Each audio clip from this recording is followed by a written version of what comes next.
Hi, everyone. Good afternoon. Hello. I hope you are all having a wonderful one today. What? We just got here. What is happening already? T. Schmidt, what's going on? James, what's happening, man? A warm Tuesday greeting to my favorite nerd group. Yeah, it's warm. It's 86 degrees, so it's a little warm. Oh, it's 86 outside? Oh, wow. I mean, that's what the weather app on my watch says. Well, I mean, then it must be believed. I mean, it's pretty close, I'm sure. Yeah. If that's what the internet solution to a thermometer says, then it must be correct. It's got to be right. Internet is always right. The internet is, in fact, always correct. Uh-oh, T. Schmidt said you're a bad influence. I have 2 Digimon starter decks now. Hey! Why did you do this? We are not a bad influence. We said you should not buy these things. Well, I don't know if I said that. I support people having fun. Oh, here we go. Here we go. What's wrong with having fun? Here we go. Whoa, whoa, whoa. Whoa, hold on. All these entitled people wanting their fun. Well, I didn't say they were entitled to fun, but they're allowed to go search for it.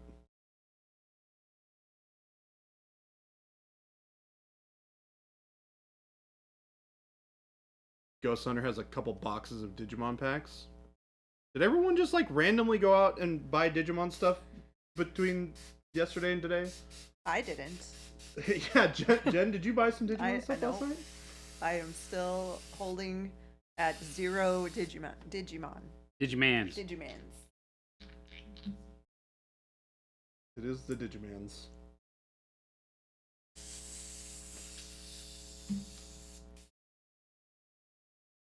It's good to have the rest of the crew back today. Well, not everyone is here. Somebody. Maddie 1's not here. Oh. Maddie 1.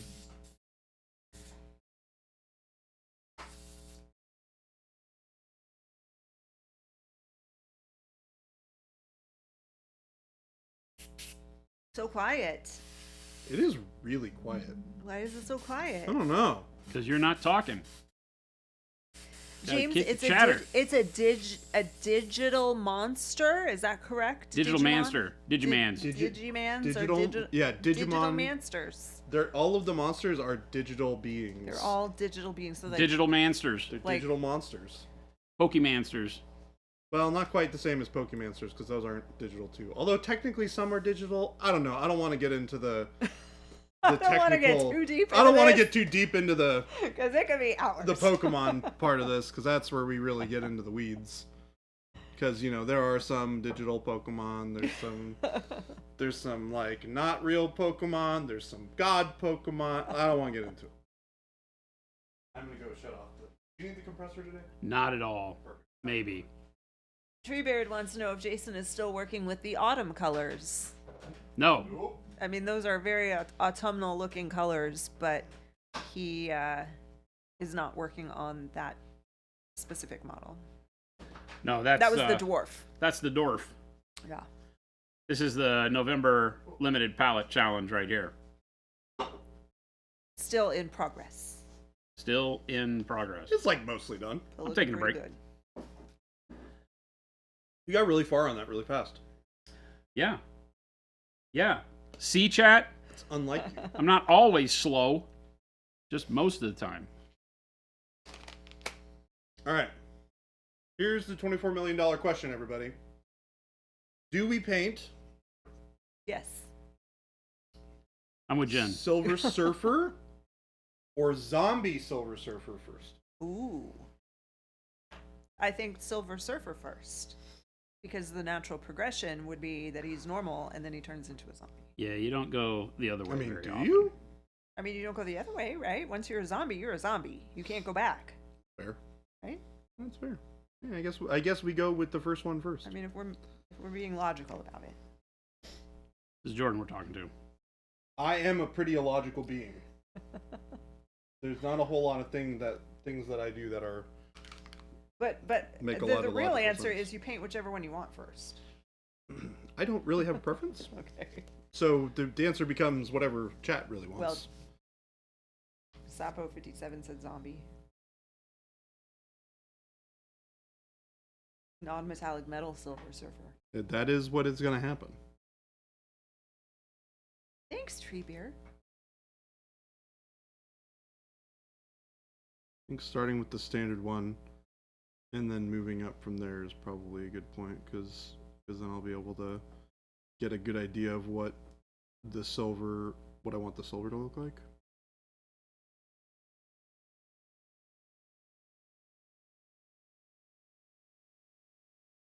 Because I am going to do like a fun silver color that incorporates a lot of like neat cosmic colors. Do lots of blues and purples and stuff.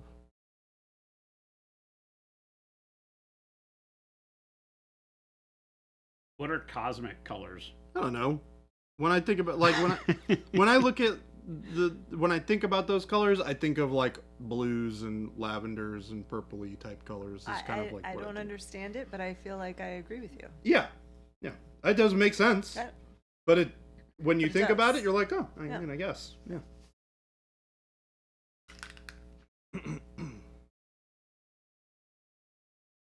Jason, how has your day been today? Pretty good. Yeah. No complaints. No Helios complaints. Prime, thank you for the follow. Thank you, Helios. Welcome. Toss a coin to your Twitcher said if you look at a picture of the Milky Way, it's lots of blues and purples. Yep. There are other celestial bodies, though, that are like oranges and stuff, too, so.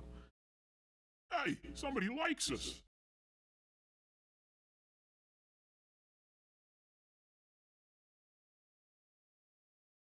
Is that Gabe I hear walking towards us?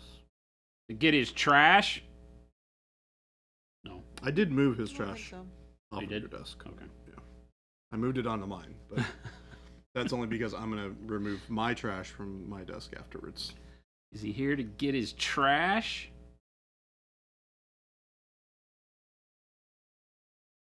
Megalodon, hello. Megalodon, why are you here? He said, hey, I was just popping on to say hi. Can't stay tonight, but have a great Aw, stream. bummer. Thanks for painting Surfer, Baby J. Well, you'll have to come. There will be plenty of time, because this won't be done in one day, and I'm going to want to paint both of them, so there's plenty of Silver Surfer painting to be had, so fear not. Why does he have to be silver? What about all the other metals that don't get attention? Well, I mean, he's the Silver Surfer. Silver Surfer, but we're gonna make him gold. That would be an interesting take. All space pictures are in black and white, and artists paint the colors in. I'm with you. Jeez. I mean, that's fine. I can still enjoy those colors. Kind of a bummer when you think about it that way. But when you think about it, I'm doing the artist thing and painting colors Yeah, there you onto go. a That's miniature. true. That's true. So Copper Surfer? by that logic, Mo and Jade. Hello. Hello. Mo and Jade, hello. How do you do?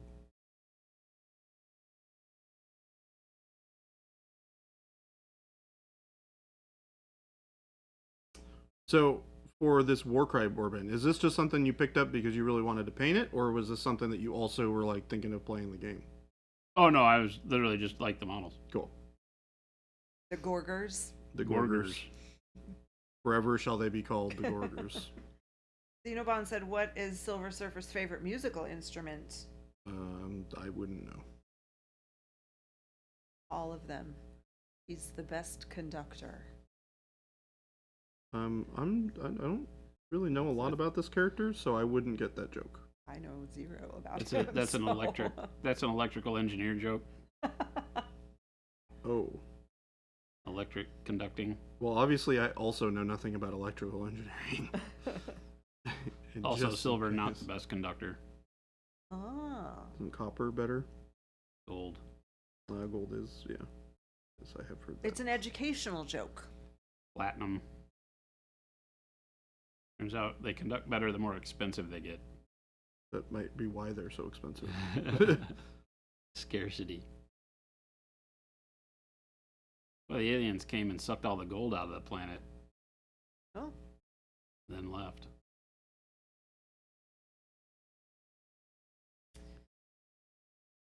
Chuck the Meat Man. Hello. Toss according to your Twitcher, are your brushes super stiff? They don't seem to flex much, or is it something to do with your technique? Their technique. Who are you asking? Both of us? Probably both of you. So brush control being a thing that you really want to dial in as you start painting. It all depends on what we're doing at any given time with the brush. Right now, I know I'm glazing, so I'm wanting very fine control of paint placement, so I'm not really banging on the model very hard.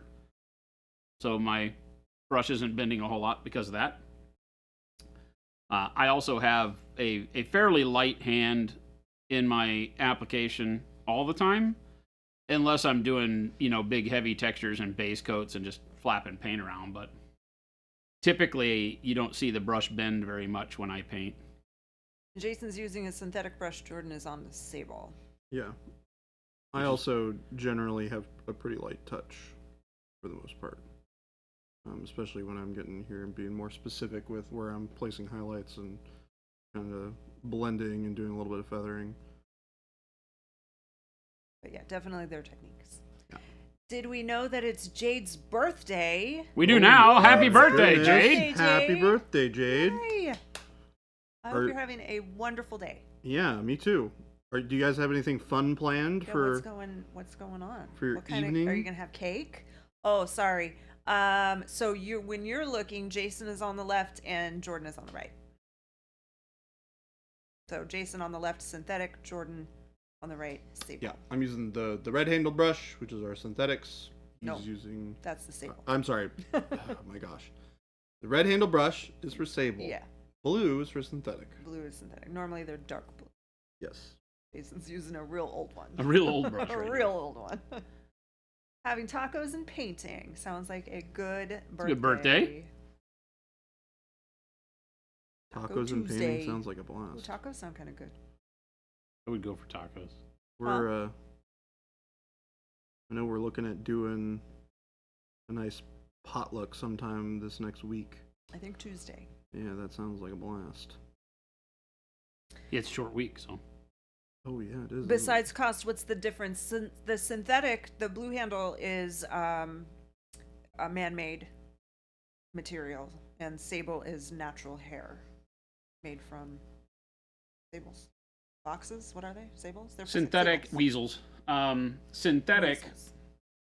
is typically a little bit stiffer, right? It's made out of polyesters and nylons and things of that nature, various plastics. And we'll have a little bit what we call better snap, meaning that as the bristles bend, they will, in a good synthetic, they will snap back to their original shape quicker than a sable will. A sable tends to, as you wet it with paint, a sable tends to form a bend because it's natural hair, and it may not snap back to a true point the more paint you put in it. A synthetic is a little snappier. Sables are a little softer and hold their point better under pressure because of that same thing. The more bendy they are, the more pressure you can apply before they start to splay at the tip. So you'll find as you paint and try various brushes, you may get a hold of one time that's just like, oh my gosh, this brush just feels really good for how I like to paint. And pay attention to what kind it is, because it may be that it's a synthetic. I paint pretty much 100% with synthetics. Jordan with sables. Right. So you get to see both all the time on stream. I prefer the snap. I paint with a lot of texture. I do a lot more blending and softer And style stuff. Death from Impulsor, it's as far as which are better, it's I believe it's personal preference. It is, because you can see the results from both types of Hey, brush somebody likes us. that are possible. There's nothing you know? can't do with one versus the Yeah. other. So Correct.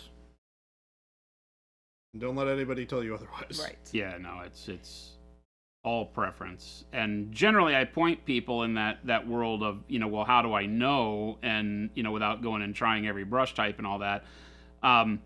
If as you start painting, you can see that the brush bends a lot as you paint, you have a little bit of a heavier hand, the bristles bend further and such, then sable may be better for you. If, however, you are more like, me, and as you paint, the bristles don't really bend a whole lot. You can see that even when I'm painting with the tip, I'm not doing this when I do my brush stroke, right? You're not going to see the brush bend like that, right? So you want a brush that will deliver good paint just with very little pressure on the tip. That's really what denotes a better brush over a, $5 brush from Walmart or something like that. But if you see yourself bending the brush a lot, sables will be a little bit better for you, possibly because they don't have the tip distort, like I said, as quickly under pressure. So you can press a little bit harder and not have it flatten out and give you a big wide line. Important thing to remember is that brushes are consumable products. They don't Yes. last forever. There's a lot of things you can do to both synthetics and sables to prolong the life of your brush. Regular cleaning is very important. The synthetics, like Jason has said, with repetitive motion, they can curl because they will remember that shape, but they're basically plastic, right? Yep. Like a form of plastic. Whereas sables are going to be like human hair in a way, where it's a little bit more delicate, and using harsh cleaners can cause the hair to dry out just like your normal hair would on your head. So it's important to clean the brushes, but with a sable, conditioning them is also going to help them last longer. We do also make a brush soap that has conditioners in it. So To be more specific, Jen makes a brush soap. I only That's her make part thing. of it now. Lots of good help. James makes Love Your Uncle Adam brushes. Those are all synthetics. Yeah, Uncle Adam's like me. He likes a lot of synthetic. Yep. And that He is a uses almost fantastic exactly, set. it could be called the Jason set too, Yeah, because it's could the be the same Jen exact set. I use sizes I those. like. 2, 4, 00. Yeah. I use more of a 2, 4, 1. Yeah. I don't use the 00 as much, but Yeah, I feel like the more comfortable you get painting, the less you reach for smaller the brushes. Yeah. smaller brushes. I Yeah, have because you found really that. start to rely on your brush to hold an even amount of paint so that you can work with it longer. Yeah. And the smaller you go with brush size, the less paint it will hold and the less you can get done. But I still reach for very fine brushes for things like eyeballs. Yep. Where you need a very, very fine point and you're not looking to apply a lot of paint. You're just trying to get it all right in the same, the perfect spot all at once kind of deal. And by the way, thank you for that follow, VT Weemiranova. Is it Vermont? Weemiranova. Thanks for the follow. Sorry if I butchered your name. VO5 keeps your sable brushes looking soft and shiny. Is that a real thing? Alberto VO5. I didn't know that was still something that was made. Probably. You've tried real hair products and you destroy them. Yep. Yeah, because you have to understand, real hair products are made for hair that's still alive. And a lot of that is built for the follicle itself. And when you get a brush, you don't have the follicle, you just have the hair. You got to be careful that you're not doing things to it that will speed up its drying out and being a dead hair. So I do not recommend normal hair products, and conditioners maybe, but I haven't used them a lot to say it. We make a great brush soap, so it does everything you need: conditions, reshapes, cleans, and will last you forever because it's It does last a very long time. almost a solid rather than a liquid soap.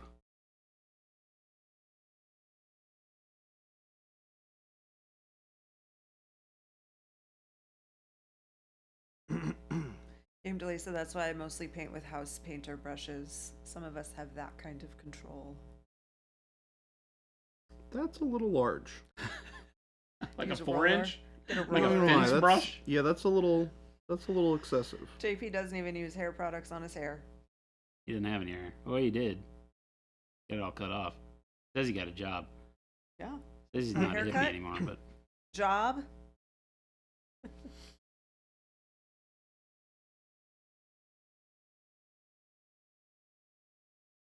Sounds a lot like lies to me. You never know. Job I'm at right now. Well, don't get fired on your first. Did you just start it, JP? and he's watching the He's stream. watching Twitch. Well, Well, there you go. what happens will happen. Hi, JP's boss. Please don't fire him already. That's funny. He worked at a nerd store doing Pokemon cards, so maybe he's safe. He's probably okay.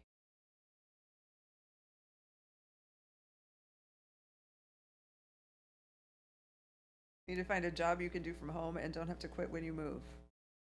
I mean, who wouldn't love that? Mark's safe from firing.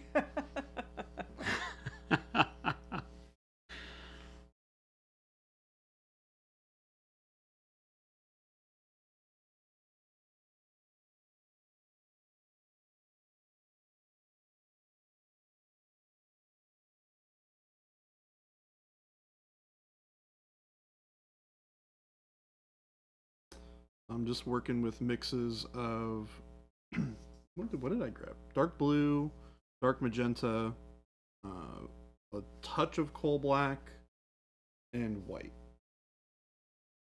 I'm starting with in the deeper recesses is going to be like dark blue and dark magenta, and then less dark magenta as I move towards the mid-tones here and the darker shades, moving up into these brighter colors, which are more of the white plus the blue than magenta.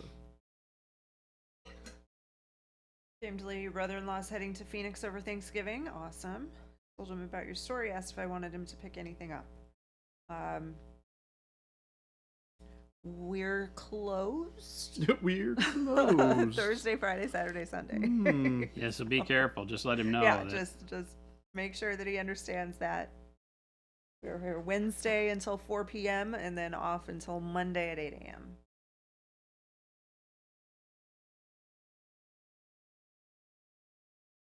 That's your typical storefront. No, because we're not really a store. People freak out when they walk in. They're like, "Oh my gosh, I'm in the wrong place. Sorry," and they all want to turn around and walk out. So It feels like we have to save them. We're like, no, come in. You're right. You're in the right place. Welcome. We want you here. But yeah, people come in because we don't look like a store at all.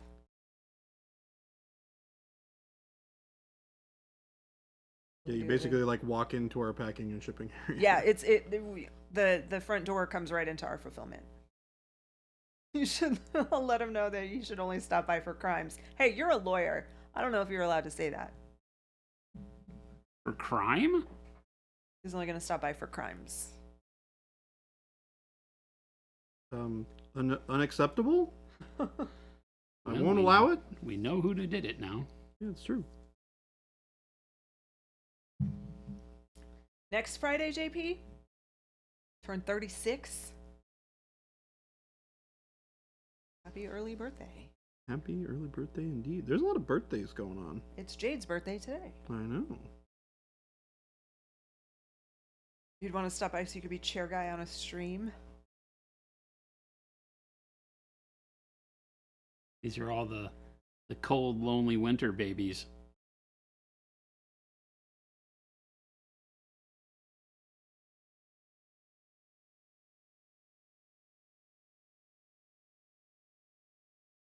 Yeah, I suppose they're like February. Yeah, their parents were cold and lonely. They're cold, lonely winter babies. No.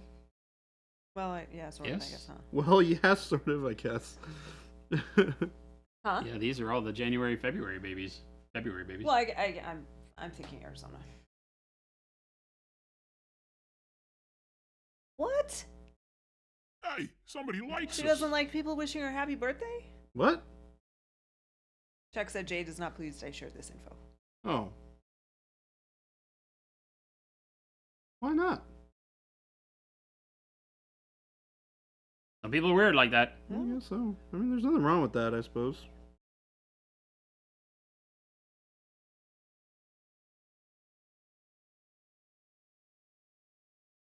But ruining things is a hobby. Untamed Narwhal, thank you for the follow. Untamed Narwhal. Those models are really cool. I had never looked at them before. Happy Totally Normal Tuesday, Jade. Happy Totally Normal It's just a Tuesday. Tuesday.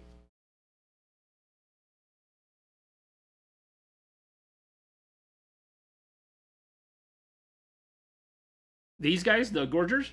Yeah. The Gorgers? The Gorgers, yeah. I think they look really cool. Yeah, as soon as I saw them, I was like, okay, done. Of course, you have to order them in, the $100 starter set.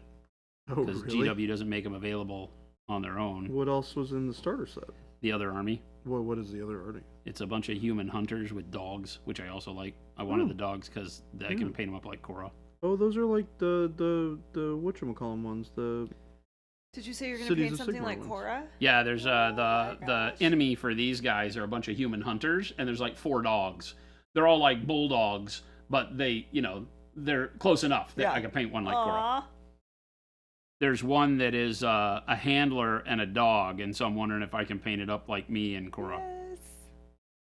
Love it. We'll see. Uh-oh. Watching Jason paint the ogres is making Ghost Hunter want to buy the starter set. It's a neat set because both armies are actually really cool models. I just don't care about Warcry much. But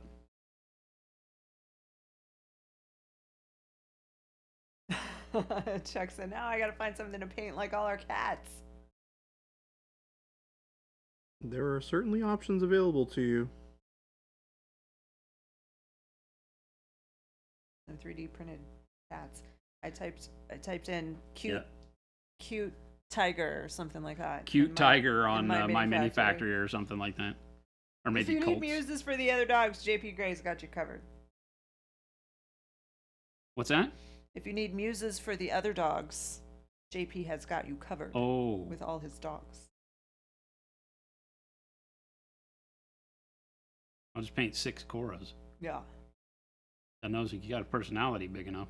The world definitely needs more Korras because she's the cutest.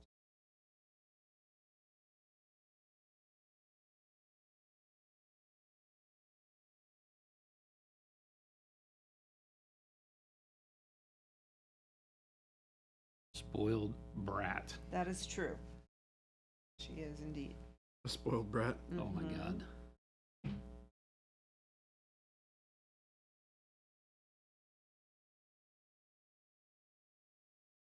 Yeah, I heard she's like eating chicken and rice for dinner these She's days. having chicken and rice right now. She's You got the super poops. having some weird poops Oh. lately.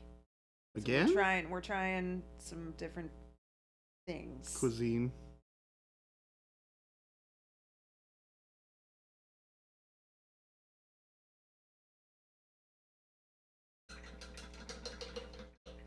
She is not bothered by it at all. No, I'm assuming But- she enjoys it quite a bit. Well, she enjoys that, but she's not she's bothered not. by It's not like by the super poops. Like No. Oh, she's not like pooping around the house or and anything. she's She just- eating. Yeah, she's.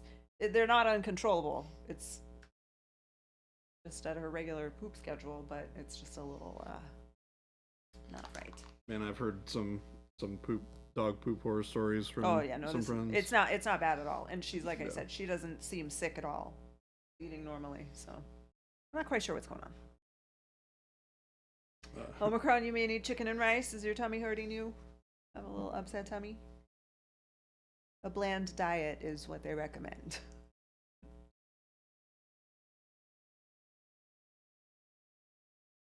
Lots of pumpkin.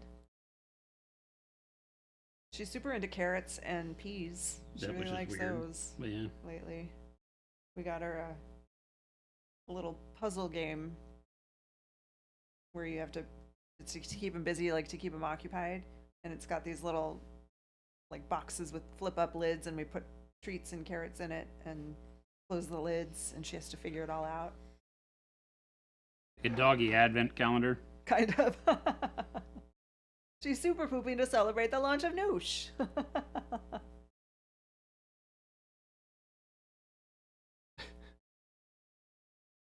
The super poop noosh surprise.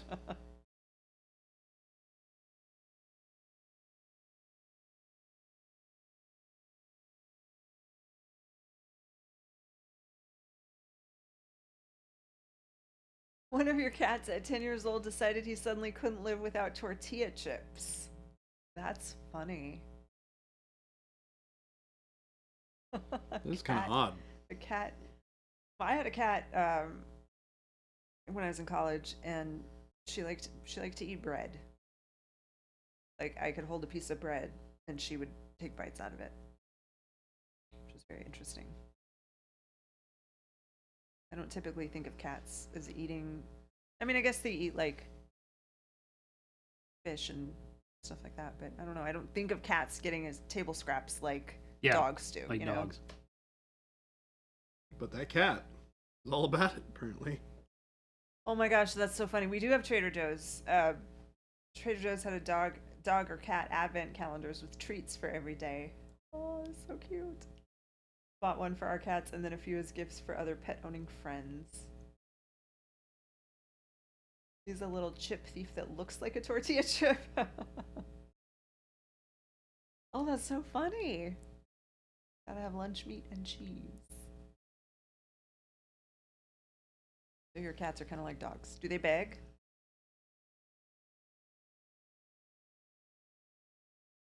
Cora will sit in front of Jason while he's eating, and then as soon as he's finished, she like loses interest and she comes and sits in front of me. Yep. Not love in our house. Not at mealtime. No love. There's what have you done for me lately? Eddie, need to talk to you.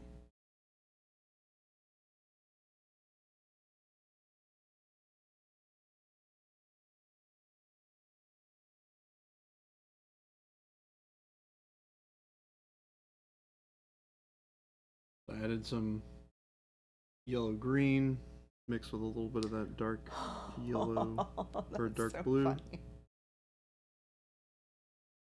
Get a nice little bit of color distinction here. Make it a little bit more interesting. Definitely using some non-traditional colors here for this. I think is fun. So I don't know anything about this. Is the Silver Surfer, is he fully head to toe silver? Yeah. Yeah. Okay. Yeah. Deadbeat Artist said as a You're kid kind of off screen. Oh. they gave up on trying to keep the raccoons out of the garbage because they would find a way around what lock we put on it, so we just fed them extra cat food. Our cat befriended them, and they would sit in a line and eat, tallest to shortest, and then the orange cat on the end. That's kind of crazy. That's funny.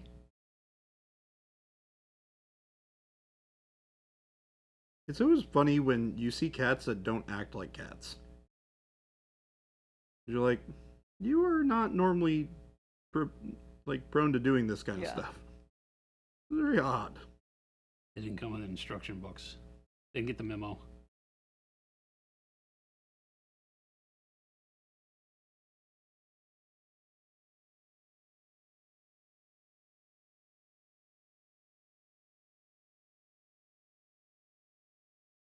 Oh my gosh. The chip thief acts like a dog, wags his tail, and barks when he's excited. Does it sound like a bark? Cats are icky, no cat house here.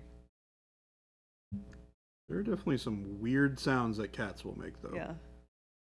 My roommate back in Seattle, when I was still living in Tacoma, his cat made some of the weirdest sounds. I think I've shown you a video maybe one time. Yeah. I don't remember. Of his cat. His cat's name is Hagrid. and it's just like an old, tabby basically, Uh-huh. and he's so funny because he like when he goes into the bathroom and poops, he'll come out and he'll just yell at people. Like, I'm done. He's like, "Hey, I'm done. I did that. I did that. That was me. Now you can take care of it. Bye." Smell that? Fix that. Yeah, That was me. it's so Get funny. rid of it. Have that removed. So they were out of town like a week or two ago, and one of our mutual friends were like going to watch their cat. Uh-huh. And they didn't tell him that he just started doing this. So Spencer's the person who was there to watch their cat. He was like starting to freak out. He's like, "What's wrong with your cat?" And I he's can just imagine "Oh, no." someone would have that reaction if they took care of Cora when she eats. Oh my Yeah, God. yeah, Because absolutely, before same she thing. eats, she yells at her food. Just a little prayer. Sayakovleva 710. Thank you for that follow. Welcome, welcome. Thank you. Lots of long names lately. So I'm sorry if I mispronounced. If you are new here, welcome. We are Monument Hobbies. Yeah, we don't know. We don't know if she's praying. We don't know if it's like a victory dance. We don't know. She's definitely praying. It is something though. It is a sight to behold. She jumps around. Yeah. Shakes her head. Sometimes she's Gets all 4 feet off the down. ground. It's crazy. Absolutely crazy. And this is all from a dog that when we first rescued her, we didn't even think she made noise. No, she didn't And then all of a make sudden, any sounds. she dances around Yeah. and it's like It triumph. used to be only once in a while, but now it's pretty much every meal. Yeah. Sometimes she's so hungry and tired, I think she just walks up to it and starts eating. Yeah. But most of the time she's yelling at it Yeah. first. Well, and on weekend mornings, if she has whipped cream in her food, Oh, she gets really excited. She just goes straight for the food. She gets doesn't really bark. excited about this chicken and rice so Yeah, far, she too. does get. Yeah, there's no time for barking at the chicken and rice. So maybe what she's really doing with the regular food is complaining that it's Is not. wishing that it would It's turn like into something else. Yelling at us like, "You people don't ever give me any good food, just this kibble." Right? I know I do too.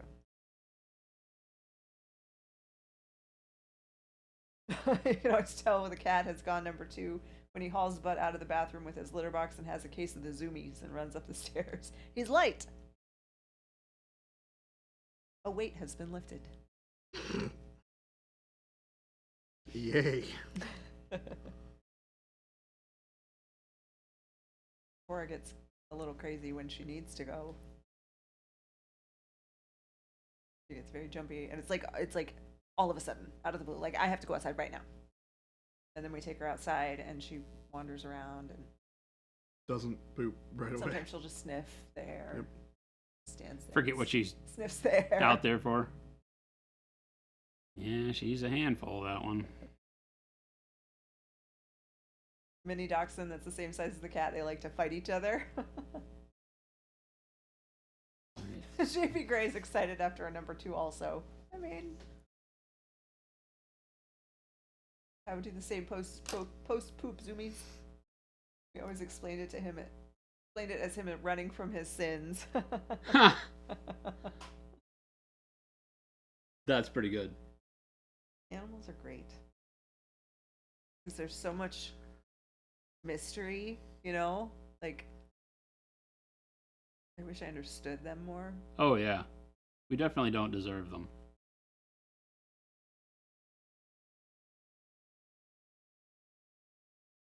Jordan, have you given up on the idea of getting a cat? For now. Yeah. I travel a lot, Mm-hmm. and that's like a little bit of a deterrent for me. But I don't know, we'll see. It's not completely off the table, but it's under review. Yeah. What I'm hearing is that you need to get married so that So there's someone to take care of the cat when you're take gone. care of the cat when you're gone. This is, we never said that pet ownership was cheap, Jordan. It's going to take some commitment from you, too. Yeah, so what you're saying is I have to make a long-term commitment to somebody else just so that I can have a cat. I know, I didn't say it was going to be easy. I have a cat, and every day I'm about ready to give up on getting a cat. The dog enjoys it. The cat might not be playing, but it's funny when the dog runs away from the cat. Yeah, when the cat wins. How do you date without a trusted animal to test them? That's true. To an extent.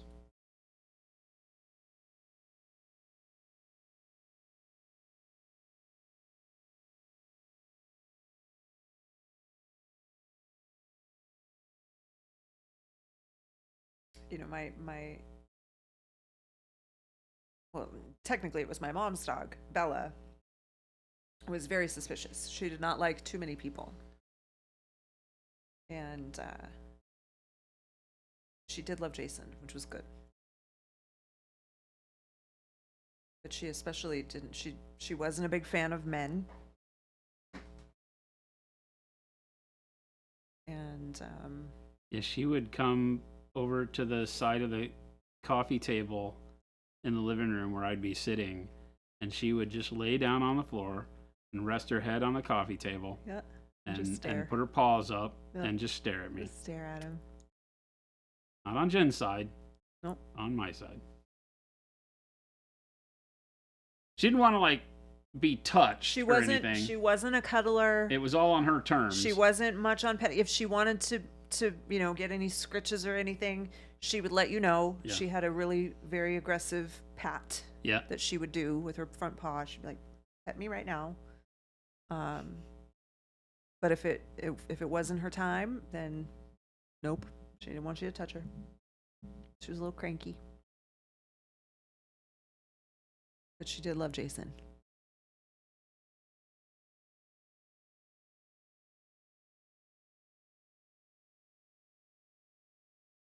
Cat can't catch a mouse, misses when he goes for bugs, yowls at unholy hours, gets the zoomies 5 times a day, most of all knocked Angron off my desk. Whoops. That would be one less cat in the He house. do be pretty cute though, so he's got that going for him. Sometimes that's all they got. We have one of those. Oftentimes, it's enough. I dated Liz, no animal. Little did I know she would want lots of them. Would have loved to know that indicator. You hid that pretty well. Where do babies come from? You see, Junior, when 2 people love their pets very much and they need someone to watch their pets for free, they sometimes get married. That's Then awesome. accidents Then happen. accidents happen. If I'm watching your pet for you, I need you to do something for me. Oh, this is good. Avian, hello. We're so educational on this channel. Yeah. Jeez. How to paint models, how to win friends and influence people, how to find your life partner Yeah. / Yeah. pet sitter. I'm getting the monument lowdown on why I should get married. And the answer is so you can So you get, can get a cat. Well, it was only because you said you travel, so gotta have. I'm just providing solutions here. I don't know why everybody's getting so. But yet, are we concerned at all though that you're suggesting Jordan get married and not take his wife with him when he travels? Well, I travel for work, so Oh, well then you wouldn't. But yeah.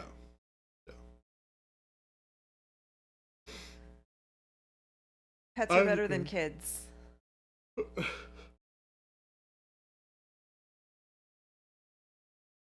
Kids are fine. I don't have any in my house. I don't have any in my house.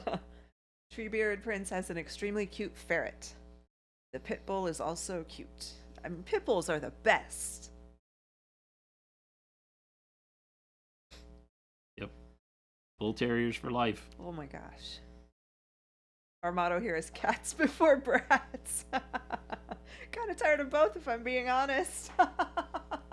This is a safe space. You can be honest here. That's so funny. Pets are much easier to ignore than kids. That's true. but not really. Not really. I don't know. You don't have our pet. It depends. Your mileage may vary. Cats, I think, are easier to ignore than kids. Our dog, though, my goodness. Jen shakes her head at me a lot on the weekends. I just look at him. I'm like, you do this. You made this. This is all because of you.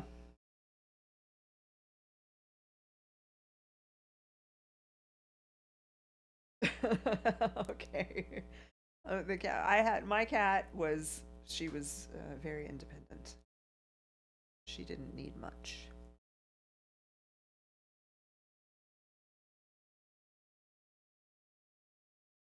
CCNF?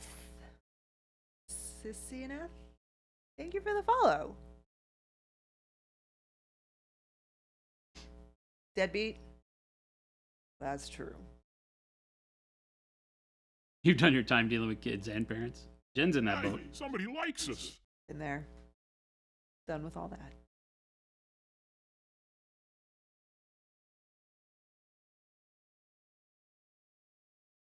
Cece, Oof. thank you for that follow again. Omicron. Bummer. We actually got our pickup at regular time. Well, I mean, it was a little late. It was in the afternoon, but it was well before 4. So that was good.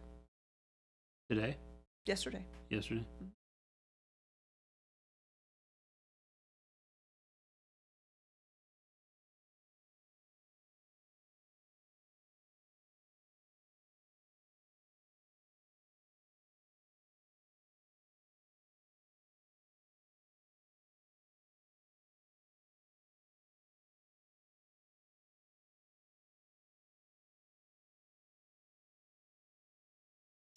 If you're new around here again, welcome. If you have any questions, always feel free to ask. Right now, we're just kind of working out the beginnings on some models, but we have all sorts of things we can talk about with regards to mini painting.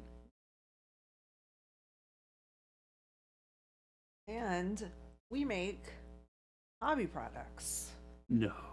Primarily paints called Pro Acryl. So everything you see Jason and Jordan using to put the paint on these models can be purchased from our website.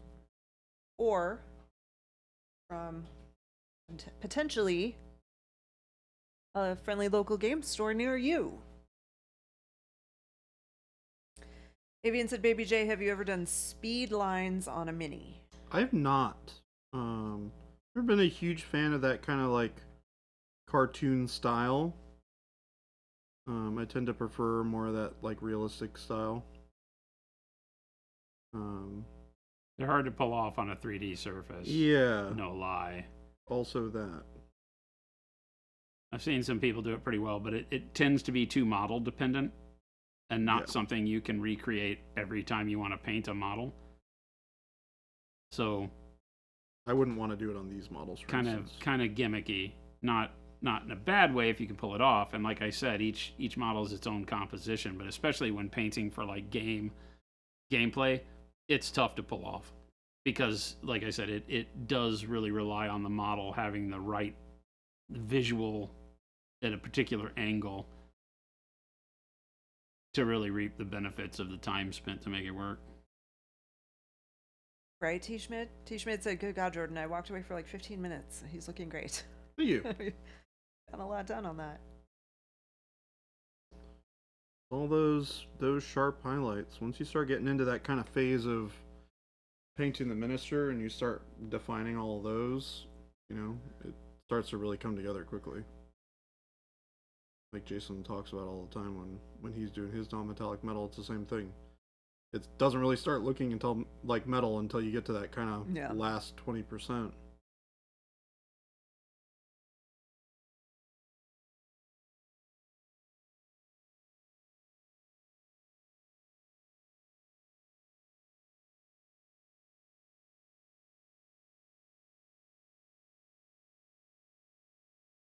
What's your next step on those models after you get the skin done?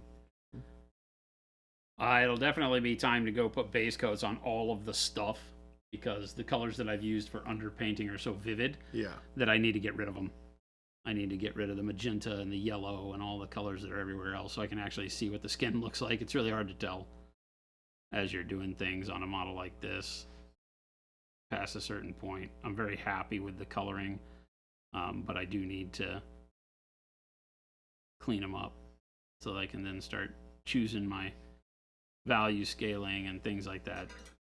Hard to get a feel for where I want my brightness to live, and when I still have these bits of yellow poking out on parts that it won't live on.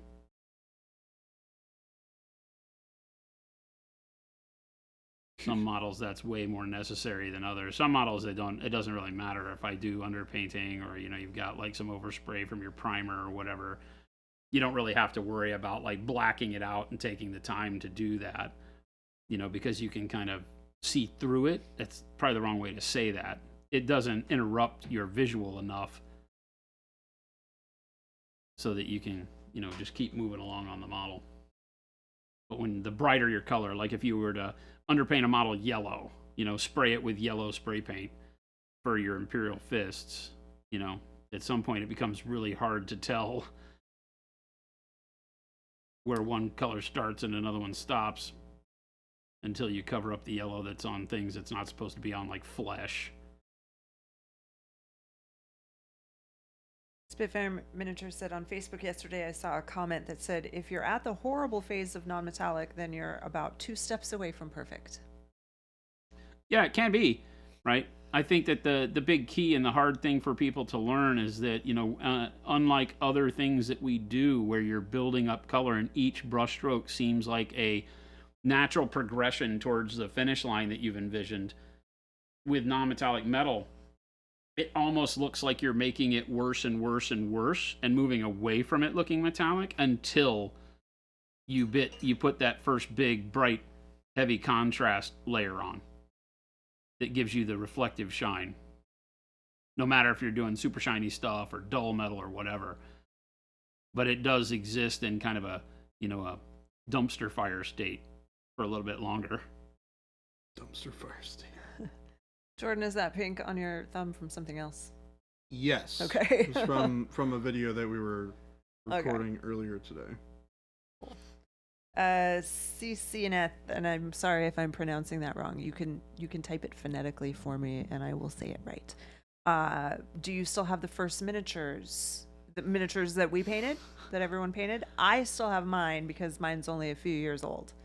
I don't know if these guys have the first ones that they painted. I don't, unfortunately. I've unfortunately been painting for 45 years. Yeah, he's been painting since he was a kid for sure. So no. I have some old miniatures. It's funny because when we moved, I found some really old ones. This is from 2004. So that's fairly old, right? 19 years? That's 19 years ago, you're right. 19 Holy years cow. ago I painted that. I feel like there were some more that I found that were old like this. Oh yeah, this guy. These were all in White Dwarf back when I worked at Games Workshop. So my custom Soul Drinker Scout. This was part of a display that I did about storytelling with my Soul Drinkers Marines. So this was in White Dwarf probably 2005. Both of these probably were in White Dwarf about early 2005, something like that. Painted them in late 2004, early 2005. So 18, 19 years old on both of those. But I don't have anything older than that. I have, I think somewhere, my first ever award-winning model, which is funny to say because it would have been in the late 80s or mid 80s, is a Battletech, a metal Raoul Partha Battletech model. It was a Battlemaster, and I won Best Painted. When you were just like a teenager? Mm-hmm. Oh, wow. You know what mine was? I won Best Painted, and it was really weird because I was the only person there under about 30. And I won. I beat everybody else that painted. People were really mad. And the only reason the guy came up and said, you win because you painted a reflection on the cockpit of your Battlemaster. And if you're familiar with Battletech, the old Battlemaster had what we call the lozenge cockpit. It would look like a horse pill or like a vitamin. It was a elliptical round thing with 2 metal cage struts across it. And so it was just big glass. As a kid, I was very daunted by that. I was like, I don't know what to do with this. How to paint this? And I just looked at some things that were kind of like that, some amazing. bubble windows on the side of Good Times vans, and painted it and won a competition with it. That's crazy. Gosu, thank you for that sub. Yeah, Mo, a 16 bunch of months. your first best painted was a Grenadier model. A lot of my stuff was Grenadier, like the D&D stuff. Yep, Grenadier, Ral Partha, and Citadel were the models back then. Citadel came the latest out of all that, but Grenadier and Ral Partha were the first D&D style models ever painted. I want to say mine was a 7th edition Skaven character that I did for painting competition. The first one that I won. How old were you? I would have been very young. Like a kid? Yeah, I'd say probably, I mean, I say very young. I was probably like 2000. Oh, shoot. When was 7th edition? 2004, 2003. For Fantasy? Oh, Fantasy didn't have it the 7th edition. Fantasy stopped at 4th. Fantasy did? Yeah. Oh no, I'm sorry. 8th edition would have been 2004. Yeah, early 2000s. Okay. Yeah. So it would have been back, yeah, at least 15 to 16 years ago. So like a young teenager? Yeah. I was probably in like elementary school, middle school, something like that. I'm pretty sure the 8th edition Fantasy came out when I was at GW. Yeah. Gosu said the first and only competition I ever won was the monthly challenge here. Where's my trophy, Jason? Jordan runs those. Jordan and Jen take care of all that.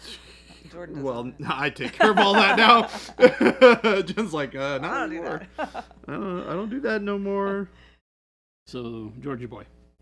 There you go. You got questions? I got answers.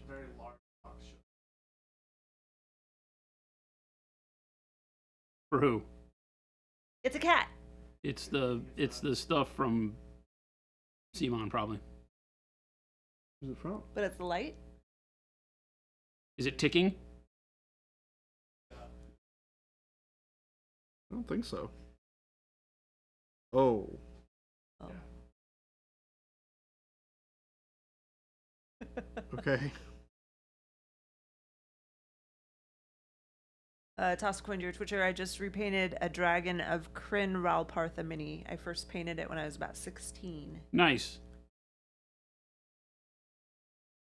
Man, it would be funny if I went and found my old portfolio for when I applied to work at a privateer. Huh. Man, those models were not Rough. Yeah, they were not great. Corvidice said, is it okay to get your wife pregnant just to keep her from getting more cats? Huh? No. What? No. Oh, okay.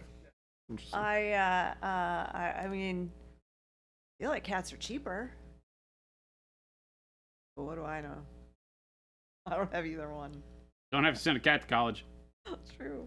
Just gonna throw that out there. You may be Deadbeat thinking Artist about this said, all my wrong. first one was a metal Saint Celestine in the late 90s, and a couple years ago I got another one off eBay and painted the second one to see the progress I had made. Kind of want more of them to do that once in a while because I love that model. That's a cool idea, yeah. Yeah, your paint is your trophy, Gosu.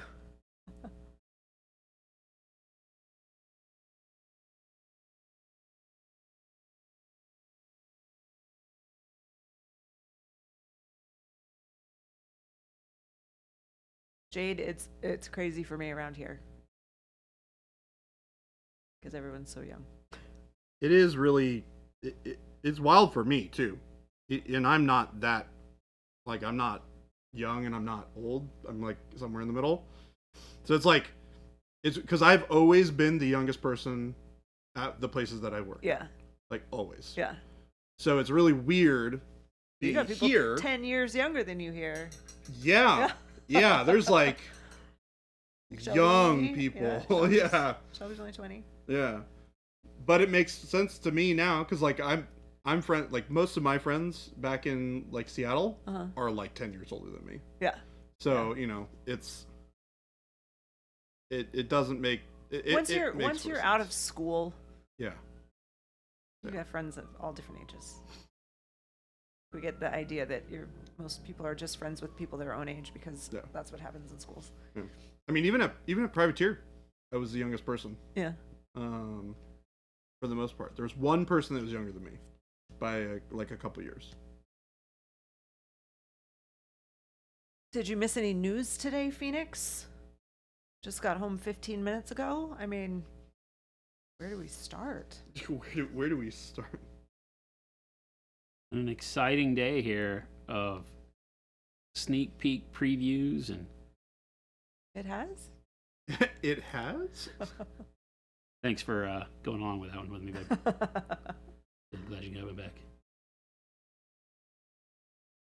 back.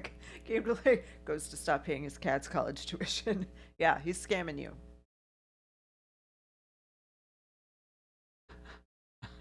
Yeah, cats don't need that. With my genetics, going to college is not an expense I foresee, said JP Gray. Spitfire responds back with a Forrest Gump quote. Is he smart or is he like me? What's this? JP Gray saying that with his genetics, going to college is not an expense he foresees, meaning he doesn't think that his children will go to college if he has any. Gotcha. And then Spitfire reminded him of a Forrest Gump quote where Forrest meets Forrest Jr. and looks at him and looks at Jenny and said, is he smart? Or is he Or like is he me? like me?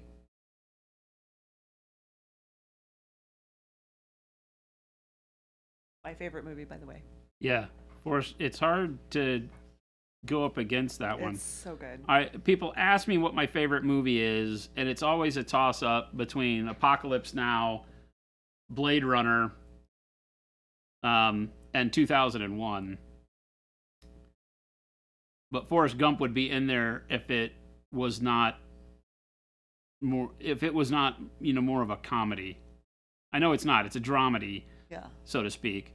Yeah, But there's some lighthearted moments, but I wouldn't call it. it deals with a lot of it's not a true comedy. No. But it has a lot of fun aspects to it in the storytelling. And that's the only reason it doesn't sit in my top 3 podium.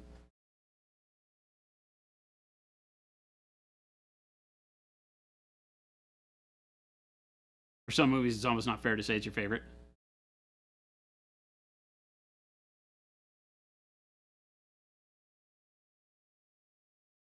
Oh, Twitcher, I also graduated. Well, actually, I graduated in 96.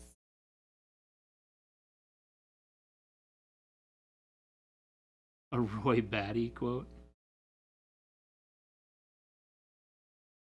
Love all those movies, but It's a Wonderful Life will always be my favorite. Princess Bride's a great movie.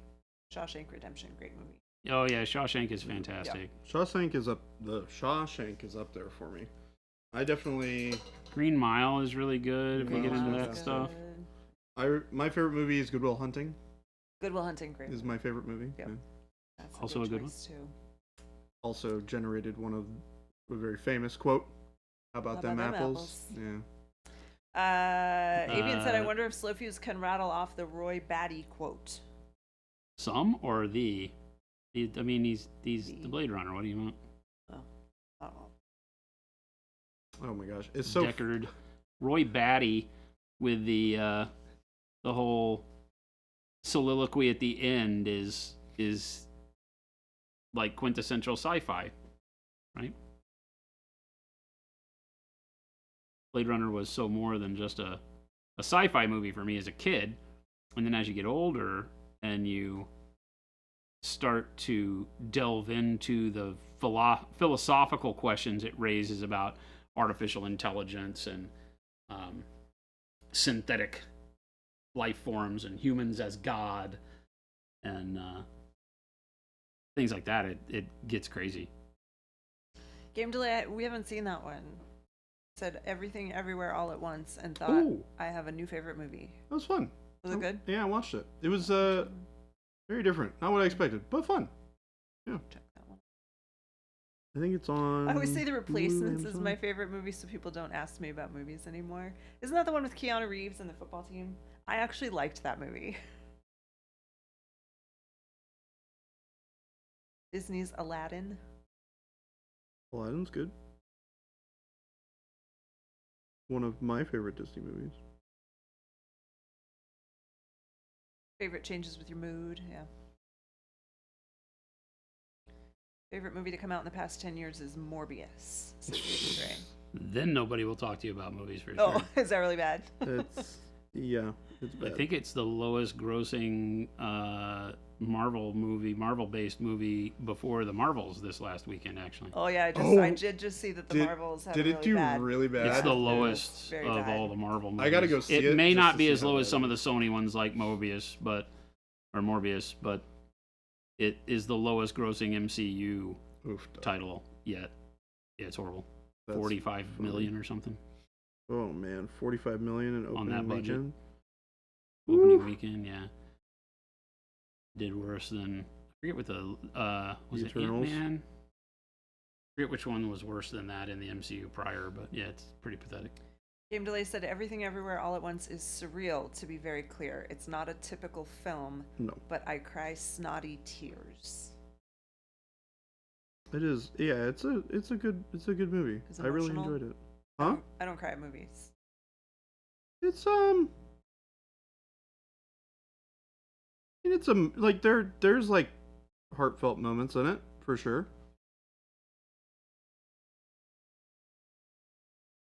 It's Favorite like, movie is the Monument commercial. Am I doing this right? Yay, there you go. Just wait. Yeah, We got some good just you stuff wait. coming. You don't know what's coming for you, but it's spectacular.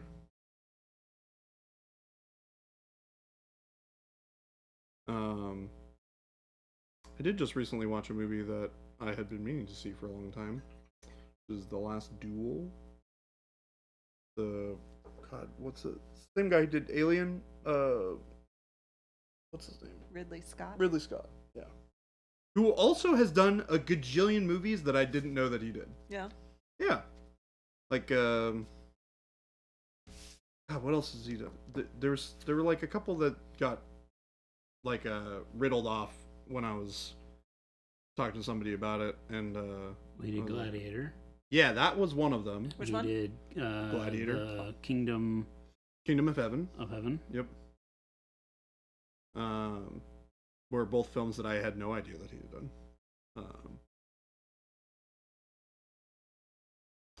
Yeah, it was good. It was one of those, like, I haven't seen a movie like this in a long time because they don't really make movies like this. It was just like a really good period movie. And what was it called? The Last Duel.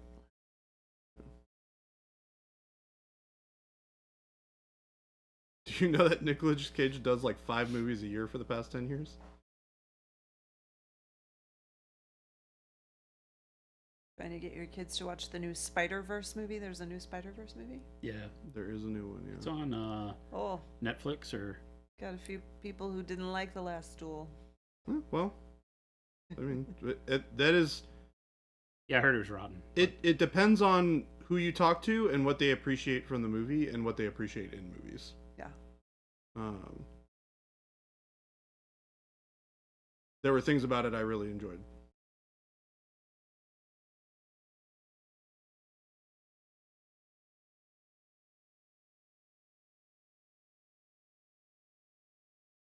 It's also really interesting because a lot of people have a lot of different interpretations about like why the movie is the way that it is.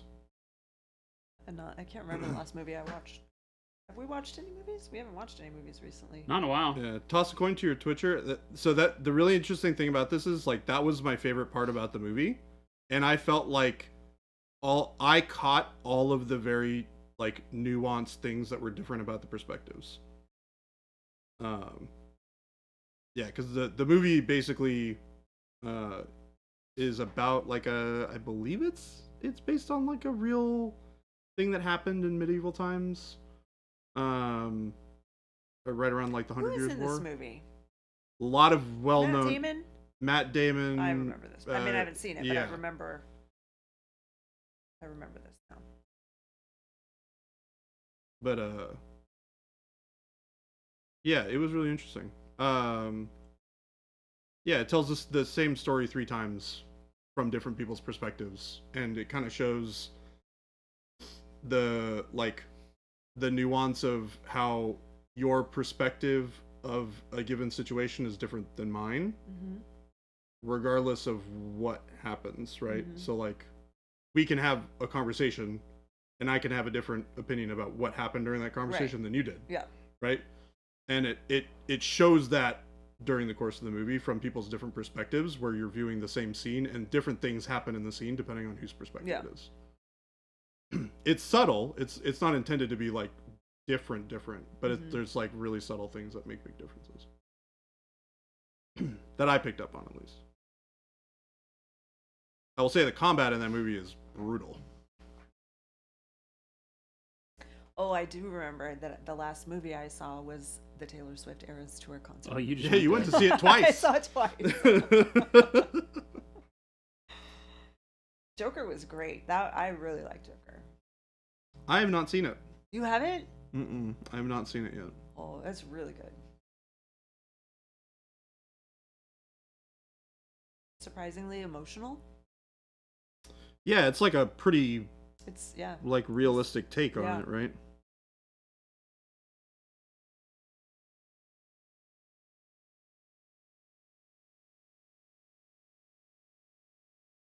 Chuck's on a phone call. I can hear him talking about me.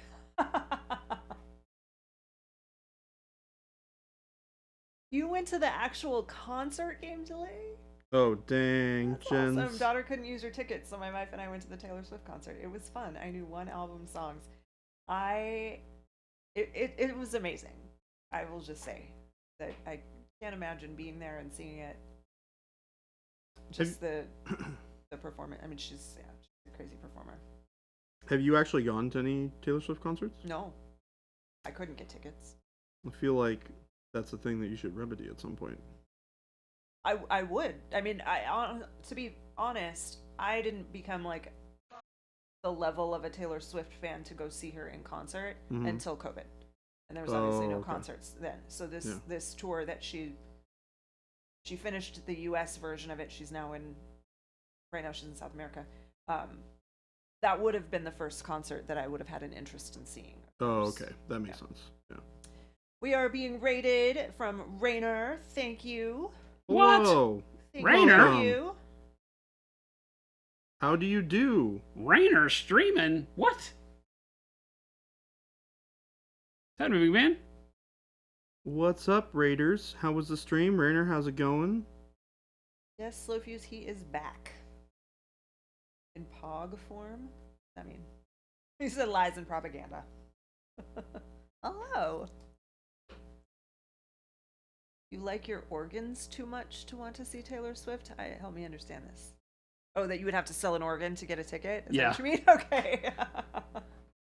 That you sounds got 2 correct. kidneys. Based on Come what I've on, heard. you can spare one. Yeah, those tickets are like crazy expensive. I mean, aren't I they? think just like if you got them regularly through the regular sale, they were probably reasonable. No. I mean, really? I'm sure that the top deck high up tickets were $100 and some, I would imagine. Yeah. There aren't such thing as reasonable concerts by pop stars anymore. That's true. But then, scalp tickets were insane. Oh, I can imagine that they were just nuts. Rainer, well, thanks for dropping off the nerds. Thanks for dropping off the nerds. I had to drop the nerds off at the pool. JP Gray, you saw Taylor Swift in the Eras tour, like the most recent one, or was it a previous one?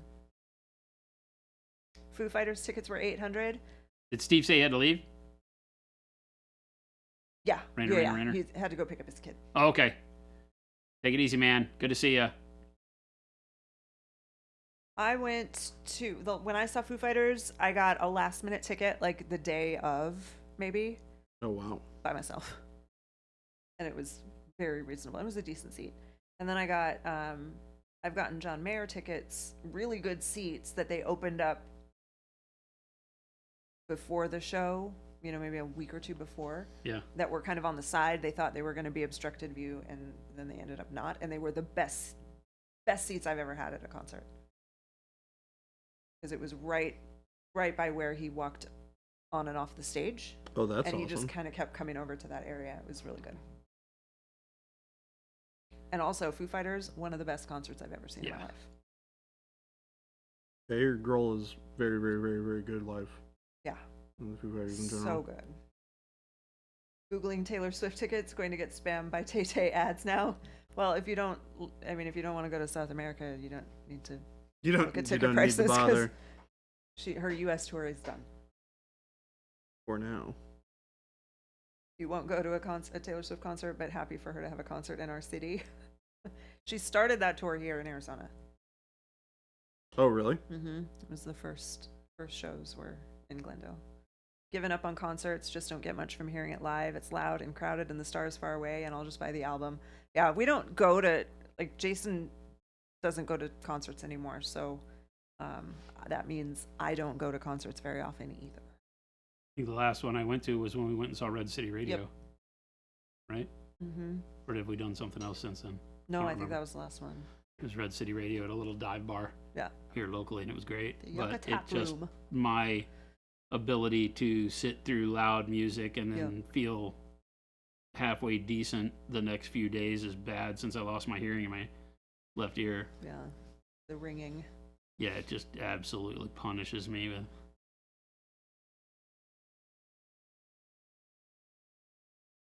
Which to some extent sucks, right? Because I grew up touring and playing, and concerts were a weekly part of life for me forever. But I don't miss it necessarily.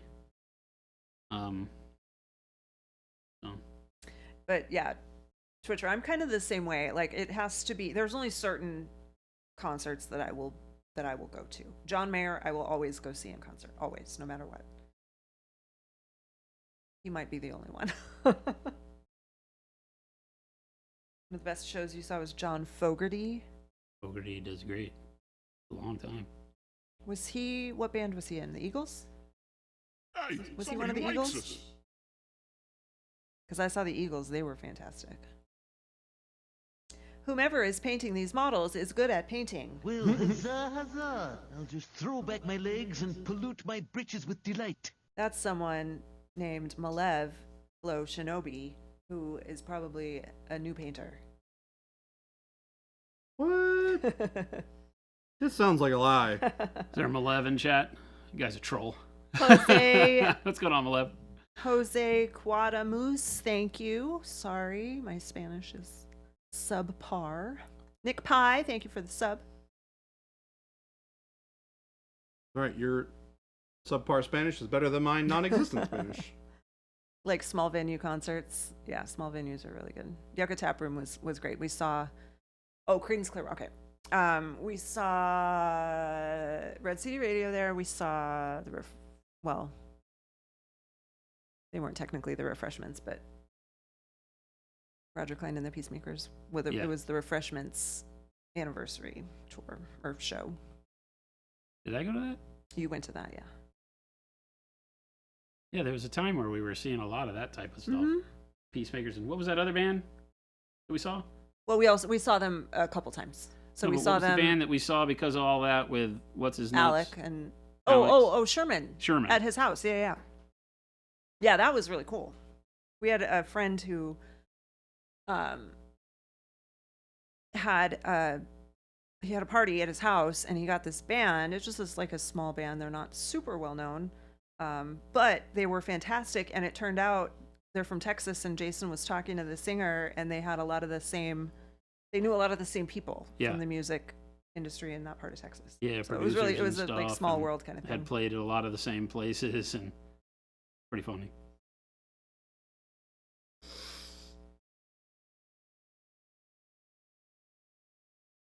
You won tickets for U2 main floor. That was pretty cool, but it was your last. I was talking about my U2 experience recently when I was in high school. Was the U2 Rattle and Hum tour, which they made a concert movie of. And it was, the concert was at Sun Devil Stadium at ASU, and the tickets were $5 because they were making this Filling movie. the place. Yep. And So we got our $5 tickets. I went with my two best friends, and we had like not horrible but not great tickets. But we got there, we're sitting in the stadium waiting for the show to start, and this guy comes by and he just was kind of walking around and he's like, "Hey, do you want to trade your tickets?" And we're like, "Well, I mean, maybe. Where are the new ones?" He's like, "Well, I'm not going to tell you." He's like, you can take a chance." And he's like, "Who's oldest out of the three of you?" And it was my friend Heather. And he's like, "All right, you pick." And she's like, "Okay, we're going to do it." And they were fantastic seats. Really? Yes. Oh, that's awesome. They were all the way down on the ground, right in front of there was this big long runway that Bono would walk up and down. Yep. And we were right there. Like, we were right there. And I feel like if you watch the movie and you pause it just right, you can probably see us. I have a U2 ticket story from high school. Yeah? I told you. It was one of the ones where what was the Dillard's window? And I went out and camped out because there's a girl I was trying to impress in high school. I even remember her name. She's out there burning hell. Jennifer Goodrich. I remember her name. I don't remember a lot of people's name from that era. I remember you, Jennifer Goodrich. Jennifer Goodrich, and I had a buddy that worked in like the Ticketmaster or whatever it was called back then, and they did the Dillard's window thing, and he was going to be working that Dillard's at Richardson Square Mall, and he was like, "I got you." He goes, I'll make sure you get good seats," because it was back when, depending on your spot in line, it just gave you tickets. They gave you the thing. Here you go. Here's the map. So I got 2 really, really good tickets, and her and I had a discussion about this. I was like, "Hey, I have an in. It's not something that I'm really down. Wasn't a huge U2 fan. Mm-hmm. I don't remember what this would have been. Joshua Tree. What would this have been? Joshua Tree, maybe. Maybe Joshua Tree. Or Rattle and Hum. Rattle and Hum was like 1989 or 90. No, that would have been after high school. Yeah. So Joshua whatever Tree was before that, probably Joshua Tree. Mm-hmm. But I talked to her. I told her I had this in. I was like, and I said, even though it's not my kind of thing, I think it would be cool. And she was like, "Oh my gosh, that'd be great." And so I go and I get 2 tickets, thinking full well that it was she and I going to the show. Camp out, get a good spot in line, because my friend had guaranteed me that he could get me good tickets, but I had to be there early. So the only way I could do is go like middle of the night, camp out, get there, get the 2 tickets, go back. She takes somebody else. Yeah. With your tickets? With my tickets. Well, I mean, I bought them for her and I, and I was blinded by love, and gave her the tickets and said, "This is going to be so great." And then she was just on another side of the table. It was like the movie you were just talking about. If you watched it from her eyes, she had no plan to take me whatsoever. I was just facilitating tickets. She thought you were just getting the That's tickets awful. for her. Yeah, Jennifer Goodrich is her name. Chat. Yeah, we got if you some wanna- wows here. That's my mom. So Goes who says that's my mom.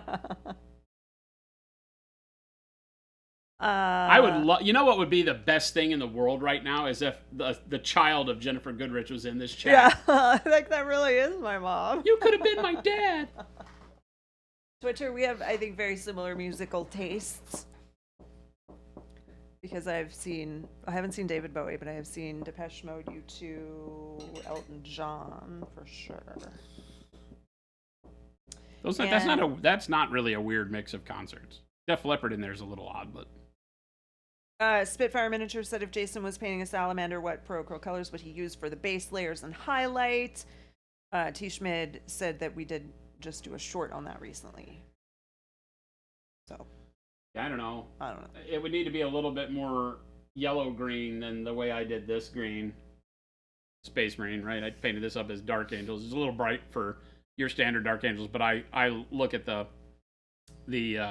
40K Dark Angels as being a little bit brighter green anyway. But black green or dark blue or dark purple as a base always works really great for greens.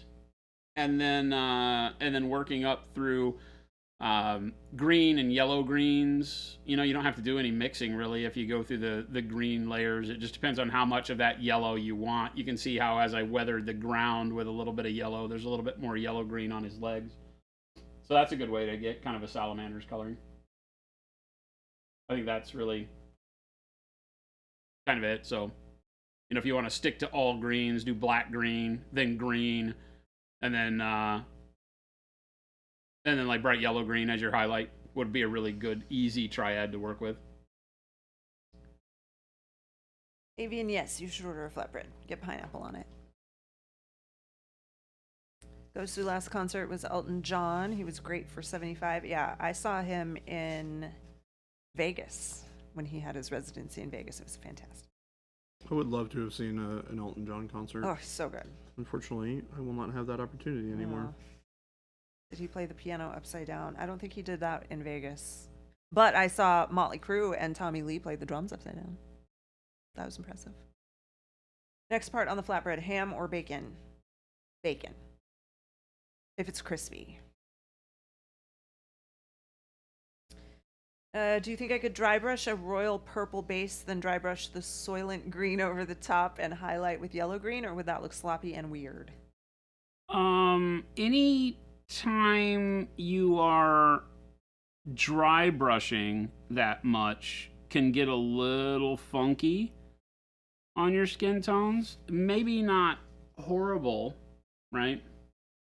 But I always suggest doing, some form of layering over the top, brushwork, not dry brush for skin. Dry brushing skin tends to look really sloppy. It's all that texture you get.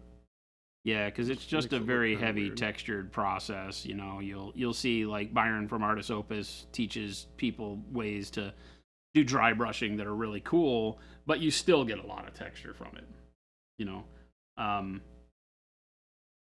But you can pull it off depending on what you're trying to do. If you're doing salamanders and you want a really kind of beaten armor feel, then that could be a really good way to do it.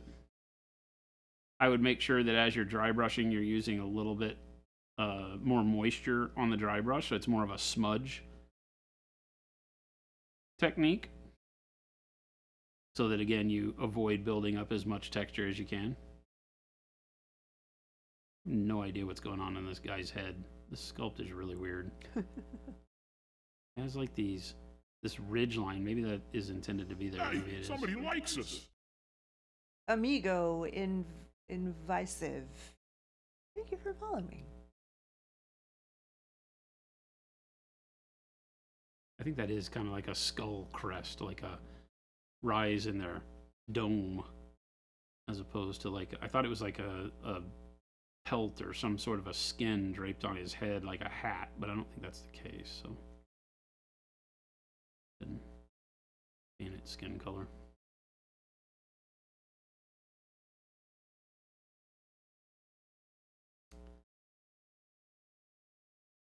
One of the best things about painting, for me at least, I know it's scary for some people, but I implore to get over the fear of just having fun with the paint. Like if you want to try a combo of green and you want to dry brush it to see if you can do it quick and have it turn out, try it. Don't listen to me say that it's going to put too much texture on the model. Try it and see what kind of texture it gives on the model. And if you do a test model and you don't like it, you're going to repaint it. But if you do a test model and it works great, then anything slow fuse be damned. You've got a bitchin' army that you can do pretty quick. So. Love hate looking at a part on a model and just thinking, what the hell is that and how do I paint it? Yeah. Yep. That happens a lot. Or like noticing something later, like Jordan, didn't you just find a whole bunch of skulls on something? Yes. In the mouth of On the Conquest Fallen Divinity. Yeah. Right? It was in the top of the head She's getting so good at of this the game. sculpture on the base that she was like hovering over. There was I like turned it at an angle. Yeah, it's like there's things in bowl. there. I was like, oh, there's a bunch of skulls in there. What are those doing there? That's why Jordan's not painting that model right now. Well, no, that model's done. So. Oh, did you paint them all? Yeah. Oh. Yeah. I painted them in that like day? Yeah. Oh, okay. Yeah, I did it in like 10 minutes. I was just like, what the heck? Finish it up. Gozu said, I recently made the jump to test out lacquers. It's fun to just try something different and experiment. Turns out I'm really a fan of metallic lacquers. Yeah.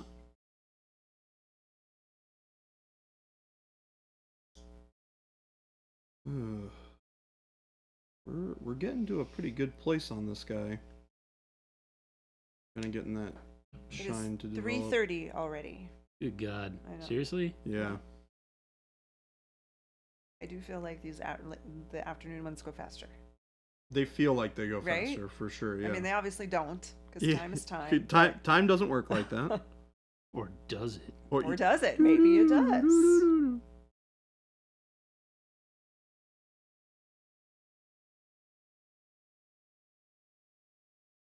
Oh no, Omicron said I was going to reprime a model instead of stripping it, but I had used a technical paint on parts that added texture. So I didn't think priming over it would work, and I stripped it in a fit of rage last night. There you go. Yeah. I gotta be honest, there's a reason why I'm very satisfied with just painting with paint. Normal paints, everything I do. Makes life so much easier when it comes down to like mistakes. I don't ever have to worry about if it's, big crusty nonsense. Is it a lacquer or a different solvent base than water? There's an ease of use and a peace of mind to just painting with water-based acrylics all the time. Now we make them, so obviously somebody would say, well, of course you don't recommend paints you don't make. And there is part of that to it, but the reason why we don't make things like lacquers and heavy solvent-based paints is because I just don't like the idea of people using them. Other industries are moving away from those at an alarming rate, and you're going to find very quickly here, I believe, that places in the EU aren't even going to allow them to get sold to consumers.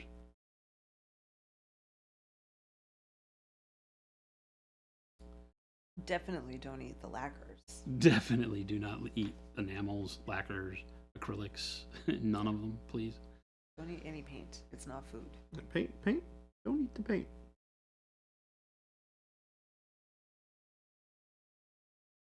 We've mentioned it before, but really just don't eat the paint.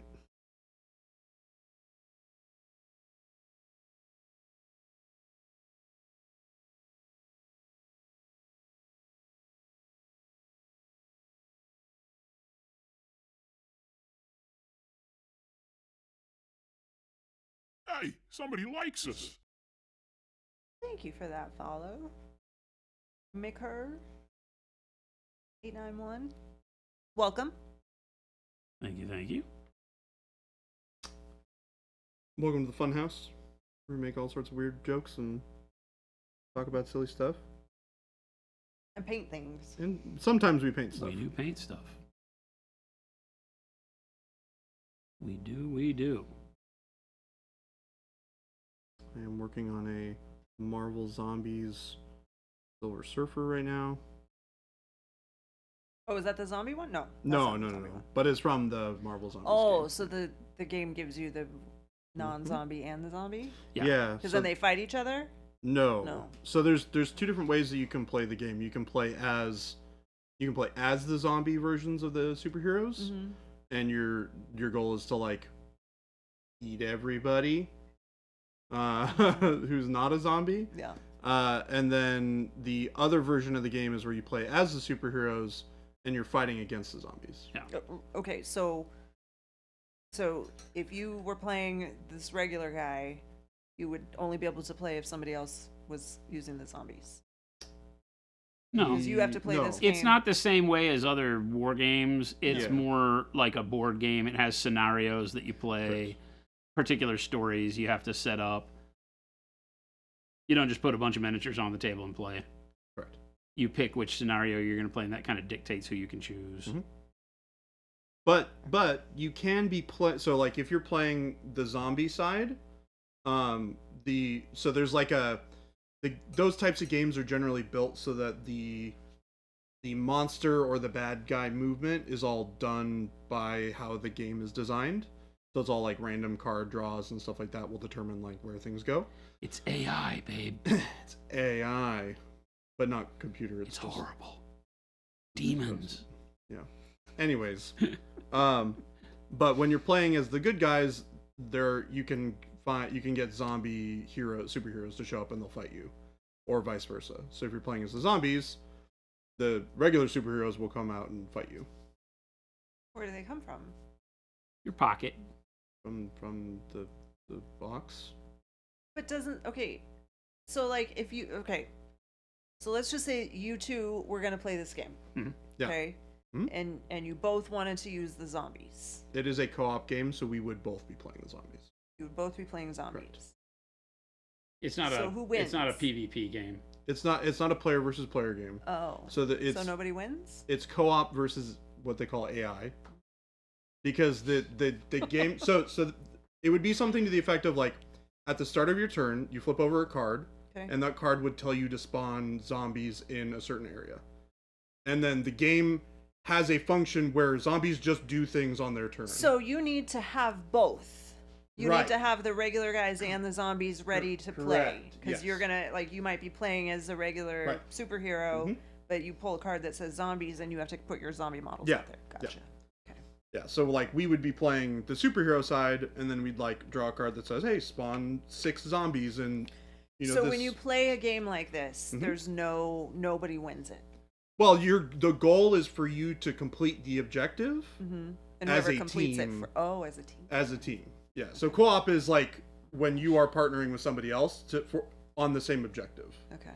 So it'd be like Jason and I would have a common goal to do X. Okay. Let's say save like civilians that are floating around the city somewhere and trying to avoid zombies. Okay. Our goal would probably be to go get the civilians and get them out of the town. Gotcha. So, Okay. Maybe. I don't know. This is why I don't play games. yeah. Very confusing. Game delay, technically speaking, both of those things are true. I technically said playing the zombie side. However, it is a reskin of zombie side.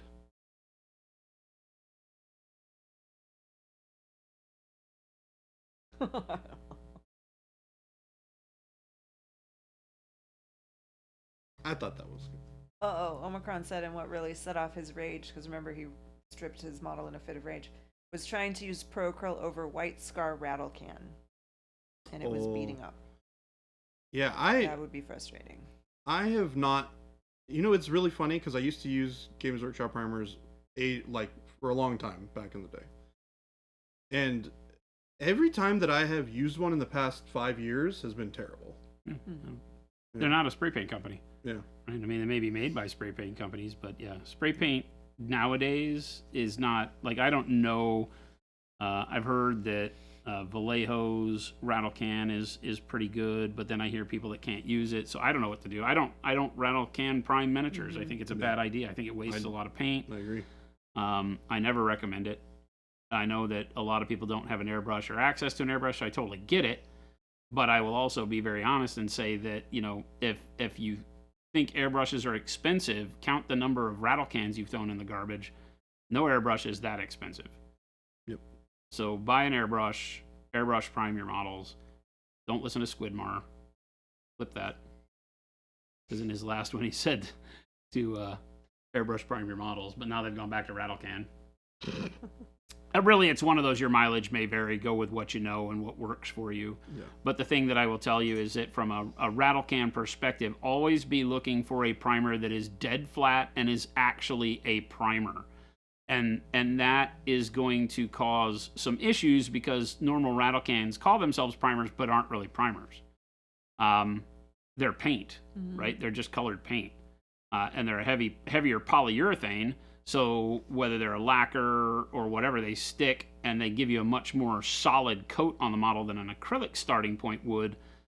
But they're not good for what their intended purpose is, which is to give tooth and a biting layer to the rest of your paint. And our paints definitely don't want a satin base to start from. Yeah. You can Arctic paint them Edge. over satin paints, but a waxy finished primer that's really built to be a paint you don't paint over. That's the big problem with the GW stuff, is that it's not really a paint you paint over. Yeah. But their paints are also very thick, right? So it's all formulated within their world of painting. Yeah, I've seen some really weird stuff where it'll dry like super glossy. Yeah. Arctic Edge, thank you. Arctic Edge said, real talk, I swear by and tell everyone at my shop to use your Pro Acryl primer. Yeah, Appreciate that. the primers are... I mean, we live in a little bit of a different world, right? You can't just go buy like automotive paint and paint your miniatures. We've all been in that position where you have to pick up a rattle can. You know, I've been out at shows and had to borrow cans of paint. And Yep. if the paint beads up, you can always overcome it. Just paint less paint on it once. It'll still stick. It doesn't cause problem. The only problem is impatience when it comes to that, right? Yeah. Because you're used to, you know, your paint being like, oh yeah, coat and go. But if you've got a mismatch between primer and base coat or something like that, it doesn't mean it's not going to work if it beads up. It just means you're using too much paint. You know, don't thin the paint as much. You know, use less. Build up 2 layers instead of 1 for that first coat, and then after that, you're off and running. You just need to get a good tooth layer of paint that's meant to be painted over on the model somehow. And, you know, we tend to use airbrush for that because it just does such a spectacular job. Airbrushing means you don't have to clean your models because you can basically feather the paint on there and it'll overcome just about any surface. You know, sans Cheeto crumbs on your model or something, but it'll overcome damn near anything. So it just makes life so much easier. And being able to pick up like a $100 master's kit on Amazon is a lifesaver. Yeah, and they work totally fine. For priming, you'll use it for years. Yeah, that's what I started with. I got a cheapo set that I got as a hand-me-down that the person had gotten from, you know, Amazon or whatever. And I used that for, you know, 3 or 4 years. And then I eventually got to the point where I was using an airbrush all the time and wanted to invest in something nicer.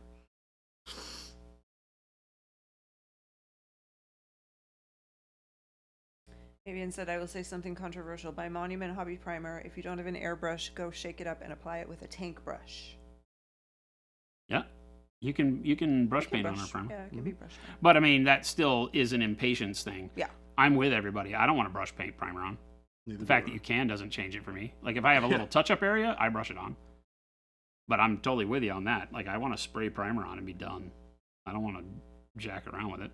Yeah, I mean, I primed these 3 models like in 3 minutes before the stream started.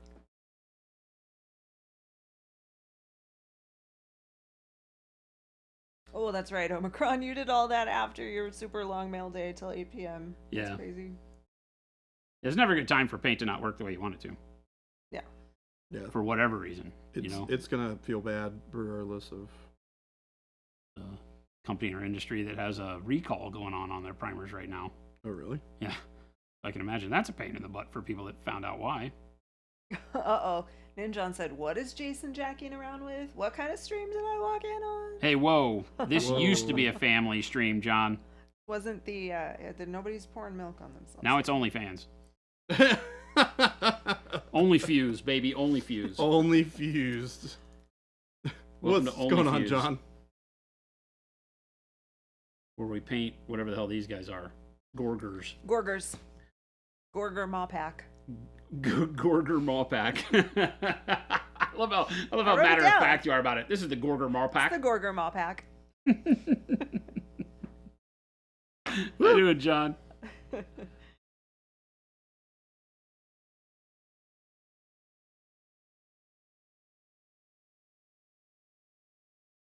Hey, John, did you know that Scott has kind of informally invited me up to do an episode of Tup with you guys? Oh boy. I'm gonna laugh when he's What? like, no, he didn't mention it. Oh, I'm about to get somebody in trouble? They don't care.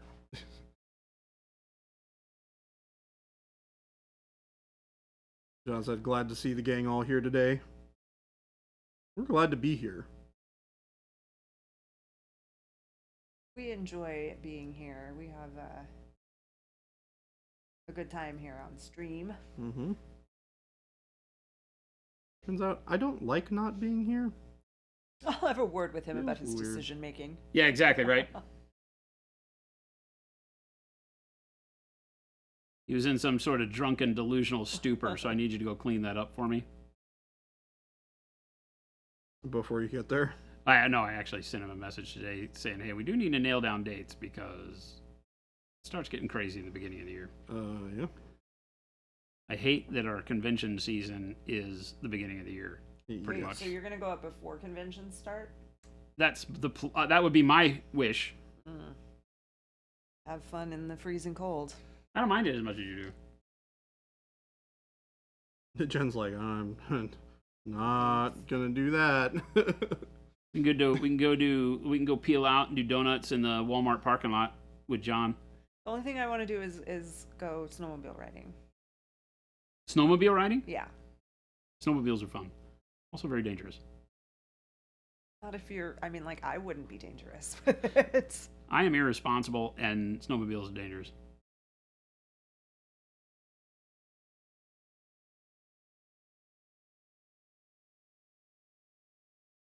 Alex does minis. Hello. What's up, Alex? How's it going? Hello. Hello. Welcome. How are you? Donuts in the mall parking lot sounds like more of a Daryl thing. I sent my last email to John, actually to Daryl. Did you really? But That's John, awesome. John intercepted it Oh, bummer. and got us all in trouble. So, I'll pull you in a shopping cart behind my truck in any season, Jason. I'm telling you, man, that's commitment. That's true love. Jen won't do that. Nope. I was thinking more push me in the shopping cart, John, and then slam the brakes on so I don't know when it's coming.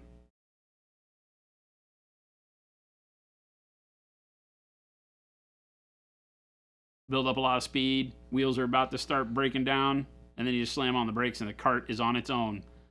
Godspeed, friend. This is gonna look good on TikTok.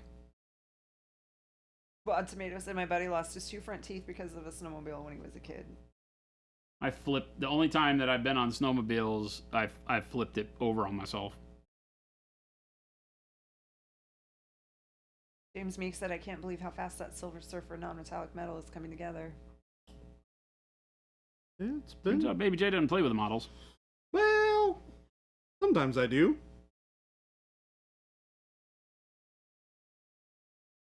It's down to business. I do get down to business, though. We don't talk about that game delay. We ceased that subject. Oh, did he say the? Yes, he did. Oh my gosh! You know, it's really funny, but I would love to hear his thoughts on the matter. Don't think the cave howler has any wood. Good news for you said, I have good news with me that I wanted to share. Who wants to hear it? Who's that? Good news for Good news you. for you. Oh my god, I don't know that I trust this good news. Is this spammy? I What don't is it? know. What is it? What'd you get me? I have a Christmas present on the way? Chronic Toast. Hello.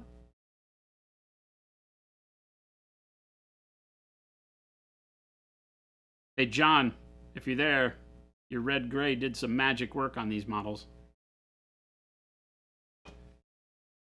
I've glazed quite a bit of red gray over the past few. We won the Publishers Clearinghouse.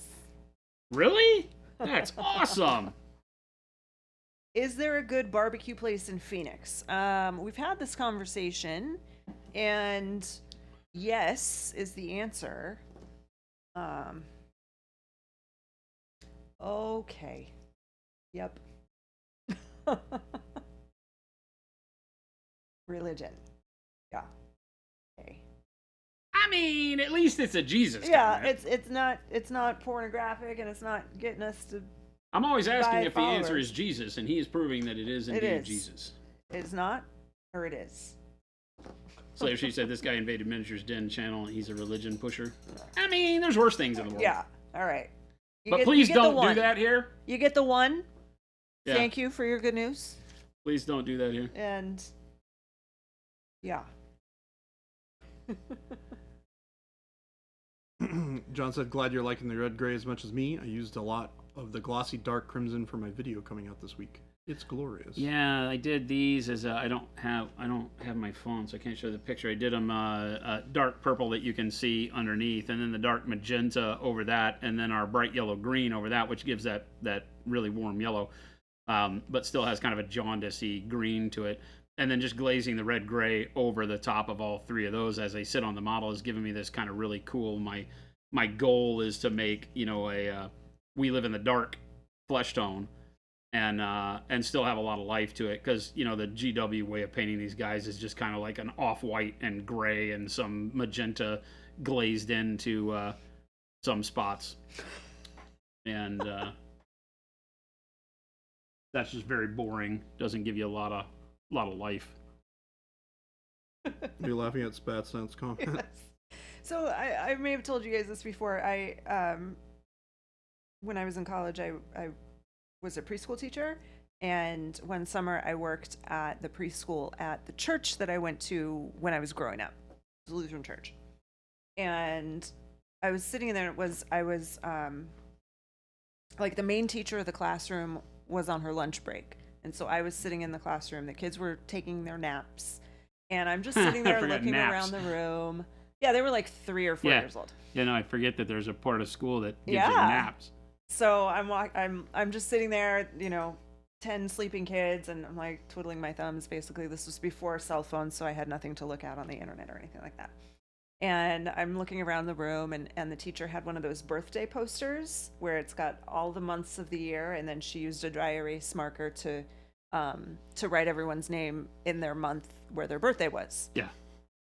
And I'm looking at all the names on there, and I'm looking at the kids. I'm like, yeah, I know all these kids. And then I get to December, and I see in December listed Jesus. And I'm like, who's Jesus? I'm looking around. I'm like, which one of these Well, because kids we're in is Arizona, Jesus? so it makes sense that you'd be like, Jesus. I wouldn't have even thought. Was it December 25th that Jesus' birthday was? Yeah. And then it clicked that, yes, it was Jesus. And you're like, oh. Oh, not Jesus, it's Jesus. Got it. Like, Yeah. it's a birthday, yeah, it's December 25th. Oh, Jen. So, yeah. Oh, that's a funny thought, Punisher. Punisher says, good thing that guy wasn't around for last week's streams. Wow. What did we do last week? Remember your meeting, lunch your meeting? lunch meeting? Which The we guy had a you nice talked to long at lunch at the conversation about. pizza place and what you were looking at on his phone? Oh, Is we had that, is that bad stuff? I mean, a religious person might think it was bad Oh, I don't know. because, one day we'll have to give an account for our life and what we would deserve for our evil, Oh. such as lies, hatred, stealing, and unclean thoughts. So yeah, I don't think he would have liked the unclean thoughts. I feel like that falls under the unclean thoughts. Yeah. You accidentally took a 4-hour nap today on your lunch, Wad. Like that's not how we're supposed to do it. Probably needed that.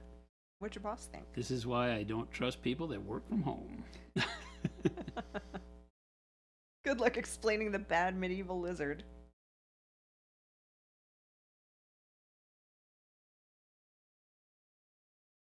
And did he just choose the stream by random? I'm guessing yes. Although he may have seen Hobbies and thought, well, my hobby is Jesus, so this could be a place for me. Maybe?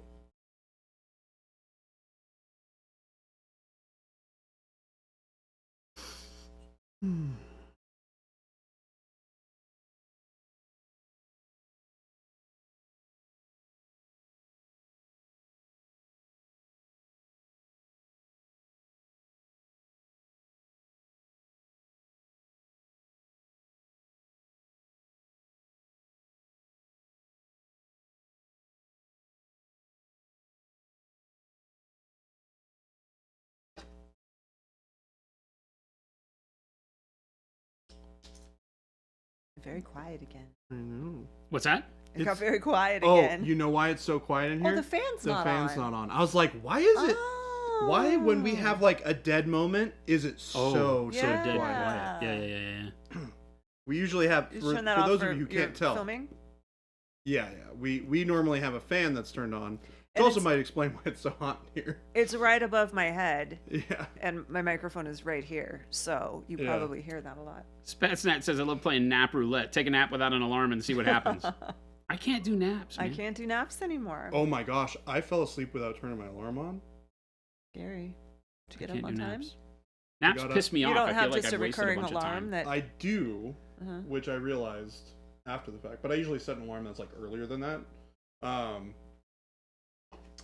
But I woke up literally 3 minutes before my regular. Yeah, alarm.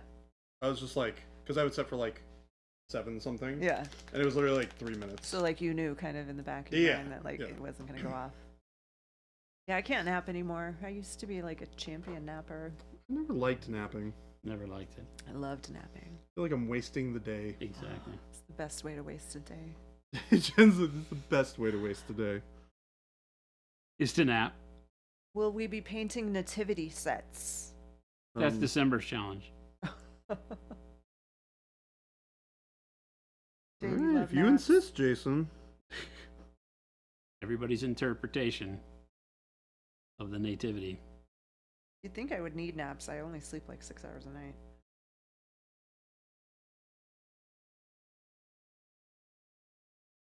Can you imagine asking a bunch of fantasy and sci-fi involved nerds to model their interpretation of the nativity and the greatness that would ensue? Interesting. I like it. What? I like that idea. I think it would be cool. I don't know that everybody has the tools to do that. Yeah. That's a pretty heavy duty ask of people. An orc nativity scene? Space Marine Jesus? Yeah, I was going to say, you know, the interpretation could be anything.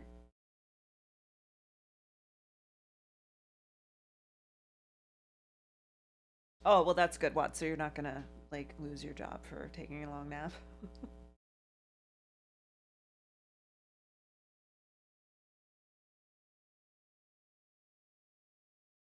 A Buddy Christ mini. Yeah, I think it could be lots of fun stuff without being like sacrilegious. You've gotten to the age where you welcome a mid-afternoon nap. Well, see, that's what I thought, right? There are a few things in my life. I'm like the meme, right? It's like I thought that quicksand was going to be a much bigger problem than it turned out to be, right? There were lots of things that we were told as kids that were going to be big deals. Yeah. Yeah. And they just aren't. Naps was one of those that as you get older, you just wait. You get old, you get to take naps. You'll love your naps. I hate naps. Hate's a strong word, but Strongly dislike. Gonna go lock up real quick. I'll be right back. I just never find time for naps, I think is the best way to put that. There are definitely times where on a weekend I would really love to go if I'm not sick, Yeah. it's just not going to happen. When I was teaching, I would come home after work and Yeah, there's no way. then I would take a nap for like an hour, and then I'd get up and I would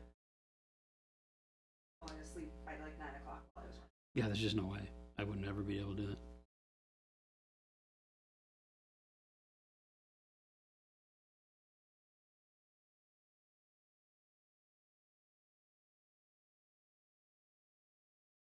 Plus, the dog won't do it. Like, I got to tell you, I could maybe be coerced into naps if my dog would, like, lay down on the couch with me and take a nap, like all these people I see on Instagram. She won't? No. That's a bummer. No, if she's taking a nap and I were to lie down next to her on the couch to take a nap with her, she would immediately get full of energy. She'd be like, ooh, Dad's Great, here. we're playing. I hung the TV, or I had bought when we got the new house, I had bought a TV mount, wall mount. And so I hung that this weekend.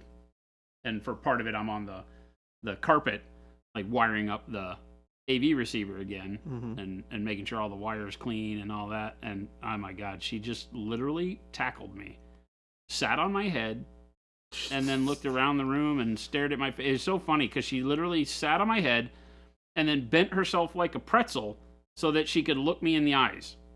She's sitting on me on one direction, like with her butt, like she comes behind me and sits on me while I'm on the ground and puts all her weight on me, and then somehow bends around to where her eyes are looking into my eyes. So she's sitting on me and staring at me right in the eyes. I'm like, so is this what we're doing? Because Dad's trying to work. It was not even an I help. It was all right, you're mine. You have come into my domain. I mean, to be fair, you were home, so therefore, yes, you were in her domain. Not wrong, but it took a lot of convincing to get her off. I have to admit, I was laughing my ass off the whole time. I Too. bet you were. I was like, what in the world is going on? Jen's laughing at me. Cora's just staring at me. Like, this is what we do, Dad. You decided to get on the floor. Anytime I get on the floor, we, like, try to wrestle. She's not a very good wrestler either. My lazy, entitled dog. Not a very good wrestler. Didn't like the rough house much. I mean, she kind of does like the rough house, but it's like on her own terms.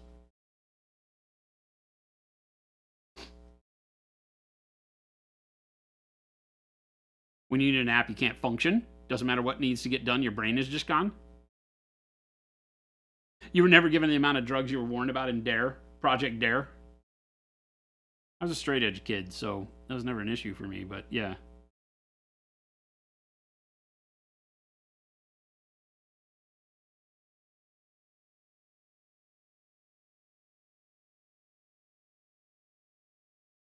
Being in the music biz, I knew a lot of people who did get that amount of drugs, though. I bet you did. And most of them had the gall to, like, wear Dare t-shirts. That's pretty funny. I mean, that's not really funny, but that's... It was a whole thing in that There's some group. amount They of were just like, funny having a in that. Dare t-shirt was kind of like, the holy grail.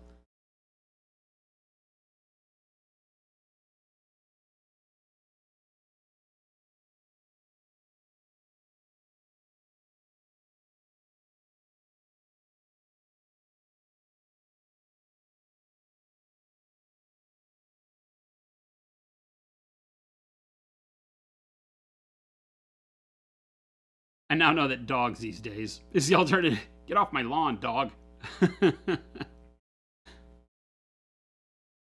We have in the neighborhood we live in, it's a historic neighborhood, and so there's a group on Facebook, and you know the drill. Your neighborhood group. It's not an HOA, but it might as well be. It might as well be. For how these people sometimes get together and do the the sewing club style conversations. God, my mom would love your community. And it's funny like that though, because they'll be like, okay, I would really like for whoever is allowing their whatever they call it, fur baby, to leave his oopses on my yard. It's language you just don't use, like in public. Like none of us would talk about this like that. I'm like, okay, whose fur baby oopsed in my lawn? But it's so funny to read it. Like, it's pretty appropriate for you to just say, hey, Hey, somebody's dog. your dog's taking a dump and you're not picking it up, you lazy bastard. Pick up Yeah. your crap. Yeah. You get a kick out of it.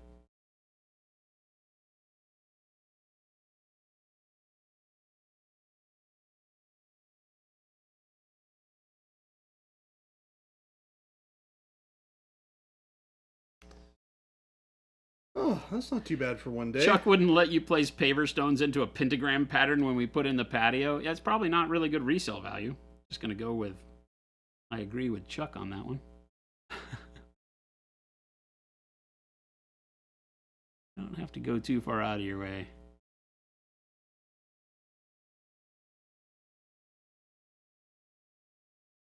Kill him with kindness. They often don't know what to do with it.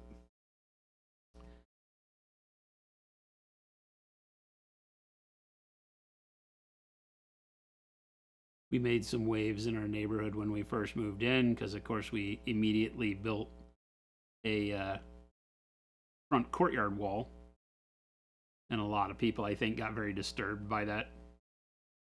Didn't like it. So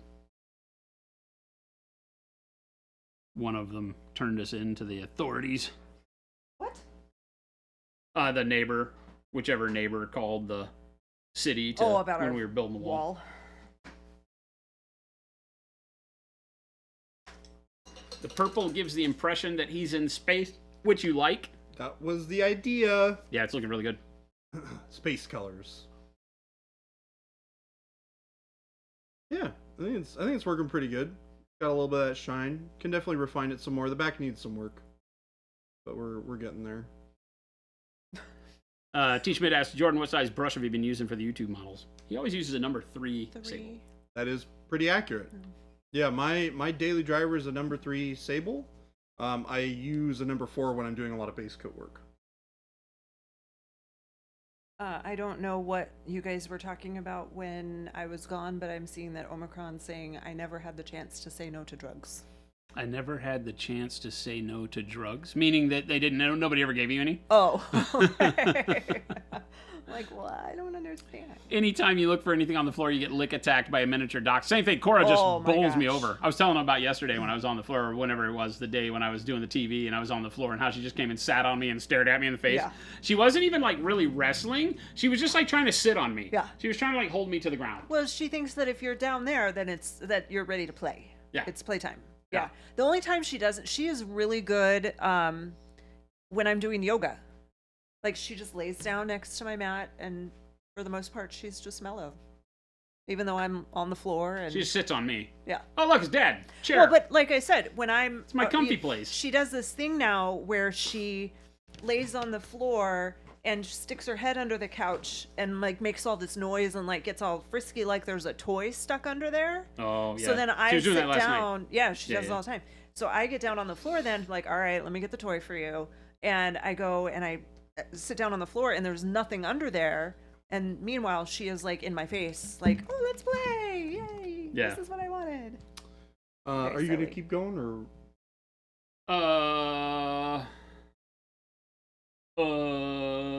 What is today? Tuesday? Yeah. I mean, what do you think, chat? I gotta run to the post office, which closes in 20 Now. minutes.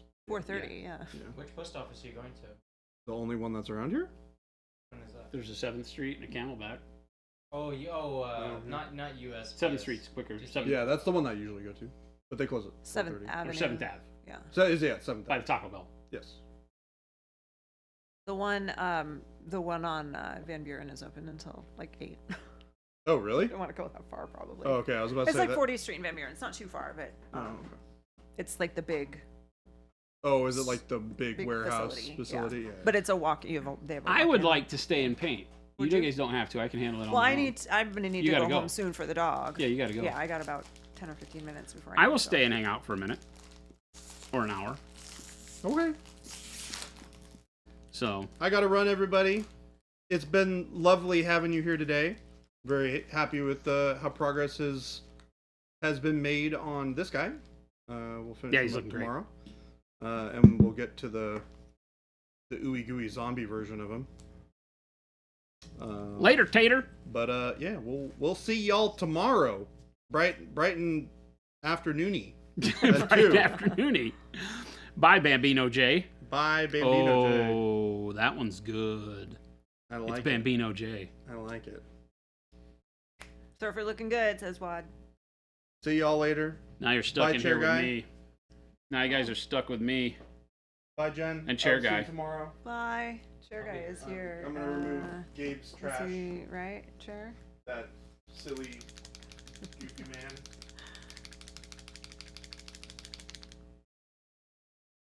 Bambino J with Tony Bag of Donuts. We got all the good names. Yeah, I'm really enjoying these guys. Oh, here we'll put you on. Boom. Full screen. There we go. Look at Oh, that. what Oops. happened? Wait, what'd I do? You got to hit the here. It's this. Why is the I did that one. I did the oh right one. they okay? So go into where it says right now. See the sources screen. Mm-hmm. Scroll up or down. Scroll down a bit. Scroll up. Right, your left, This one right here? Yeah, like do the eyeball. Click the eyeball on that. There we go. Ha. He was recording a video, so Yeah. he turned it off.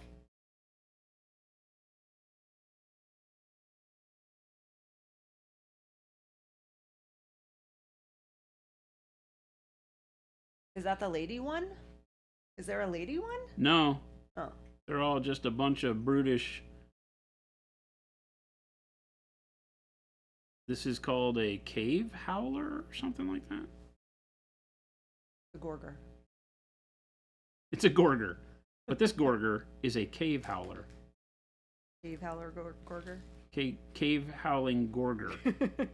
This is making this more difficult than it should be, I think. Oh, but- wait. Here and here. There we go. Jacob, are you going to stay for a while? Yeah. Okay. For a You little can, while. you can, Jacob will keep me company. You can keep him company, and you can come over here and do the stuff. Uh-oh. I'm not gonna touch it. I'm too scared. Got to give him a class first. Yeah, Don't throw him to the wolves like that. I know. I would never do it.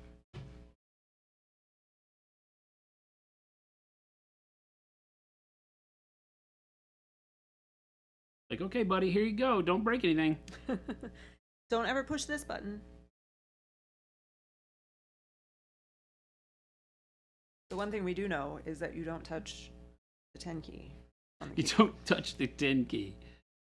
What do you have? Your thing say nope on it? The little paper? Says nope. Nope. Bad things happen when you touch those keys. We go for it's like a time machine. We go back in time Yeah. like a bunch of years. Holy hell. That's crazy. Yeah, when we were still streaming at the house. Yeah, it's back before we had an office. Yeah.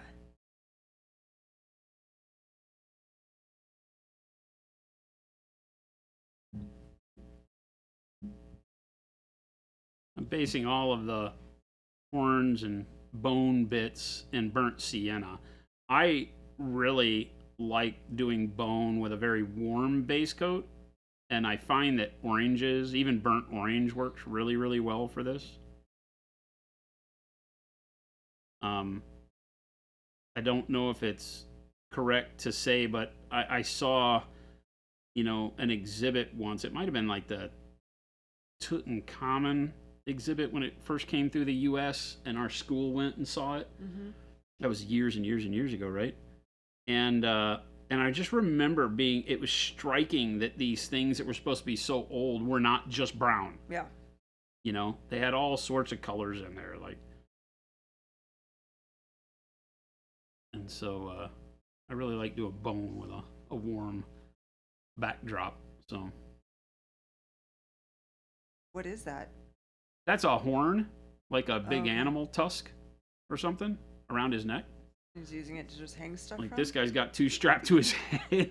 I'm like, how do you Oh. see, man? There's like one eye peeking out Oh, yeah. through the wrap, and he's got the tusks. It's the same kind of tusk as this thing. What's the story with these guys? So the ogres in Age of Sigmar are plagued. I don't know what they did, angered the gods or something.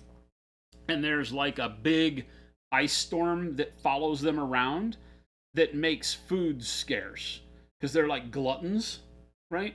And so they angered their gods, and so now there's a scarcity of food. So they have to always be on the move. They don't stay anywhere, from my understanding. So they're always migrating, trying to find food, but this storm is keeping them from being able to do it. So they're just enraged because they can never be sated. And then further than from that, some of them fall victim to this never-ending hunger. And these guys, the Gorgers, that's what they are. They're ogres, normal ogres that have fallen completely victim to this insatiable hunger. And they, no matter how much they eat, they never feel like they've eaten anything. And so they're constantly just mindlessly driven to kill and eat flesh, like raw flesh. So why are they not gigantic and overweight? Well, they're They pretty are. big. I mean, compared to normal dudes, they're pretty big, Oh, okay. right? But that's Oh, the thing yeah, is okay. that they're always like on the verge of like emaciation for their race, right? Because the other Okay. ogres are actually fairly fat. They eat a lot, but they don't have the same affliction, curse or whatever. These guys have the curse, which makes them crazy. Now, I don't know why they look like they live in caves, and one of them's called a cave howler. So maybe they do. Maybe they kind of go wander off by themselves or something. I don't know what it is. There's a lot of the book I did not read. I really only flipped through it because I thought maybe it had some alternate color schemes for them, Yeah. because I was looking for some inspiration, because the color scheme that they come with is just kind of bland, not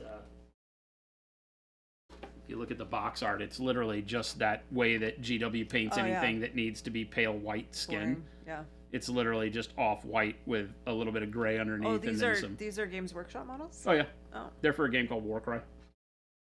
Yeah, I had that written down. I just didn't know that that's what that was from.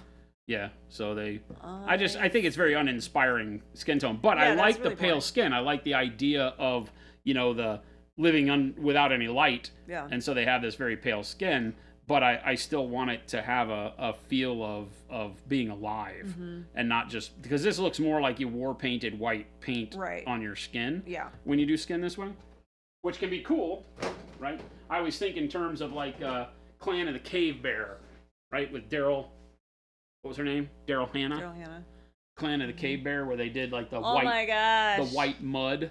So this is not how you get to the post office on time, by the way. Can't go to the post office. Why? Well, there you go. Gabe, here, Gabe.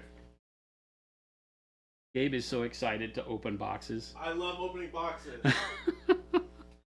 So, This is, oh, wait. Okay. chat, remember how I This said is to insane. to our friends at Cool Mini or not to send us anything big? This is my buddy. His name's George. I think George. technically what I said is don't send us any more Galactuses. You did. And so this is what they He did did? instead. No, said- no. You Oh. did say don't send any more Galactuses. He said, I'm going to send more Galactus. I said, no. Oh, yeah, he did. And then he said, okay, well, I'll send something else large. Yeah. This is great. I forgot that He's they like, were you the didn't ones say that not did to this send model. a Cthulhu. It's really cool. It's very cool. The model is ridiculous. You gonna paint it, Jason? No. Here, you paint that one. I'll paint Galactus. Not in a million years, my friends. I paint miniatures, not bigatures, Not bigatures. not small children. This is, I'm not like holding it forward. This is like in line with me. It's, yeah. It's big. Its head is almost as big as your head. No. No. Well, No. Its torso is bigger. Yep. That's a beast right that there. is true. That's That's a beast and a half. we need to,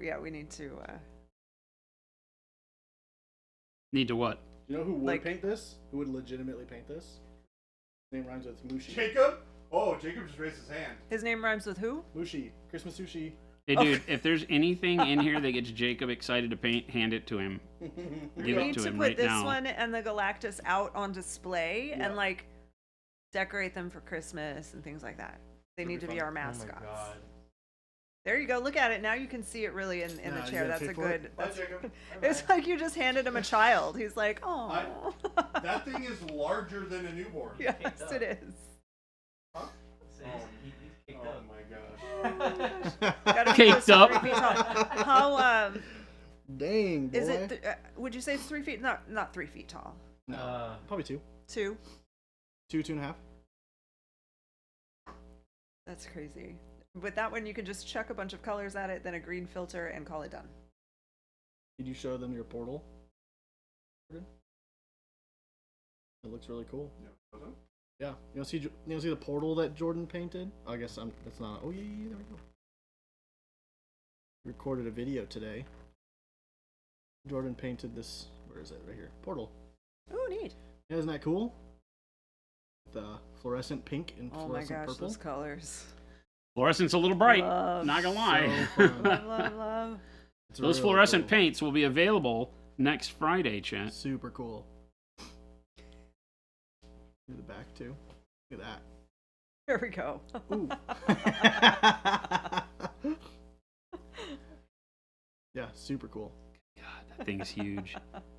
You put God. the other one on. When chair guy and nobody else is sitting here, we should just have each of them sitting on a chair. Yes.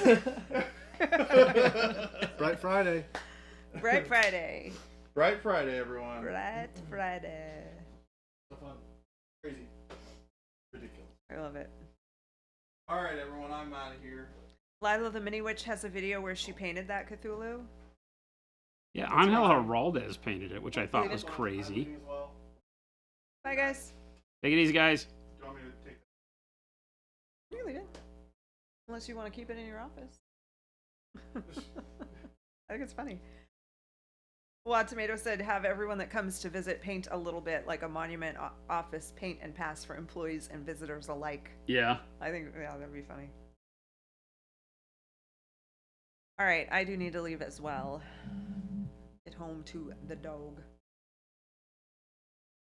Adios, everyone. Enjoy the rest of the stream. See you all tomorrow. See you all tomorrow. Jade's off for the night as well. Happy normal Tuesday, Jade. Yeah, definitely nothing to Nothing celebrate special today, about Jade. today. Have a great normal Enjoy your Tuesday night, tacos. Jade. Hope you have fun with painting and tacos. Was it painting and tacos? Yeah. Okay. Poor Jade. All right, you guys are good. Everything. Yeah. Yeah. I'll turn it all off when I'm done.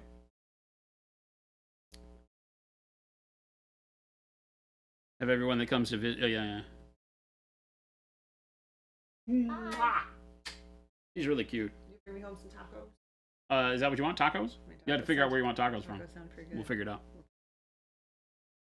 Bye, Jacob. Bye-bye. See you tomorrow. So it's just you and me, Jacob. Yep. What stories you got from the weekend? Jacob went and played Digimans. Yep. It was very fun. And Paul, who works in production, I gave him the ultimatum that he had to get top 16 or don't come back. Yep. And he got, what, 6th place? He got 6th place. That's great, man. Yeah, it's very good. So big congrats to our Paul. Went and told him he performed admirably. And he beat Jacob, so that counts. Uh-oh, here we go. I don't know. What do you mean you don't know? He either beat you or he didn't. Is this did. where you say you let him? No.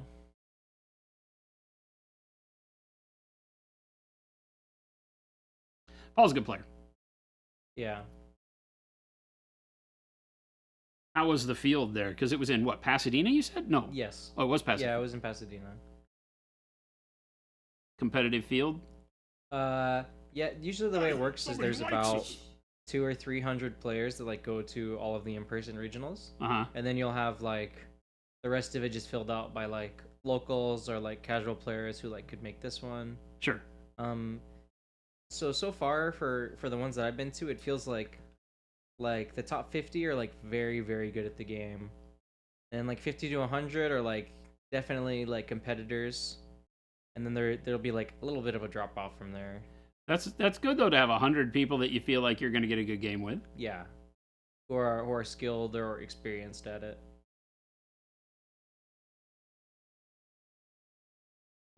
T. Schmid in chat said that we got him and he went out and bought 2 Digimon starter decks. It's my favorite game. So, is it still? Yeah, All right. to this day. I saw you slowing down on it for a minute. What do you mean? I think you were focusing in on maybe One Piece and Oh, so you got distracted with some other games. I like trying all those other games, and a common theme that happens with me is that like I'll play other games and then they make me realize why I like Digimon as my favorite game. Yeah, I can understand that. But I 100%. obviously I don't think it's the best like game at everything ever. Like it has its flaws, and other games have their strengths. It's just for me personally, it is my favorite game or favorite card game. Completely reasonable. It's a fun game. Yeah, I think the combination of like The mechanics of it work really well. the resource system. Yep, the resource system is great. Neat and- game. Yeah, and making a bunch of cards that like fit my personal playstyle make it the most fun for me.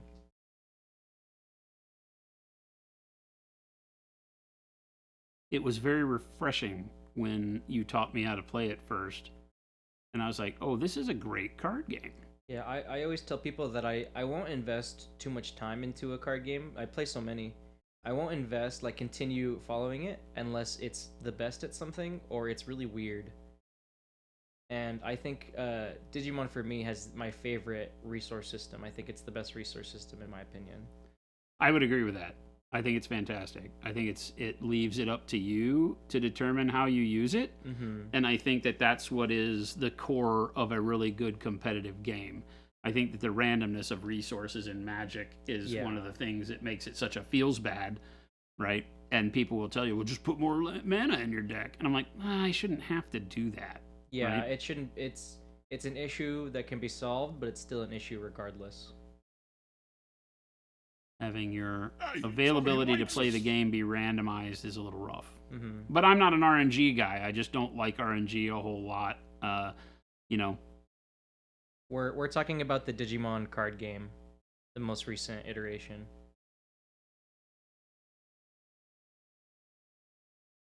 See, Makar, what's going on? You missed the World of Warcraft card game? Never played it. Time to DoorDash Jason tacos at the office. Please don't. They won't be able to get in. And we don't have the doorbell doesn't ring all the way back here, so they'd be very angry with us. Maybe Jacob can help you here. Do some Digimans get multiple attacks from being evolved, or is it only if they have the keyword that says it gets bonus security checks? Yes. So they stack their abilities in the lower box for each card. As you evolve them, they get cumulative abilities. So that's why you want to put certain ones in there, make sure you evolve certain stacks rather than just hard playing them, because you want to be able to do things like extra security stacks. But all of those things are cumulative if it's in that box at the bottom. There's other abilities cards have that are above the box, and those are not. Those don't go with the evolution or the Digivolve. Yeah, there's main effects and inherited effects. That's another thing that I think the game has that's really unique. There are like games before that have tried it where it's like you're stacking the cards and they'll give inherited effects, but none of them really did it super successfully. Yeah, because Pokemon is really just a target for evolution being the right card. Yeah. You don't get anything from it. Yes. Right?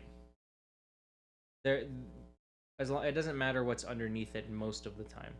Right, it just has to be the proper card to evolve from. Yeah, it's just the right name. Yeah. So other than that, it's really not a big deal. So, but Digimon, there's a reason to evolve from certain ones. Certain ones need certain name cards to evolve from, but they also have these abilities you can change out. And I play a deck, or played a deck, Machinedramon. And one of the things with Machinedramon is you have access to so many cards, so you're picking the cards that have the right inheritables, so that you've always got the right inheritables to choose from when you go do that. But it's a fun game. Yeah, one of my teammates, he played Machinedramon at the recent regionals. I think he got like 60th or 70th. Mm-hmm. And he had for his level 5s, he had I think 17 unique cards. Yeah. Which is a huge amount. It's normally like 8. And it's like 4 copies of like 2 cards. And then a bunch of level 5s. Yeah. Fun game. If you're into card games, it's definitely worth giving it a shot because it's very low cost of entry. Yeah, it is definitely one of the cheapest card games that I think it is. It's very good in its price to player ratio, because there are like other card games that may be cheaper, but nobody really plays them. The closest thing is like current Pokemon, where current Pokemon is very cheap to get into and a lot of people play it. But it's around that price range where meta decks usually shouldn't be more than $100. Well, and I was surprised that the boxed game, or the boxed starter decks, were actually playable and fun. Yeah. You know, they're not super meta. They're not good. They do one thing and only one thing, but they were good for teaching. They're complicated. Yes. They're not like, they don't take for granted that everybody's an idiot that plays the game. Yeah. Like so many card games do. Mm-hmm. So many card games, when you go to buy the starter decks, you know, it's like, well, when you get to play them, your friends don't even want to play them because the decks are so bad, you know. But with Digimon, it at least feels like, you know, you may not have a great chance to win, but it's going to teach you the game really well and not feel completely lethargic. A good thing I really like is that they usually release them in pairs, and the 2 pairs are 90% of the time balanced well against each other. So it's very easy to get 2 of the most recent pair, and you can have like very like interactive and like skill-based games between those 2. It's usually not too favored towards one. Oh, that's cool.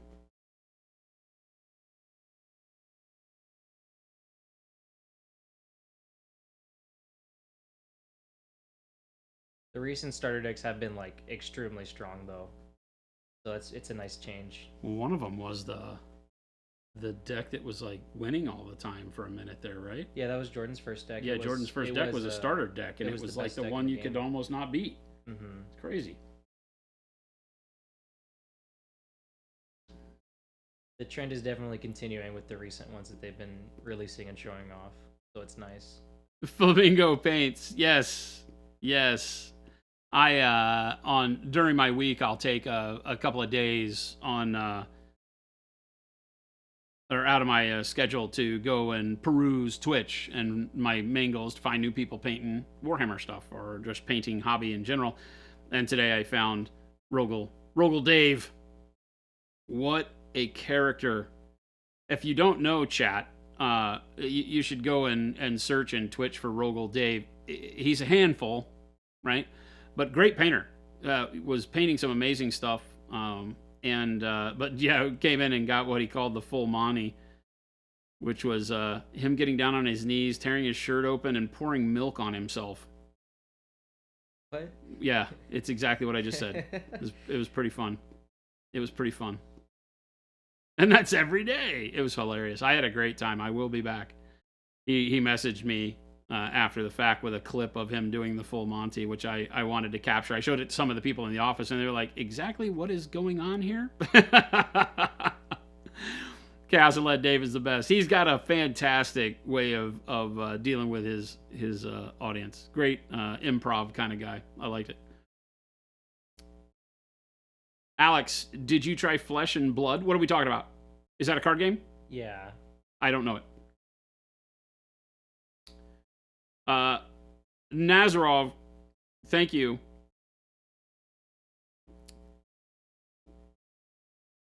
For the follow. Welcome. Yeah, but if you get a chance to catch Rogel Dave live, it's worth the experience. It's a lot of fun. Does he just stream on Twitch or? I don't know. I don't know. I didn't go in depth with him on questioning. You know, I normally go watch like 3 or 4 people on my stent. You know, I usually do it before or during lunch on Tuesdays and Thursdays. Somebody likes us. And this go round, you know, I found him and I was locked to the show until I had to break. He was just funny as hell. Great time. And like I said, and I don't mean that this to sound like you can't be the multiple things, but at the end of the day, I was like, you know, the only thing that bummed me out is that he was so funny that we weren't really paying attention to the painting, and he's a really good painter. He's painting a Lilith from Hera Models right now and was just killing it. I like to see it. Very entertaining. When you can be entertaining and also provide a really good look at the hobby through your talent, that's the icing on the cake for me.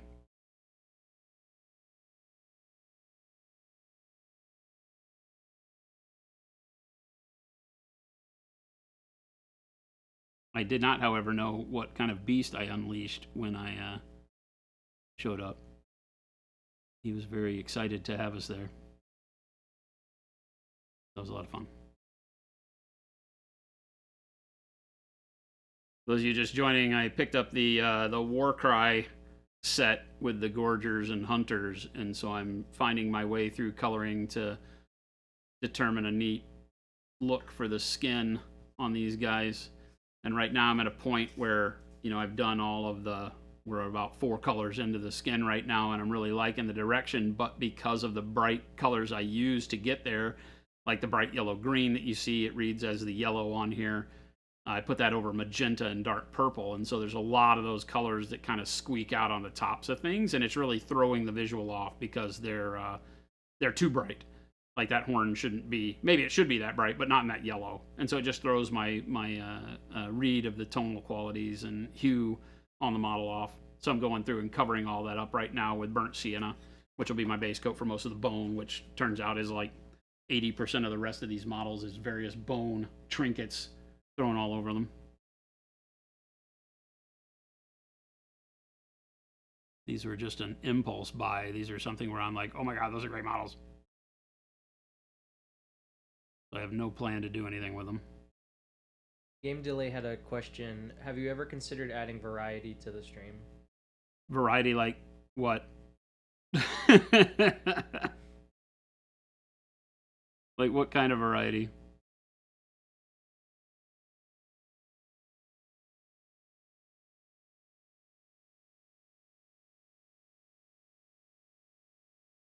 Like pour milk on myself and do the full Monty? No, not a chance.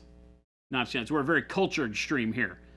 We take ourselves very seriously. We do not have time for shenanigans. We allow shenanigans to exist out in the world amongst all of you plebs. We do not allow ourselves to be taken in by the influence of chaos. It's all order here. Order and proper judgment and good advice, right? We will not lead you astray. We only tell the best jokes. We're only very couth. Right? This is a place you could bring your grandmother and she'd have a ton of fun. You wouldn't even be embarrassed. You're dealing in a different world here, folks. Dare I say a cut above.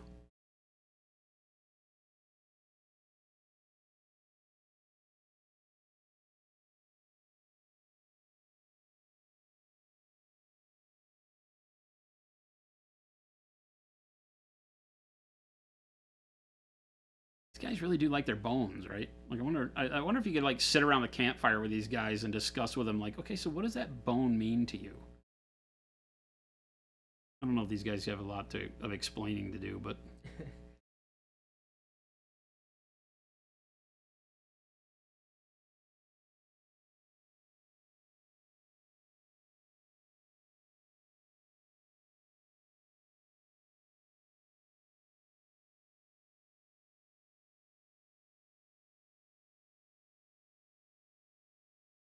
probably not the best conversationalists are gorgers.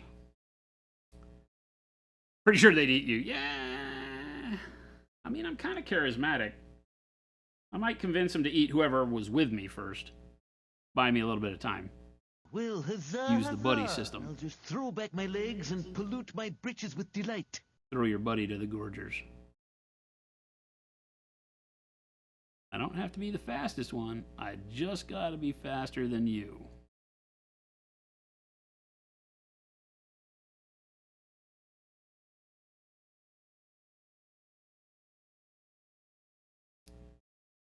Dodge Howell, what is going on? Long time no see. How you been, man? We take our nerd shit and Chevette seriously here. It is very serious. The Chevette is the best car ever made by mankind. And we're not afraid to tell that out loud to people. That's our outside voice. We use that. Oh my God, he has a horn in his earlobe.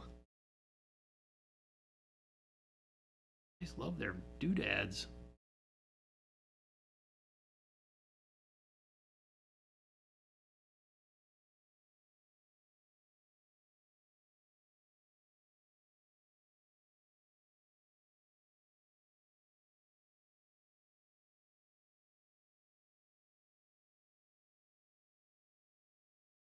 Neat models, though. Gotta give GW credit where credit's due. They make some fantastic models. I know a lot of people don't like them. Sometimes their business with the consumer doesn't seem like they care too much about those of us that like build and play with their models, but they have some amazing models.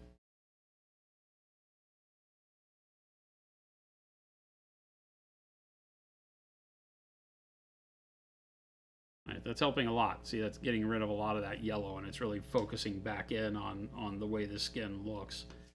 So a little bit of work goes a long way at this stage of a model to keep you from making bad decisions. Maybe not bad. I don't know how bad a decision can be when you're painting little mans, but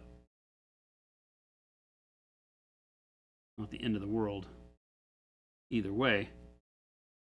But I definitely prefer to make a color or really a value decision, because in the spot where we're at right now, we're going to be determining how bright to go with the skin color to get me to that point where it feels albino-ish without going too white is the goal. And it's hard to judge that if it has a lot of bright colors around the skin, because your eye gets trained to the brightest value on the model when it makes those decisions on, okay, how much brighter should I go with this part? So if you prime with white paint, that can be a dilemma sometimes, because you'll have little patches of white sticking out on unpainted areas, and unbeknownst to you, those may be causing you to make decisions to pick darker colors on the rest of the model than not, because the model already looks too bright, because it has all that white showing that's not really going to be there. So covering it all up as soon as possible, at least with a base coat of expected colors. You know, like this, these horns aren't going to be orange or burnt sienna at the end of the day. But this is just a good base coat for it. And start with a dark color and get it set to where you see how bright the skin actually is. Put your Dreadnought together last night. I will say 40k minis seem a lot better than Age of Sigmar minis to assemble, at least. Oh, I don't know that I've ever drawn a distinction between the two. These were pretty easy. These are technically Age of Sigmar minis. But I feel like their process gets refined every model they make, which is kind of fun to watch, right? I was gonna say I agree. I think it's just how old the model is. Yeah. Because there are definitely some models you can still buy off the shelf that are old and that will feel a lot different than, say, these guys that are brand new sculpts. Because these models went together pretty good. Not a lot of cleanup, not a lot of mold lines or gaps to fill. There were some, but, you know, they were all fairly strategically placed, so it wasn't like a big heartache to see a gap. They try to put it along the edges of muscles. You know, it's always very tough when doing guys that are basically naked, barbarians and things like these guys, to have join lines and mold lines and stuff not be in areas that completely screw the model up when you look at it. Because everything's bare skin. So what do you do when you have a big mold line down the arm? And then when you scrape it, you lose definition on the muscle. So they did a pretty good job with these guys of not having it be that you had to scrape mold lines in areas where you're going to obscure detail and such. So it's pretty cool. Pretty easy. Not too chubby. You load the push fit. I cut the push fit pins on and just glue them. Right? If you cut the push fit pin down by like a quarter or a half an inch, then you can still use it as a guideline for getting the model together and then glue it. It keeps the model going together really well. Because a lot of times the push fit pin is longer than the hole it's going in, and it keeps the pieces from fitting together perfectly. So you got to trim them down. And then I just glue them. In some cases. Like that entire, is it Yndrasta? No. What's her name? It might be Yndrasta. The flaming spear or whatever, the wing chick. The one I use the same wings for Dante, right? She's the only push fit model I've ever done where I literally didn't use a single ounce of glue on her, right? She's all still just would come apart. So, you know, like the wings are loose. You can see the pin on the back. Oh. I didn't glue any of her. She went together pretty well, though. I say as I can't get the wing back on. There we go. But, yeah, any of the stuff that comes in the starter sets typically winds up being push fit these days. But it's not the end of the world. They still work pretty well. Where I got you from, so sit on the desk. Is that her name, Yndrasta? Yeah. You think the only Age of Sigmar minis you'd fault are the push fits? Yeah. Yeah, okay, so I missed that part of the conversation because that's exactly what I was saying. Cut the pegs. Ghost Hunter says, and now I need to buy red gray. Great color. That's what this is. Red gray over the top of all those bright colors I sprayed.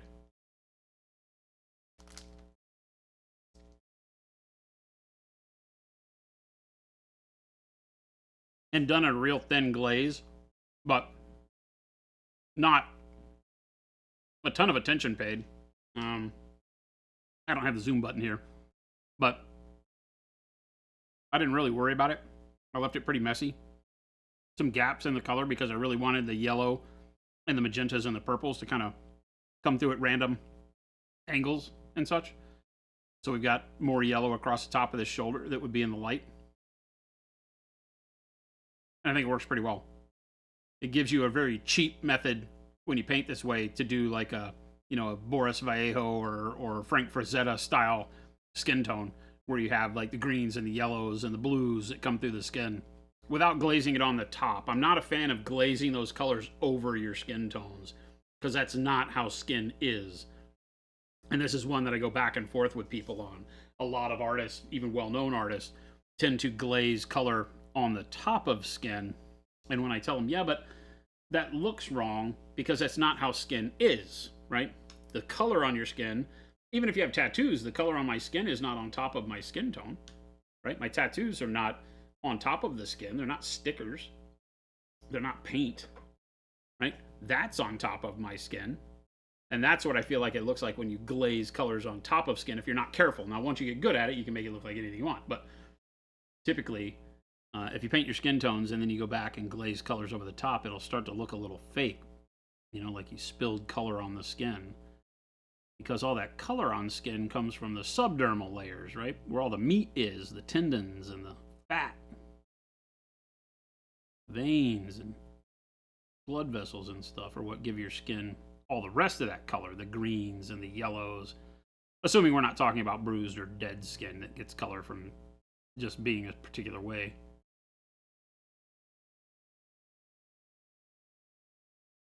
All the rest of that comes from the biology beneath. Painting it on first and then doing the color over it works really, really well. But it takes you being comfortable with painting with very thin colors, you know. But that's usually the only time that you'll see me glazing a lot. Sometimes on highlights, depending, like if I'm doing Space Marine armor or something, glaze highlights. But generally then I'm using fairly opaque paint the rest of the model. T. Schmidt says, buy all the colors. You should. Just sit here painting and thought, why am I not watching Monument Hobbies? Isn't that the question that plagues us all? Why am I not watching Monument Hobbies? Usually because people are trying to be responsible adults and have better things to do, but we're not going to go there. I don't want to make anybody feel bad. We're all being responsible in our own ways.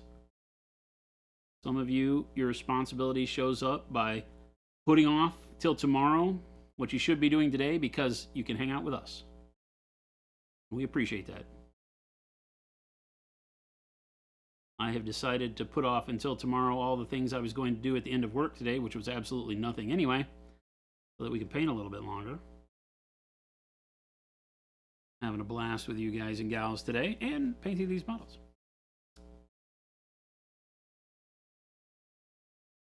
I had been working. We have Jen probably dropped our Discord link earlier, but we have our Discord challenge for this month is a limited color palette, and I'm doing this model in our limited color palette. And so it's all fall colors, like autumn colors that the palette is. And so I'm utilizing that palette to paint this neat little dwarf model.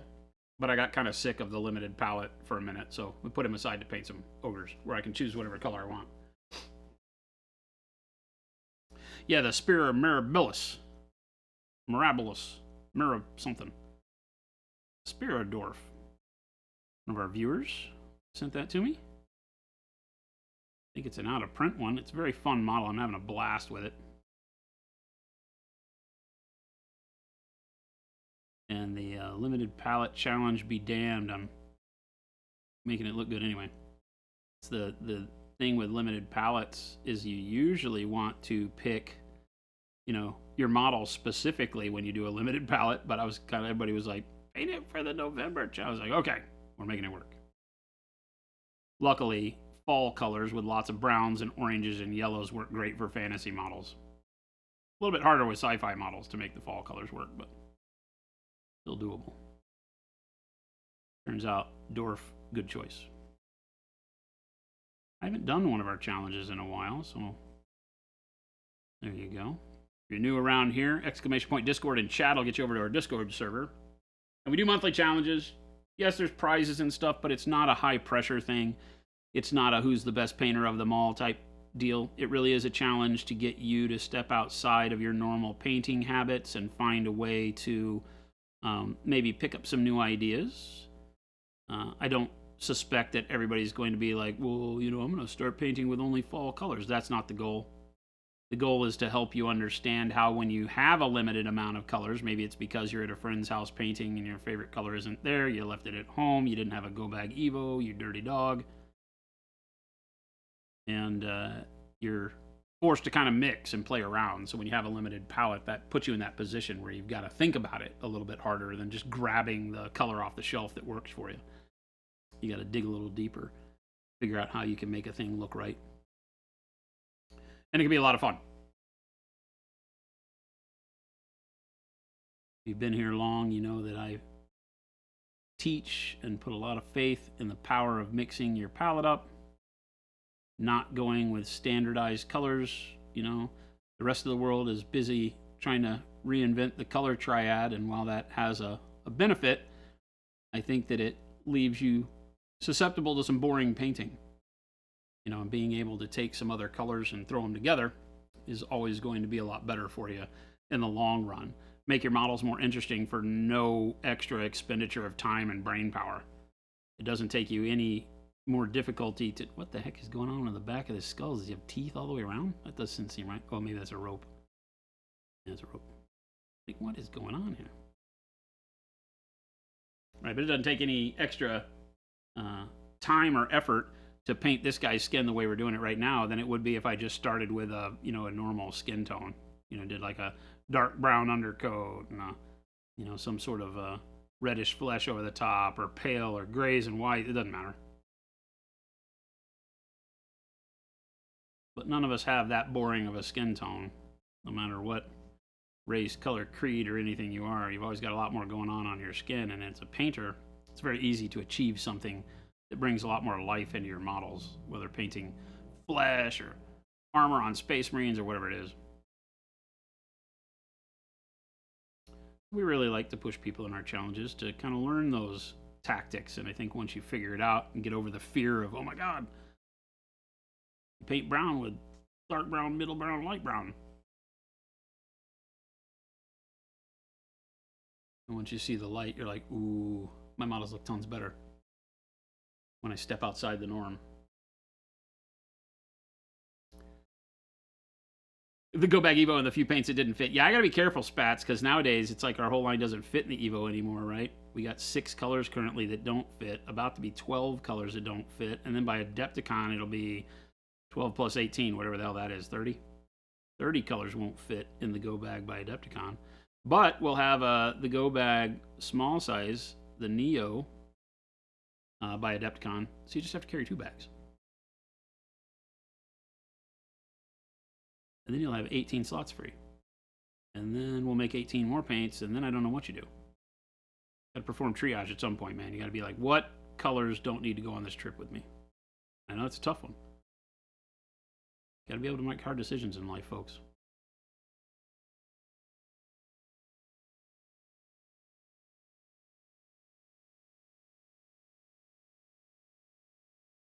When are you gonna play some more miniature games, Jacob? Maybe this Friday. Oh yeah, you haven't stayed for a Friday to play miniature games in a while. Yeah, I've been practicing a bunch for the... I guess regionals. For the tourney, but now that I have free time, I think I'm gonna try to play... Oh, well no, because Phil's playing with Ruben this Friday, huh? Are they doing... What are they doing? Are they doing Age of Sigmar this Friday? AOS, yeah. I know they're playing. I didn't know if it was Friday or if it's during the week, but yeah, you're right. They have a game planned at some point.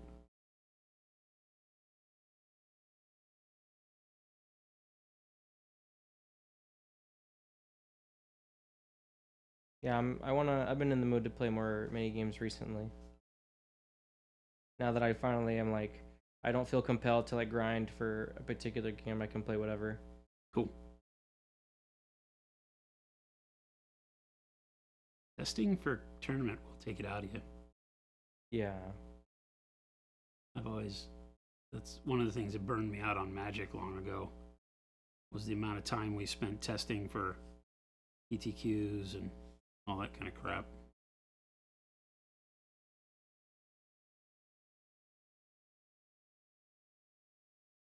Made it feel like a job, like raiding in World of Warcraft. Yeah. At some point in time, it was like, I have a real life.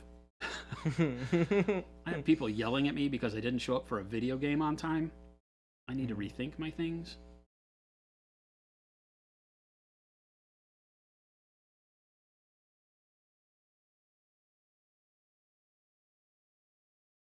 Game delay, those are the comfy chairs. It is easy to just like zone out in those chairs. 100%. One of the best purchases Monument Hobbies has made. Not for any reason in particular, other than that they're very comfy. They don't get near enough usage.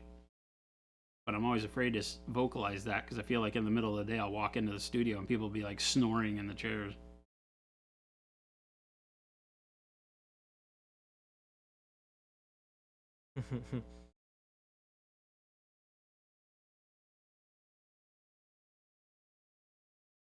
New guy Phil used to go take naps in his truck every day at lunch.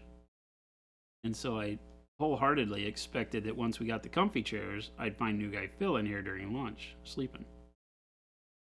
But now, he doesn't do that anymore, I don't think.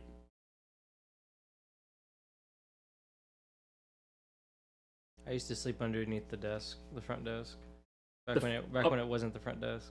This front desk? Phil's current desk. Yeah. The big horseshoe thing, or L-shaped thing. Deadbeat says, I realized I was playing video games with the wrong people when I stopped playing to take a phone call and he got yelled at for taking the phone call. They're just a little bit, their dedication levels are different. I was that guy who always made the 40-man raids an hour late to start. I wasn't, though. That was the problem in my guild, is that I was always there more on time than all of the other people. But because I wasn't to the letter on time sometimes, I got yelled at. And I do admit I drifted a little bit because I knew that the DPS gang wasn't going to get there for 15 minutes anyway, right? So I showed up like 5 minutes late, knowing they'd be 15 minutes late. I still had 10 minutes to talk to everybody and catch up before we said go. And this was back in the day of 40-man raids. So when you're raiding, you work 8 hours, then come home and play 8 to 10 hours. That boy, I know the drill. When we were beating our head, the last expansion that I did that in was Wrath of the Lich King, and we were beating our heads against trying to beat 3 dragon. I don't remember what the dungeon was called, right? The big black dragon with the lava waves coming each direction, and he had 2 drakes that you could either kill before you did the boss, or you could leave them up and they would come in at different times during the boss. And there's either 2 or 3 drakes. Might have been 3 drakes. I think it was 3 drakes. And so, you go through and you kill all the drakes and fight the boss and get the boss fight down. Then you kill 2 drakes and leave 1 drake up and do the boss fight and get the boss fight down. And then you leave 2 up and then finally 3 up, so.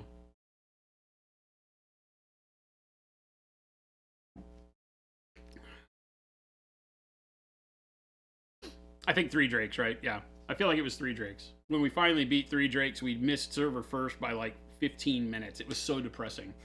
An alliance guild got it like literally 15 or 20 minutes before us or something like that. It was like, ah!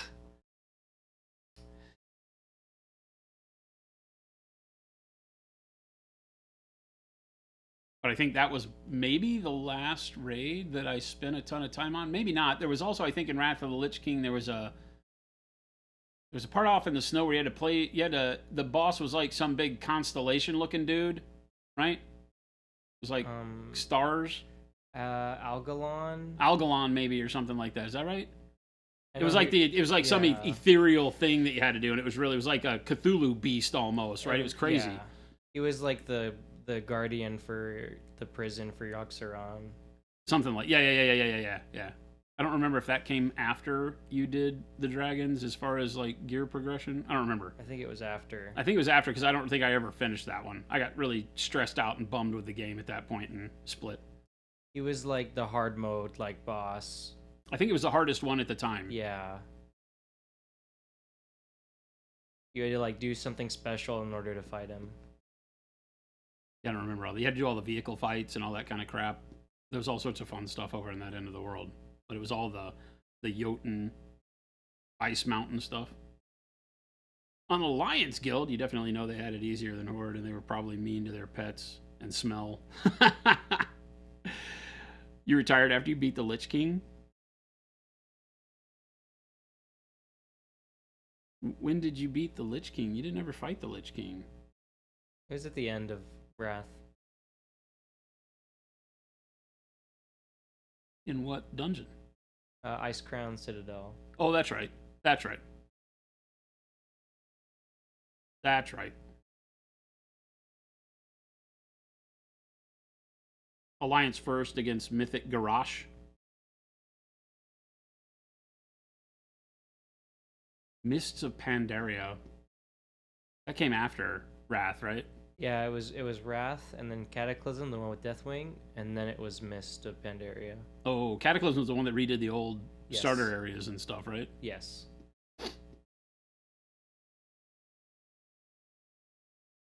Yeah, I played back when Noxramas was 40 man, and then they turned it off because it was too hard and took it away, and then brought it back in Wrath of the Lich King.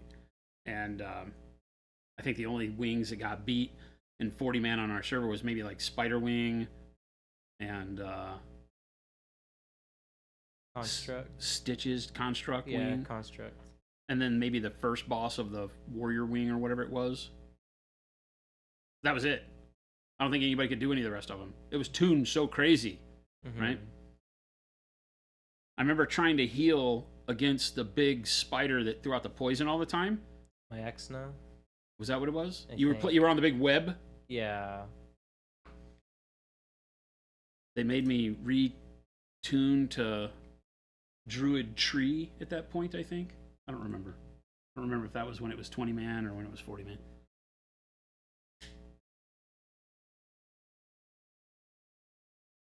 Good with that guy, this guy. Oh, the good old days of raiding. I used to love it though, man. Raiding was a lot of fun.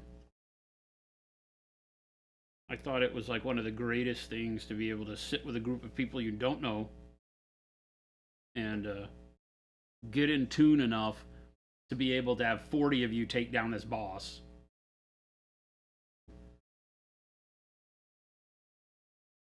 It was always fun times. Well, I don't know if it was always fun times, but when you finally got there, assuming you did, it was fun times.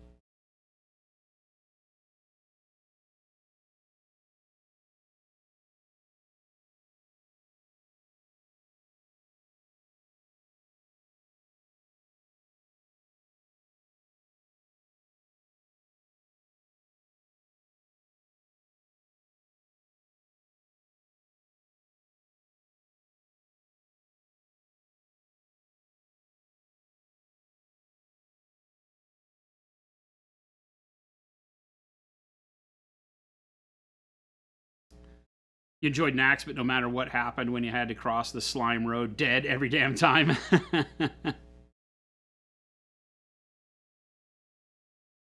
We would always have, inevitably, somebody would die. You had revives waiting to go.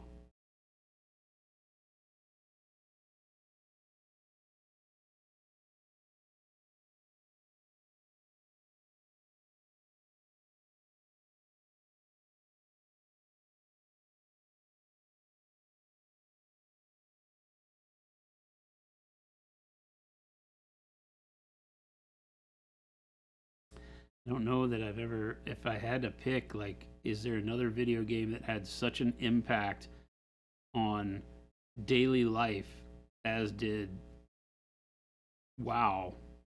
I think I'd have to admit no. I played other MMOs after that. None of them could match the amount of attention that I had chosen to give to WoW. Just a total different beast. I talked to people that had played things like there's one that was like something Camelot. It was like a full PvP server versus server game.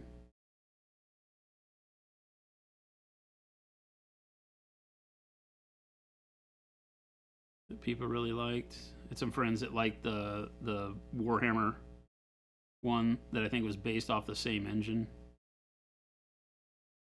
None of them ever did anything for me though. Dark Age of Camelot. Yeah. Dark Age of Camelot. Buddy tried to get me into it and I just didn't see the light. I was like, I actually wound up getting him into WoW. And he wound up getting I switched servers at that point because he was playing. And I switched servers to play with him.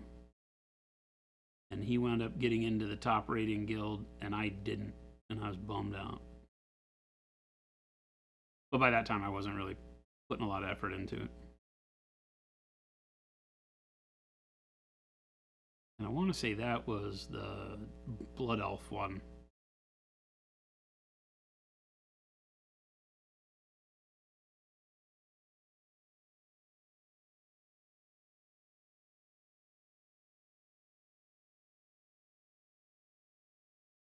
Can't stand that grind like in WoW anymore. I'm with you. I can't do it. Well, I say I can't do it. It's funny because the games I play tend to be very grindy in their own way lately. I'm back to engineering games right now. So, Factorio, I'm playing again. I played through Factorio for 94.2 hours or something is what it took me to launch rockets. And never touched it again. And now I'm back playing it again. I don't know what my goal is with it, because I don't, again, I'm like, I don't know that I just want to launch rockets. I like the building a big factory part of it. It's fun. So now there's a game called Satisfactory. Has anybody played that? It's Factorio, but first person. Sounds familiar. Made by a totally different dev studio, but it's basically the same thing. It's just a first person survival game. Or first or third. I don't remember. I think it's all first. Multiplayer. I just picked it up. Everybody says it's better than it has any right to be because it doesn't do anything well, but it's like captivating in how it puts all the pieces together. So I figure I'll give it a try. Satisfactory is neat, Deadbeat. Yeah, that's kind of what everybody says. It's kind of neat. Like, I'm a big Minecraft guy, but I don't think I'm ready to go back and do Minecraft. I get deep into Minecraft, but only when I play on a server with people. And I've always had to rent that server myself, and I'm not willing to do that right this minute. I don't have enough free time in my life outside of Monument Hobbies to be able to pull that off, I don't think. So that would take a group pushing me quite hard to make that happen. But I dig fully modded Minecraft. It can be super fun. But those are really grindy games, right? The other game that I'm playing a lot of is called Star Sector. I talked about it on stream. I don't know if anybody else has ever played it. Star Sector is fantastic as a space game. It's a single player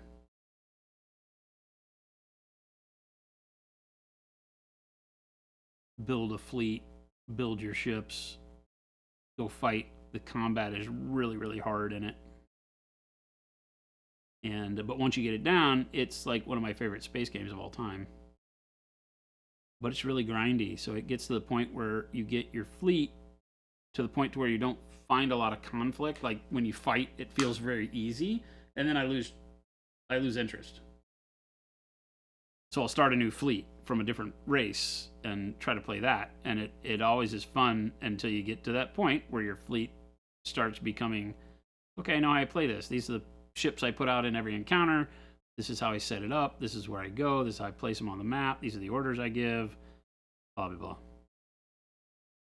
I did the carrier-only build this last time where I can only use ships that have more than one fighter bay on them, so they have to be true carriers. Well, I say true carriers.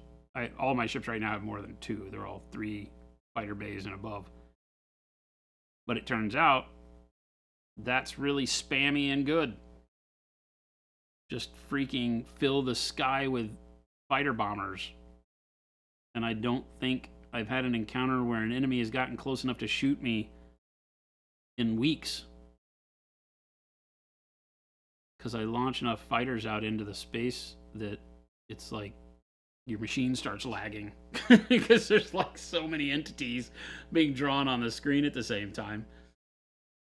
It's impossible to keep up with.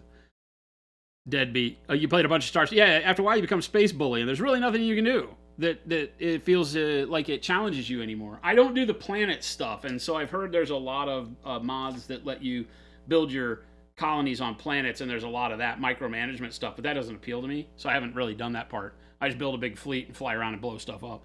There are some missions that are almost impossible. So if you do the mods, some of the mod packs have missions that are against boss ships that are nearly impossible. Like some of them I can't figure out.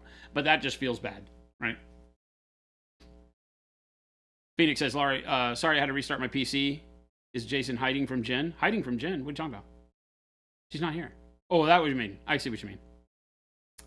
Game really says, I can love grindy games, but only on your schedule. If you're required to grind when the game wants and not when you want, you bounce off. Yeah, exactly. Exactly.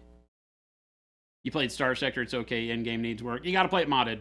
You have to play Star Sector modded, 100%. If you play it just straight out of the box, it's fun for a minute, and then it loses. Because once you're done with a story, well, and I've never finished the story, because the story takes you, you do the thing, you get the weird alien ship, and then you now have it, and whether you're flying it in your fleet or not, people chase you down and want to blow you up if you don't give it to them. And then that story takes a hiatus.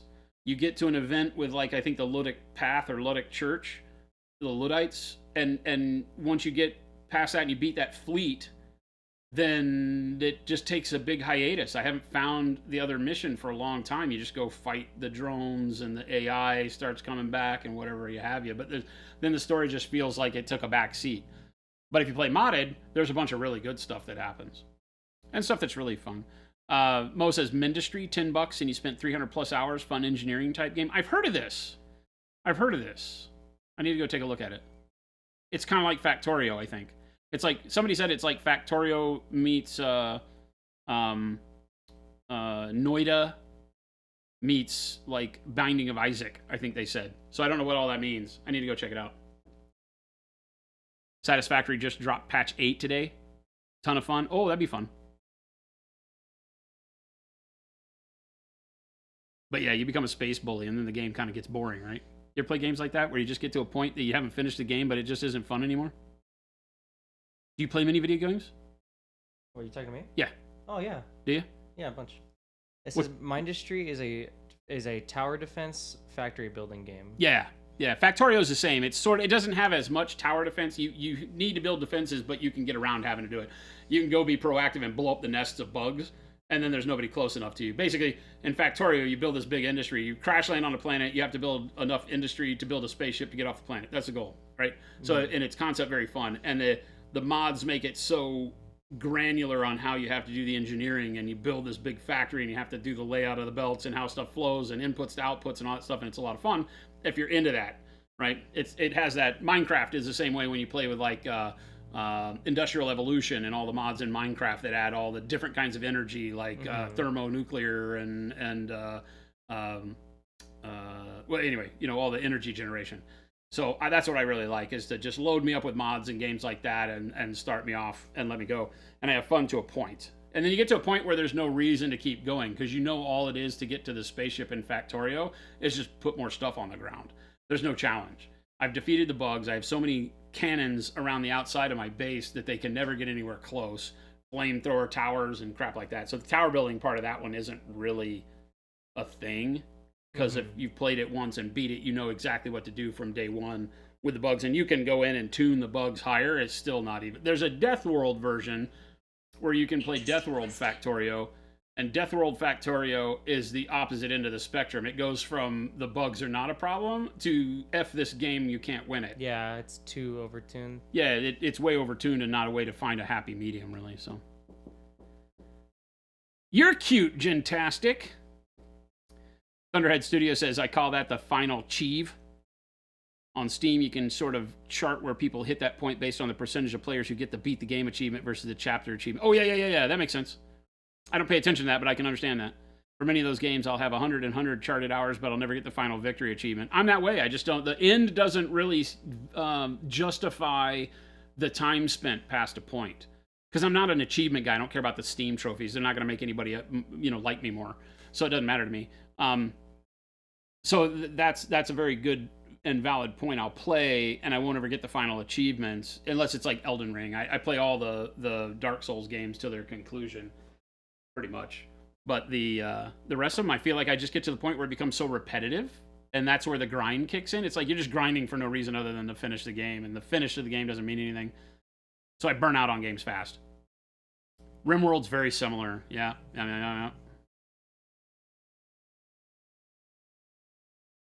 But yeah, all the games that I have hundreds of hours in, right?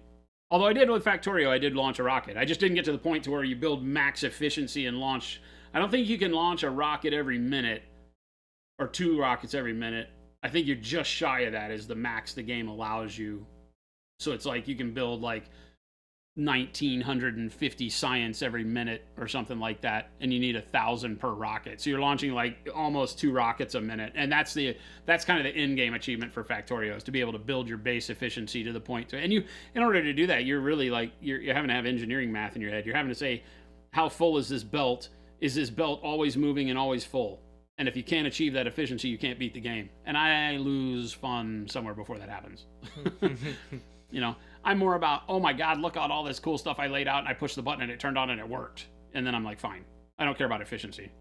so 94.2 hours, I launched a rocket, done, and haven't played it since. And that was, I don't know, I messed up because I didn't look when I loaded Factorio on my new machine from Steam. I didn't look to see when the last date played was before I started it up. And of course, then the last date is today. Yeah. Right? But I think I can go back in the achieve. Well, I don't think the achievements transfer, because I think I literally, the last time I played it, it didn't have achievements in Steam. Ooh. I played it when it was brand new. Because Yeah. I got an alpha or beta copy from the developer back when I was streaming games, and that's when I played Factorio. Losing in RimWorld is more fun than winning because something spectacularly bad happened to end it. Oxygen not included, I couldn't really get into. I have it. I played a little. I couldn't really. It didn't drive me to want to play it more. My big games that I'm playing right now are Factorio, Star Sector, and Space Engineers. And Space Engineers definitely suffers from the same freaking thing. Space Engineers doesn't have a goal. I feel like Space Engineers, you need to play on a server with a bunch of people so you can have some PvP thrown in, and you can set up like server limits on how much CPU you can use to build your ships and how many guns of what type, and then have wars, you know, like sector wars. I feel like that's cool because I've watched some YouTube videos where people set up servers like that, and it looks like a ton of fun. Some of them are way too roleplay for me. I'm not really looking to the roleplay part. But being able to engineer ships inside of a limit, kind of like we do our painting challenges every month, give you a limitation and see if you can pull it off and fly a ship into combat and win. That seems fun to me. But you need the people. And in order to do that, you got to have a schedule. And I'm not willing to commit to that. Right? Satisfactory is just fun. Thunderhead. That's what everybody says. And I've actually watched some reviews of it that say the exact same thing. This game sucks. I can't explain why it takes so much of my time, but it's one of the best games ever. They'll say all of that in the same breath. Right? Baka says, hey, Jason, someone locked the door, right? I don't know. Why? Are you trying to scare me? I hope they did. Are you in our building taking our things? Is that why you're asking? I'm scared now. Jin, Baka's coming to assault us.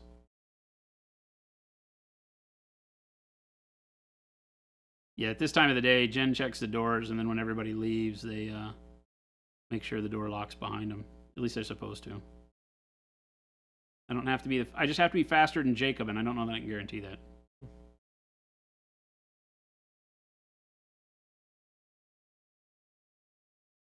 Isn't it after hours? Yeah, no, it's after hours. We've been going for an extra hour and a half now. Wow. Oh my god. Time to go.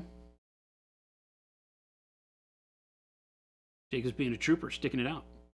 I definitely did fall asleep earlier. Did you? Yeah. Oh, that's funny as hell. I'm sitting here just zoned out painting. Jacob's falling asleep in the chair.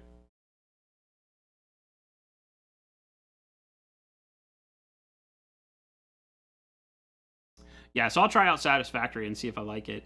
I don't know that I'm as big. Does it allow you to have a vision of your base that isn't first person? Like, can you get an overhead view of your base to see your layout, or are you stuck in the first person view trying to engineer it that way? I guess, though, that's the way Space Engineers is. You don't get a god view of Space Engineers, and I have to engineer an entire ship with corridors and everything linked together, right? So I guess it's the same thing. And that's fun. Have you ever seen... Go ahead. Here, you go. I was going to say, in Space Engineers, the big thing is that it really is only fun in creative mode. Right? I don't feel like the survival mode means much. It's like, it doesn't really take a lot to survive. All it does is mean you can't build cool stuff because you have to do all the research before you unlock the parts. And I'm like, that's tedious. So I play creative, or with creative mode turned on, rather than survival, so I can just have all the parts to build and not have to go you know, put it in the assembler and grind stuff down. I just want to put parts. I want to build cool ships. So I just work in creative mode, which a lot of people are. When you show them your built ship, they're like, "Dude, in creative." Yeah, idiot. Have you ever seen a game called Hard Space Shipbreaker? I have seen this. I have not played it.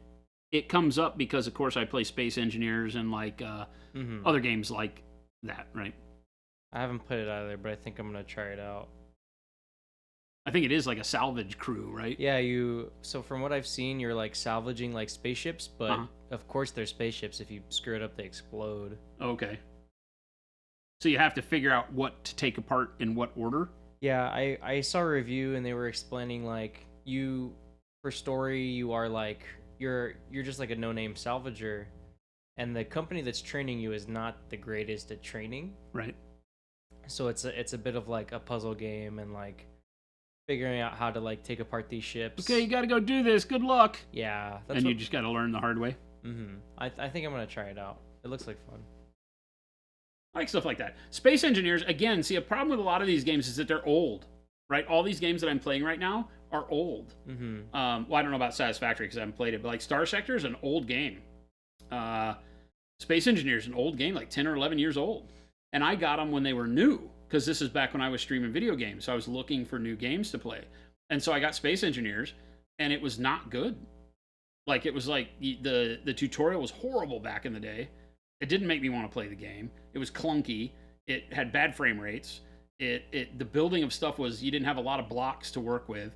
And at the time, there was a game out called, oh my God, am I going to remember what the game was called? There was another blocky Minecraft in space game. What was it called? Oh, I'm going to totally forget. It was by a German group. And I was playing that. And it allowed you to engineer some really cool ships, had a lot of really cool technology and things like that. But it again, was a game that didn't have anywhere to really go. But I've always been intrigued by those things. Like Minecraft in space is very intriguing to me. I dig the concept.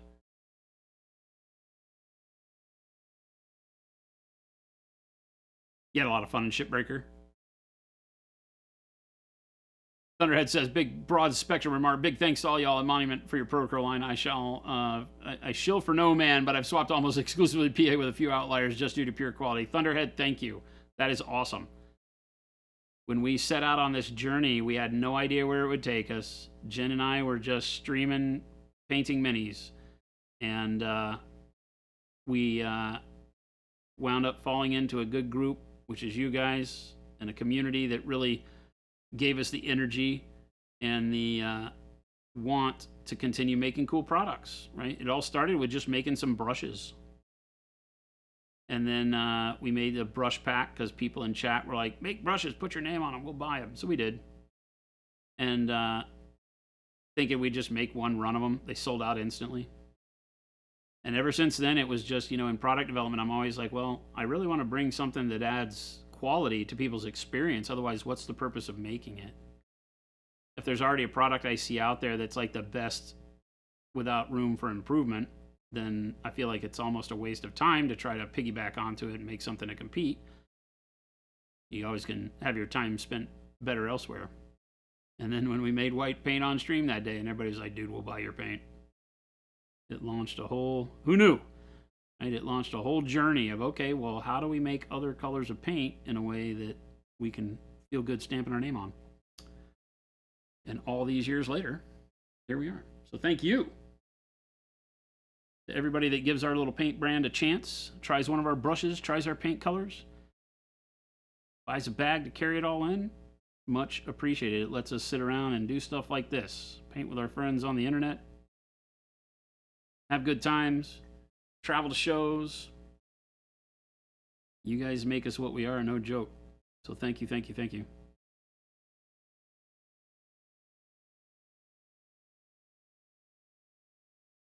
I have never been, and I don't know how many industries. I mean, other people I know like that have done things in like the BMX world. I knew a guy that engineered parts for BMX bikes, and he said the BMX community was very much similar to what we do here, and that the the people that use your parts are almost religious about your parts if you continue to make them good and communicate well and things like that. And obviously, if you're riding BMX hard, you probably need parts that don't break, right?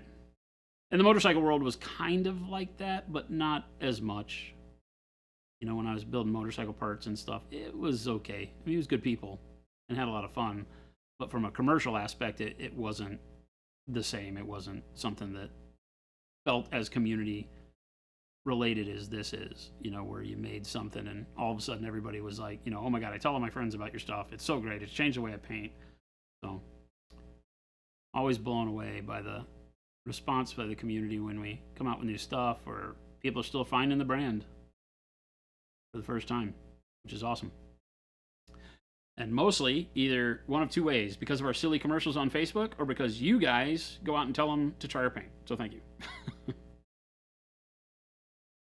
Good God, with all these horn piercings. I get it. These guys are edgy.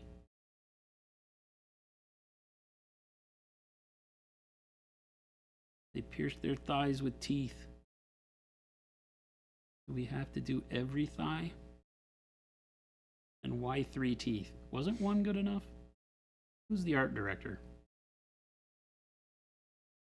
It's funny because as we develop our own models, we just got the first 3 sculpts completed from the sculptor today. Actually, we just went through the approval process today. And, you know, it's funny because now we're in the conversations that I make fun of people for. You know, like GW, so who's the art director that chose this? And I'm probably making the same decisions with our models. Put another horn in her thigh. Not words I've ever spoken, though, by the way. So don't worry. You're not going to get any models with 18 million, you know, horns or teeth or whatever this is poked into his skin. Tarzan, what's going on, man?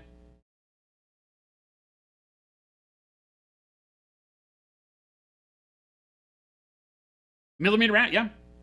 Yep. Mo, good news on that. The texture trainers we've got. You've seen me painting up this texture trainer. It's the this is one miniature that we're starting to make, and it's a way to get people interested in painting busts, because busts can be a little daunting when you get, even though size isn't tremendously different between these two. Wow, they look like they could be in the same army, huh? Look at that. You know, size isn't too much different on these, but this guy you have to figure out volumes and everything in a truly 3-dimensional space. This is kind of 2.5D is what we'll call it. It's still 3-dimensional, obviously, but you don't have to paint the back of her, right? There's really nothing you have to worry about on the back, so you can really like rely on painting textures, why we call it a texture trainer. Painting textures and materials from one direction only, and spend your time focused on, you know, elevating your skills, trying out new things, not being afraid, because there's not a whole lot you have to deal with in a truly 3-dimensional space. Obviously, it is 3-dimensional, but you're going to get a chance to paint and have some fun with her no matter what. And that's what Mo's asking about. And we just got, we're going to be producing them in-house off our own printers, it looks like. We were not able to do Siocast. It's too big. The volume is too big, and they were requiring us to shrink her too much to make it viable, and we didn't want to reduce the size. I'm really happy with how it holds in your hand, what it looks like when you're done. I think it's a good composition. So, but we got a test sample that printed out yesterday, so we have to clean that, test it, look at the supports and everything. We just got it back professionally supported the other day. So as long as all of that gives a thumbs up, then we'll start production maybe this week or next week. So will we put them available for Black Friday? I don't know. We already have the fluorescence and the noosh coming out, so I don't know that we'll do that. We also have clippers coming back in stock. We showed you guys we redesigned the hobby clippers. So we've got the new hobby clippers that will hit the store again, hopefully for Black Friday. So there's a lot going on. So I don't know if I want to, you know, muddy the waters by dumping her out there at the same time. So we'll see. But yeah, we're also making our own miniatures. We have our first game dropping from a local developer who's a buddy of mine who makes video games under the label Dino God. And he has created a tabletop game that is a card battler. It's really a card game, and at its core. And we will be making miniatures for the characters in the card game. Think of I tell people like Tekken Tag. Is that fair to say like Tekken Tag, or like a tag fighting game, right? Yeah. because you pick two characters and they tag in and out, like in a wrestling or boxing match or something like that, like a wrestling match, right? One of them is in a defensive posture and is supporting role, and one of them's in the ring fighting. It's not a ring, but you get the drift. And these are all like mystical creatures and godlike beings that are fighting in this arena. And they're all really creatures because you're a shepherd. And as the shepherd, you're determining what abilities they use when. And then you can take one from being defensive and put him up and switch their positions, tag them in and out. And it's a lot of fun. But we made miniatures. The game doesn't have to play with miniatures, but we were making cool miniatures for all of the first 9 starting characters so that it'll be something that we can incorporate mini painting into, even though they're more just avatars in the game. They're not strategically placed or anything, but it'll make the game even more fun. So we'll have those. Hopefully we'll be able to show you some samples from that in the next month or so. I'm hoping before the end of the year we'll have physicals in hand that Jordan and I can be painting on stream to get you kind of riled up for the game. The game goes off to production hopefully by the end of this week. We'll generate the purchase order for the first round of manufacturing on the game. And then we're planning to launch the game around Adepticon timeframe. Probably right before Adepticon in 2024. So first quarter of this next year, it'll be out.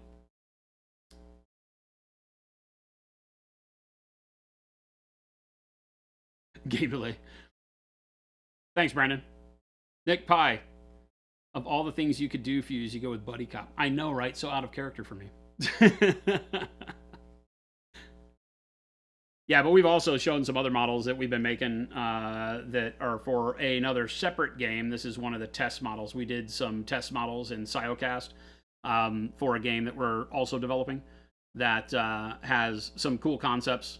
And so this is a study in how Siocast works and what we have to do with our sculpting and our design of miniatures to make the medium work for us. It has a little bit more shrinkage than a regular resin, so some of the parts didn't fit quite the way I wanted to, some bigger gaps in it. So we have to think about how parts overlap to clear those gaps up so they don't show. So we did a study, and I just wound up painting this guy to give you guys a good sneak peek as to what we're working on. This is from one of the factions, a big pulsar shoulder plasma cannon carrying or railgun carrying rhinoceros dude.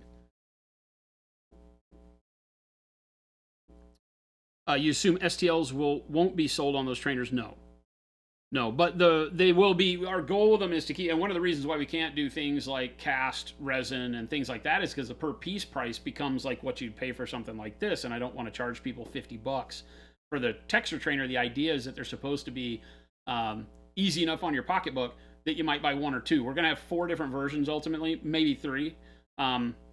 And so there'll be different textures on each one. We have a sci-fi guy is next. For him, it's kind of like a Dune style sci-fi. There's going to be some cool fabrics and armor and guns and things like that on that. So it's more of a sci-fi hard surface than the leathers and stuff that are on her for a fantasy model. And then we'll have a creature that's more alien flesh and things like that. And then we might do something that's a little bit more like somebody had mentioned, like a skeleton or a robot or something like that. We'll figure something out. But I know we're doing 3. And I want them to be to where you could buy them in a 3-pack and not have it break the bank. That it might be, $50 for all 3. So that you really do feel like you're not... There's a fear when you spend $50 on a model, right? Or $100 on a model from GW, right? Like when you bought Nagash, you went into it fearlessly, right? You just built and painted the thing. He didn't care. So Jacob didn't care. But I know a lot of people. Gabe has got what's his name? Archeon? Yes. He's got Archeon sitting on a shelf. He's afraid to touch it with paint. Mm-hmm. It's not even primed because he's afraid of the model. And that effect is true for people, and what the level is just going to be based on you as an individual. But I have a lot of people that have busts that they won't paint because they're afraid they're going to ruin it. And I'm like, well, that's not how models work. You can't ruin a model unless you throw it against a wall and destroy it. So these are meant to be something that when you look at it, it's like, I got 3 for $50 or whatever it is, and it'll be cheap enough that you can be like, I'm ready to paint and just go, because the whole goal is to get you energized to want to paint that style of model. Because bust painting and large model painting is a lot of fun, and it's where you'll find your stride as a painter with being able to apply things like light and texture and surface study in a comfortable way. So that's what the goal is with them. You've been dreaming of a game that blends a TCG like Magic with a small skirmish tabletop game. Each character model you choose unlocks a different pool of cards that you can then use to build your deck. Sounds like you guys are making something, at least someone like that. Can't wait. I'm only worried about ruining a model when I have to glue it together. Well, I mean, I guess you could say you could fat finger the glue and make a model not as fun to paint. But yeah, Millimeter Matt, it's a truly diceless game. Our tabletop war game that is models that includes this Rhino, right? This game is diceless. The RNG is kept to a minimum. And I'm very excited to be able to show it to everyone because I think that people are going to love it. We're getting close to a point where I think Gabe starts working on a lot of the graphics and things that we have to do for like the mat, the battlefield and stuff to where we can start like alpha testing with real components in-house fairly soon. So, Yards, Tony, every stream Jason inspires me to paint the large dragon models I have on the shelf. One day I'll actually do it. I'm very inspirational, but it still takes you to pick the brush up. Yeah. I mean, the thing is, you can't hurt them, right? But you do have to have the time to really feel like you can put the right investment into them, too. And I get that that's not always the easiest thing to do, right? Sometimes you're not exactly excited about taking a big model down from the shelf for the hour you want to spend painting today. And I understand that totally. I get it. You got to have the ability to commit the time, not just the want to commit the time, because it does take time. And if you feel like you're cheating yourself on the time and schedule for painting, then that just kind of amplifies the whole I'm never going to do this right. Right? Because I'm forcing it. I don't have the time to invest. I'm unhappy with what I've seen. Yada, yada, yada. Hey, Vulcan somebody TV, what likes is going on?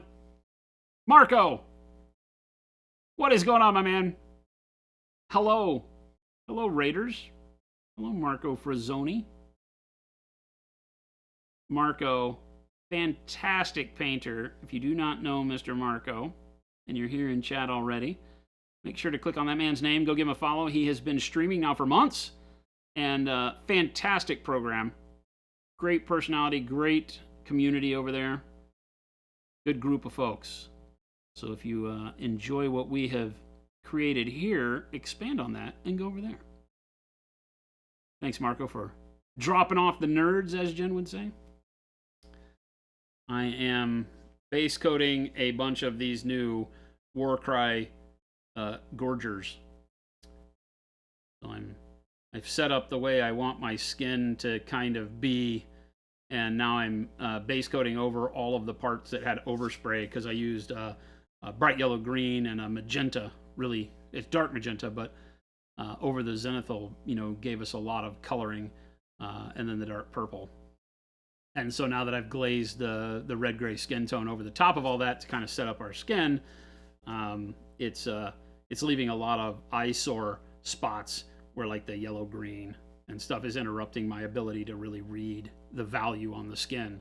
And I'm not ready to make a decision on where I need to go with the skin brightness. So now's the labor part where we just cover stuff up so that we can make better decisions. All the fun. Spicy Noob Sauce, what's happening? It's more the time thing, Yards, Tony. Oh, definitely.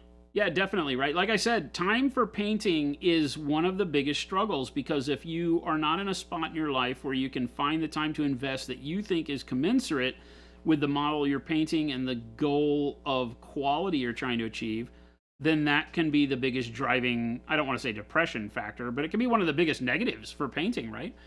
Because you'll look at it and you'll say, hey, I just don't have the time right now, and that means I'm not going to be able to create the quality I want, and I really have high hopes for this model. And so what do? You don't do it. And the thing I try to get people out of is that doldrum state where that's just always the answer, right? Find a way that you can be okay. Even if it's just, hey, you know what could be really fun is take that dragon model down off the shelf that you haven't touched, that big model, that bust, that sculpt that you really love, that you bought with high hopes of trying something new, non-metallic metal for the first time, whatever it is you think you want to do. Take it down, right? Take this guy down off the shelf, right?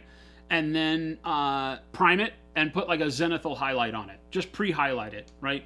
Airbrush, brush, whatever you want to do. Just get a pre-highlight that sets up some definition and put some volumes to the model that makes sense for your lighting direction. And you'd be surprised at how much energy you get from just doing that. Simple, doesn't take a lot of time, can go right back on the shelf and not cost you a lot in pain if you don't touch it again for a while. You don't want to leave it forever, right? Because dust gathers, right? But, you know, it allows you to take a model and see something in it that is beyond just a gray, lifeless form, so to speak. And then the next time you could say, oh, I got this really good idea I saw on Marco's stream or over here or whatever. I'm going to base this with dark purple, and then I'm going to spray, yellow from the top, and set up this really cool underpainting for my lighting. And you do that part of it, right? And you just kind of sectionalize it all off. And eventually you'll find yourself in your brain figuring out when you can have the right amount of time to do the next step, as opposed to always being stuck saying, I don't have enough time to do what I want to do. Right? You do. You just have to remember that you don't have to do it all at once, right? And sometimes patience is the hardest battle to fight too, right? I mean, there's no lie there. Sometimes it's just like, well, instant gratification takes too long, and if I can't make it look cool today, then I don't want to even work on it. But I'm just going to tell you to put on your big girl pants and get over that. Find a way to get yourself an hour here and there and do a little task that makes the model feel like it's progressing, so that then you can get the energy, find the energy to make 2 hours next time. And I know that's not always possible. That's easy for me with no kids, and my significant other owns the business with me. So, it's not like either one of us is sitting there chirping at the other one about like, all you do is play with little men. Right? I'm kind of in the catbird seat from that, and we understand that.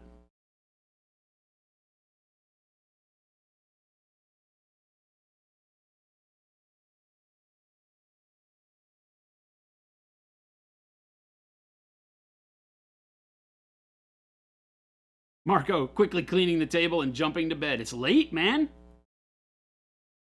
Late for you. What time is it right now? With daylight savings time, does this mean now we're 7 hours different from you? So I think for Marco, it's 2, coming up on 3 in the morning. Is that right? Find some time in your day to slay the gray. John was here, right? Almost 1 a.m. Oh, that's not bad. Wait a minute. That's only, wait. That's, oh, no. Oh, I'm totally wrong. Yeah, that's 7 hours. 12:44. Okay, yeah, 7 hours. I was doing my math wrong.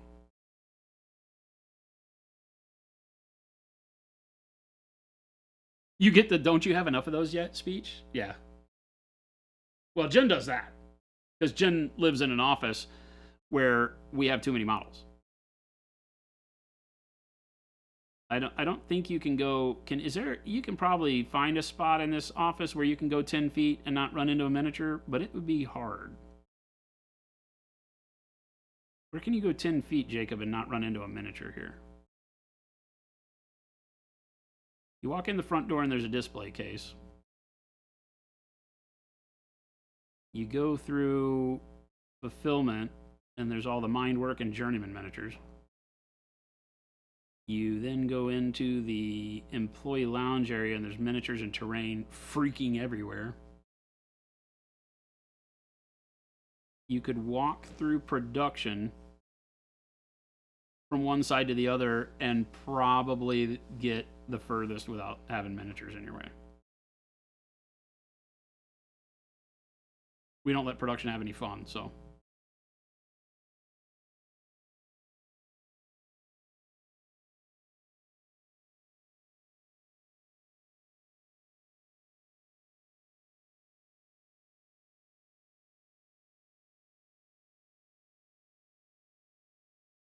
You have the Daddy Let's Play Human alarm set to around 6. Oh my gosh, Marco. I did not realize that you had children. Awesome and not awesome all at the same time, right? It's like, wait, 6 comes early.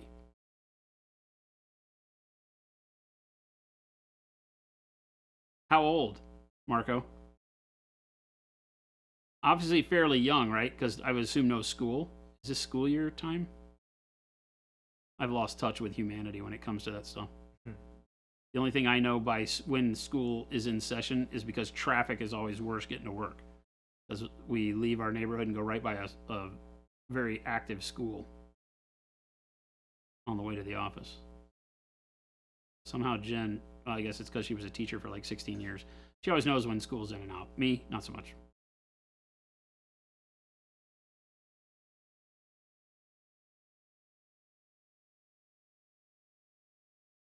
Gameplay says, I can spin my work chair and easily touch 60 plus painting projects I'm jonesing to do. Oh my god. It's not too much different here, though.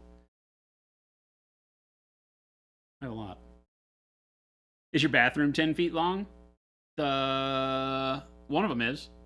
One of them's like a 10 by 10 room, right? The poop room. The poop bastion is a big room. It's also the storage room for like all the entire company's paper towels and toilet paper. It used to have a changing station in it, but we don't require one of those anymore, so we got rid of it. But it's a very big room. And you're correct, I don't think there's any miniatures right there. But in order to get to that room, you have to pass by miniatures. Yeah, there's no way to go near it without seeing some. Because you either go through the terrain room to get to it, or right by all of the Mindworks miniatures and Journeyman miniatures in Fulfillment. They're right there by that door. Yeah. They're right by your workplace. Mm-hmm. Yeah. So Jacob has to stare at them all day long. And yet he's never enticed because Jacob doesn't like painting.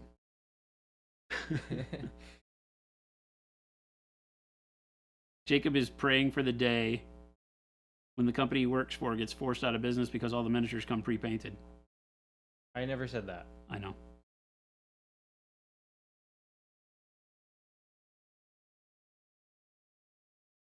Somebody was asking me that in my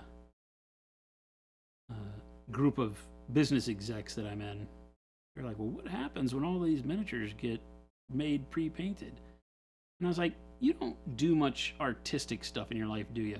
Yeah. And they were like, no. And I was like, so it would definitely affect, because I think people would gravitate towards buying pre-painted miniatures if they could, if the quality was halfway decent, if they just wanted to play the games.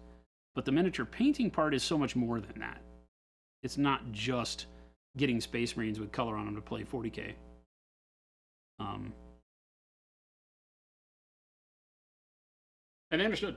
You know, once I started explaining it to them, they were like, oh, I get it. Like, people do this for the art of it. I was like, yeah.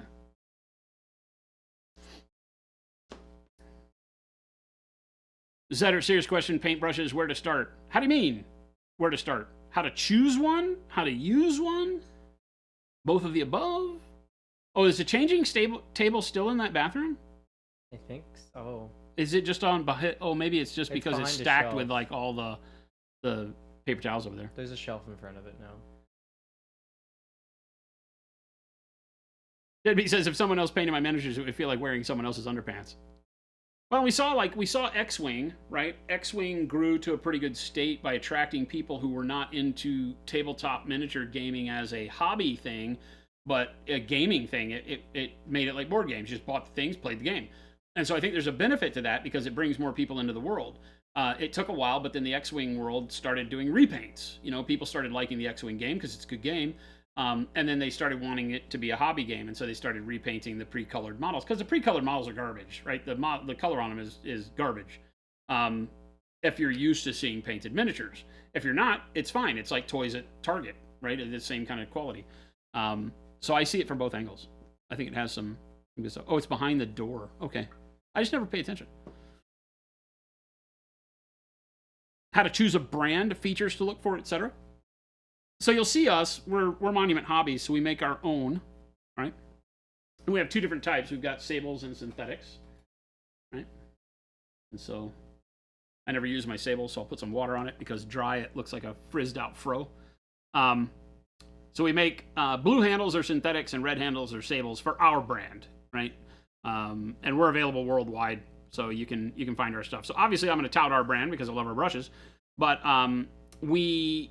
Really, your choice is always going to be between natural hair and synthetic hair. And in our case, in the miniature world, the natural hair that people look for is called Kolinsky sable or just red sable. There's multiple ways that people talk about sable with the true Kolinsky hair being arguably the better of the natural hairs, but all of them having a level of function that is very similar. Natural hair is going to be more bendy, right? It's going to flex a little bit differently, a little bit softer feel in most cases, and is going to be able to withstand, because it's a little bit more bendy, it's going to be able to stand more pressure without the tip splaying too badly. So if you find yourself when you paint bending the bristles quite a bit, right? When I paint, you'll notice that you barely see the tip of the brush move. When I paint, if even when I do it in slow motion, you see that the tip of the brush, this is generally how I would paint. So there's not much flex in my brush. I'm not doing this every brush stroke, okay? But some people do.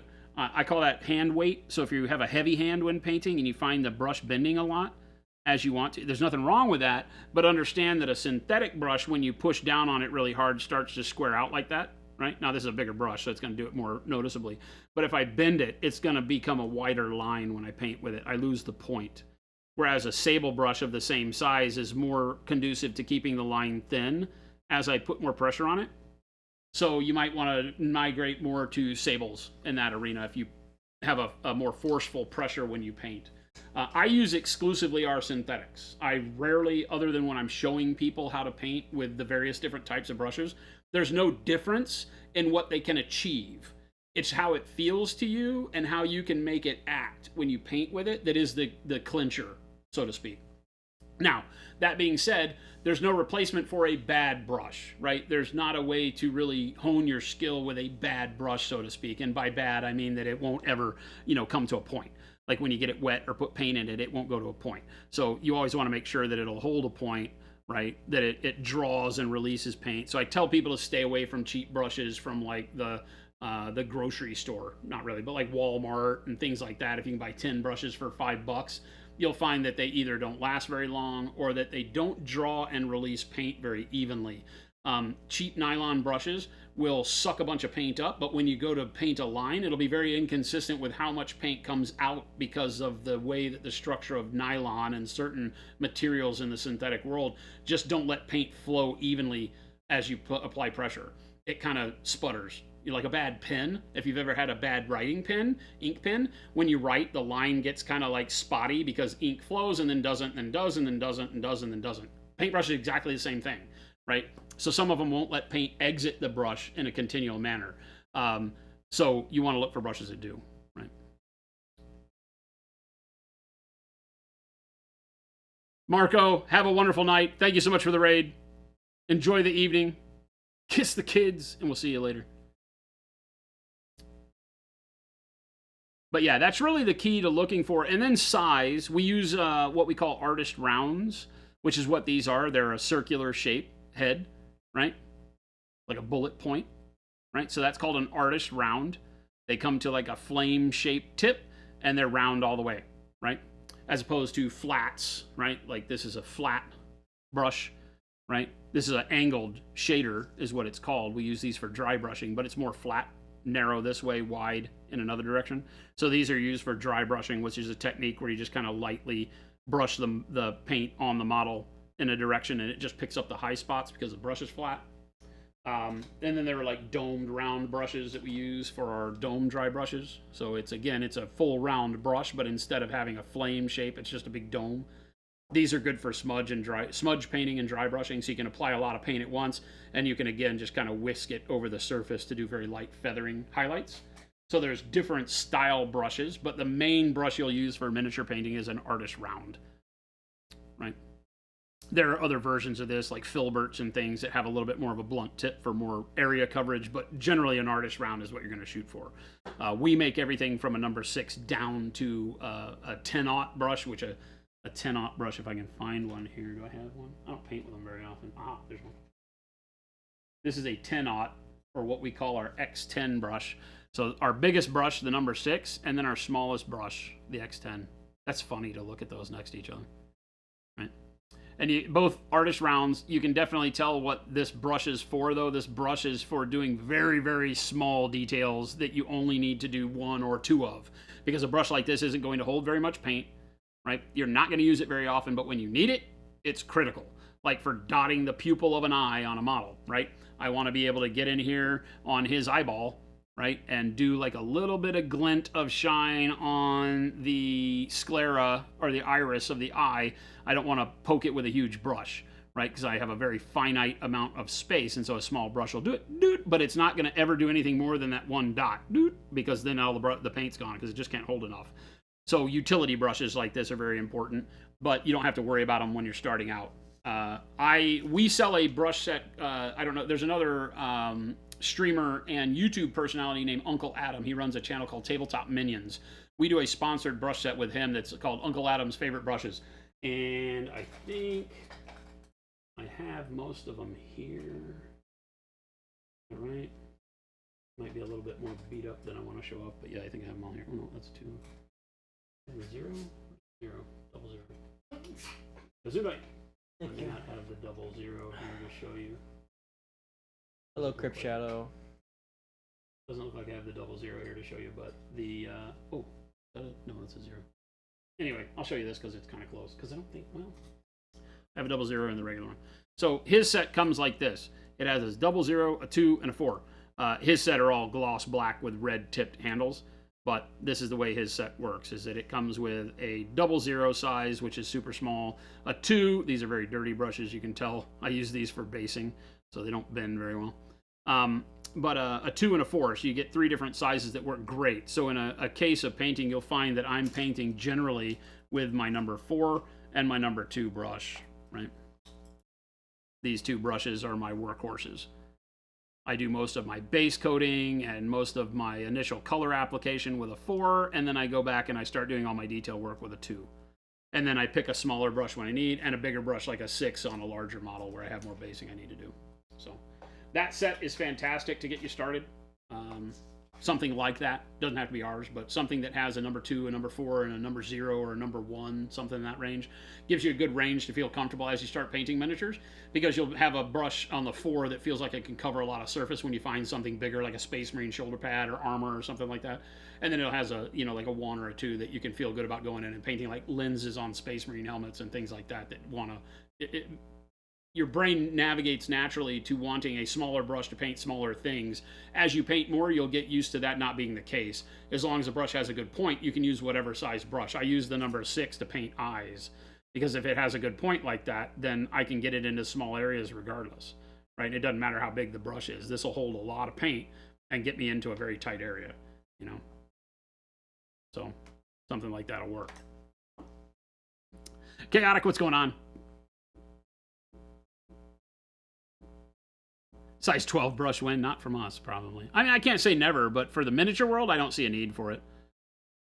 You might have like a tank brush, but the DD3 does better at that than any size 12 will. Our big dome dry brush does a better job at that when you're painting tanks, you know, like I showed you a while back, just doing the entire side of this rhino with dry brushes. Right, just smudge painting for both the color and the weathering and the blending. This was all just done blended with a dry brush, and it does really great, and you don't get brush stroke nonsense on it like you would with a big flat tank brush or a number 12 or something like that. Better solutions. Zetter, anytime, man. That's what we do here. Obviously, we make all of the paint and the brushes that you see us use. We manufacture the paint called Pro Acryl, and all of the brushes that you've seen me using here, and Jordan earlier and all of that. We make a whole line of hobby supplies, from cutters to put the models together, you know, you name it. We make tons and tons of stuff, glue, the whole 9. But no matter what tool you use, always feel free to ask in chat what can help you alleviate some of those problems, because even though it's much easier to find information on the web nowadays, some of it can be conflicting, and some of it might not clarify everything for you the way that it feels comfortable to go out and make your first purchase, or to upgrade when you get there and things like that. So always feel free to ask. We don't care. We want to see more people having fun painting models than anything. So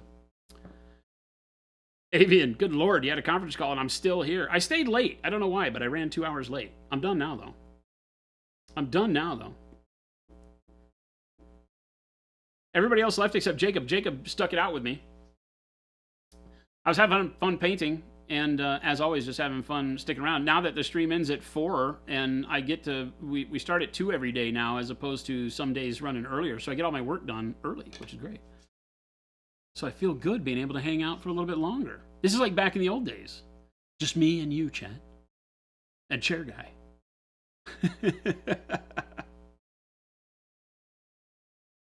You understand the value of a good brush. Used to be in the art myself, into art, but on the drawing side, paint is a new world for you. Yeah. Yeah, well, just like in anything, your tools make your abilities that much easier to achieve, right, or to put to work. You know, I do sketch art, canvas painting. I've done it all, welding, you name it. And through everything I've done artistic, the tool, it can be a limiting factor. I don't know that it limits you 100%, right? If you're going to weld and you don't have a welder, that's a limiting factor. But if you have a bad welder, you can still overcome and make cool stuff with it. You just have to be careful, right? And you have to know your machine even better. A good welder makes it like easy, knife through butter, right? Same with drawing, right? If you have a good set of pencils that you have all the hardnesses and softnesses that you need, it makes it easier to just pick up and get what you want. If you don't, if you just have a 2B and you need to draw or sketch or do whatever, you get used to feathering your hand, using it a little bit different, rotating it to its side to use the side to get more granularity. So, you know, you wind up having to think about your tool a lot more.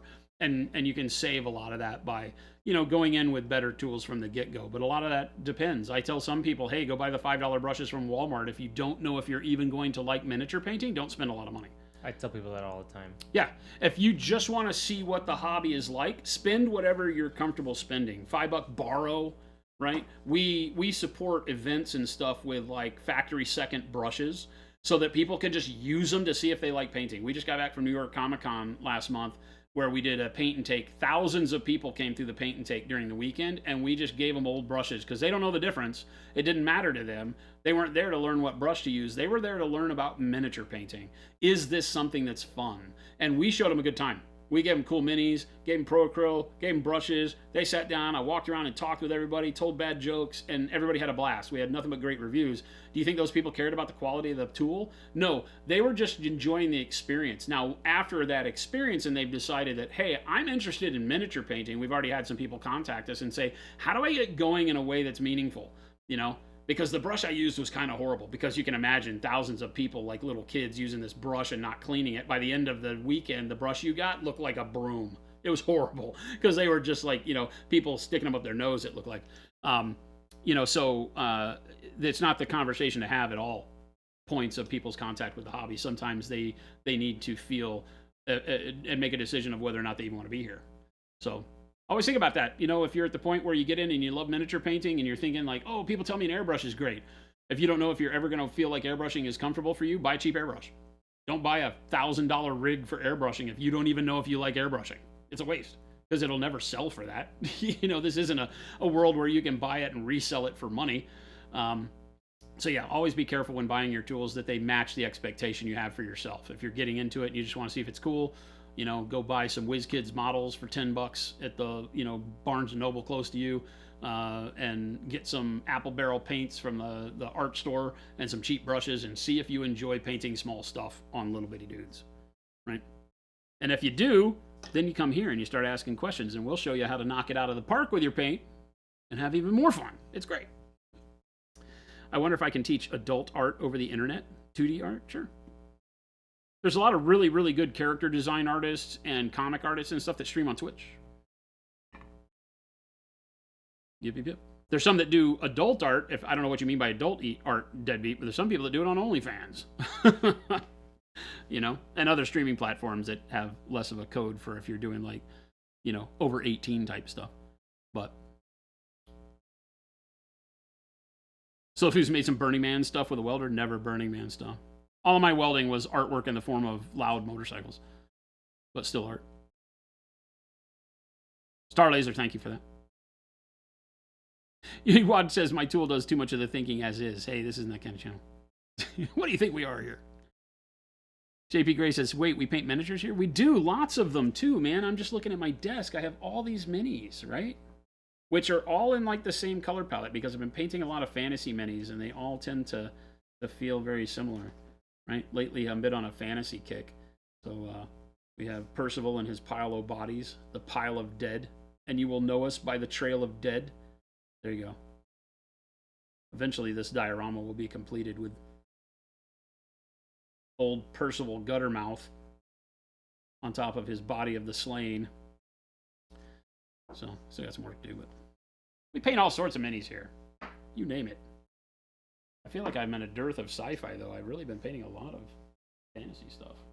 I think all of my last models have been fantasy models, haven't they? Oh, no.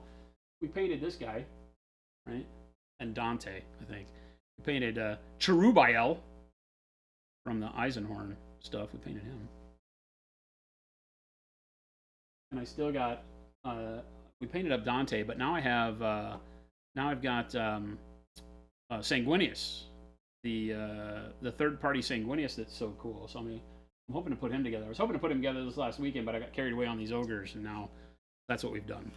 We've painted, or we are in the process of doing all these ogres, and I'm having fun with these. So we'll see these out. Then it's Captain America and the Red Skull for Marvel United, because I like the chibi superhero thing.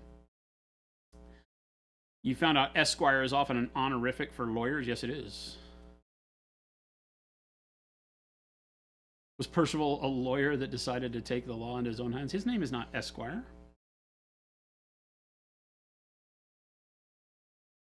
The dwarf is judging the Percival match against the pile of bodies.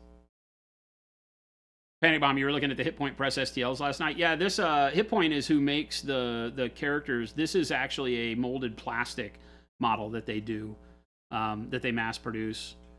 But you can get the STLs for him, and they actually have a bigger one of Percival. I don't know what his real name is. It's some character warrior thing, owl warrior. I don't remember what the race is called for D&D. But yeah, you can get a STL. I think he's like 4 inches tall. Mr. DeLay Esquire, attorney at law. There you go. No, it's Percival Chevalier the Fifth, not Esquire.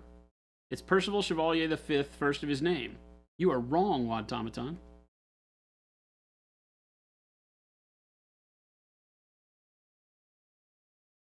Strig Knight. I think that's right, Panic Bomb. Strig. He is. It's like Strig. It is some weird name like that. Strig Knight. I decided to start calling my apartment your atelier, a private workshop or studio of a professional artist, because I learned that word today. Seems fitting. We are here at our atelier. Well, that's it for me, gang. Thank you so much for hanging out. To all the new raiders and stuff, if this is your first time here, please hit that follow button. We will be, I'll be continuing to work on these Gorger Maw Pack, right? I just disappointed Jen because she wants me to call them Gorgers, the Gorger Maw Pack. But we'll be continuing to do the Gorgers. As soon as I get the last layers of other stuff covered, I can start making some decisions on how to get the skin paler, so that's going to be a lot of fun. I'm enjoying them so far, though. Great little group of nasties here. So there's Jen with all of the links. We've got the store and the FLGS link there that'll get you to where you can buy Monument products in your neck of the woods. So you can either do it direct from our store on the store link, or the FLGS link will get you to our store locator where you can find a store close to you. We do have distributors worldwide. So no matter where you are, you can find some Monument products near you. Give us a shout. We would love to become your hobby product of choice. And we stream 5 days a week here, Monday through Friday, from 2 p.m. to 4 p.m. Mountain Standard Time, Arizona time here in the U.S. We don't do daylight savings, so it's a little wonky sometimes. But 2 to 4 p.m., 5 chances a week to catch up with us. Would love to see you back here, so hit that follow button to get alerts. And stick around. We're going to find somebody to raid. It's going to take me a minute. I have to go over to the producer's desk since I'm the only one here other than Chair Guy, and he doesn't know how to run it. So I love that you wave every time I say Chair Guy. So I'm going to go to the producer's desk. We're going to pick somebody to raid and stick around, show some love in the chat we wind up in, and we will catch you back here tomorrow night. Thanks so much for hanging out with us. We're out of here. Adios. Say goodbye, stream.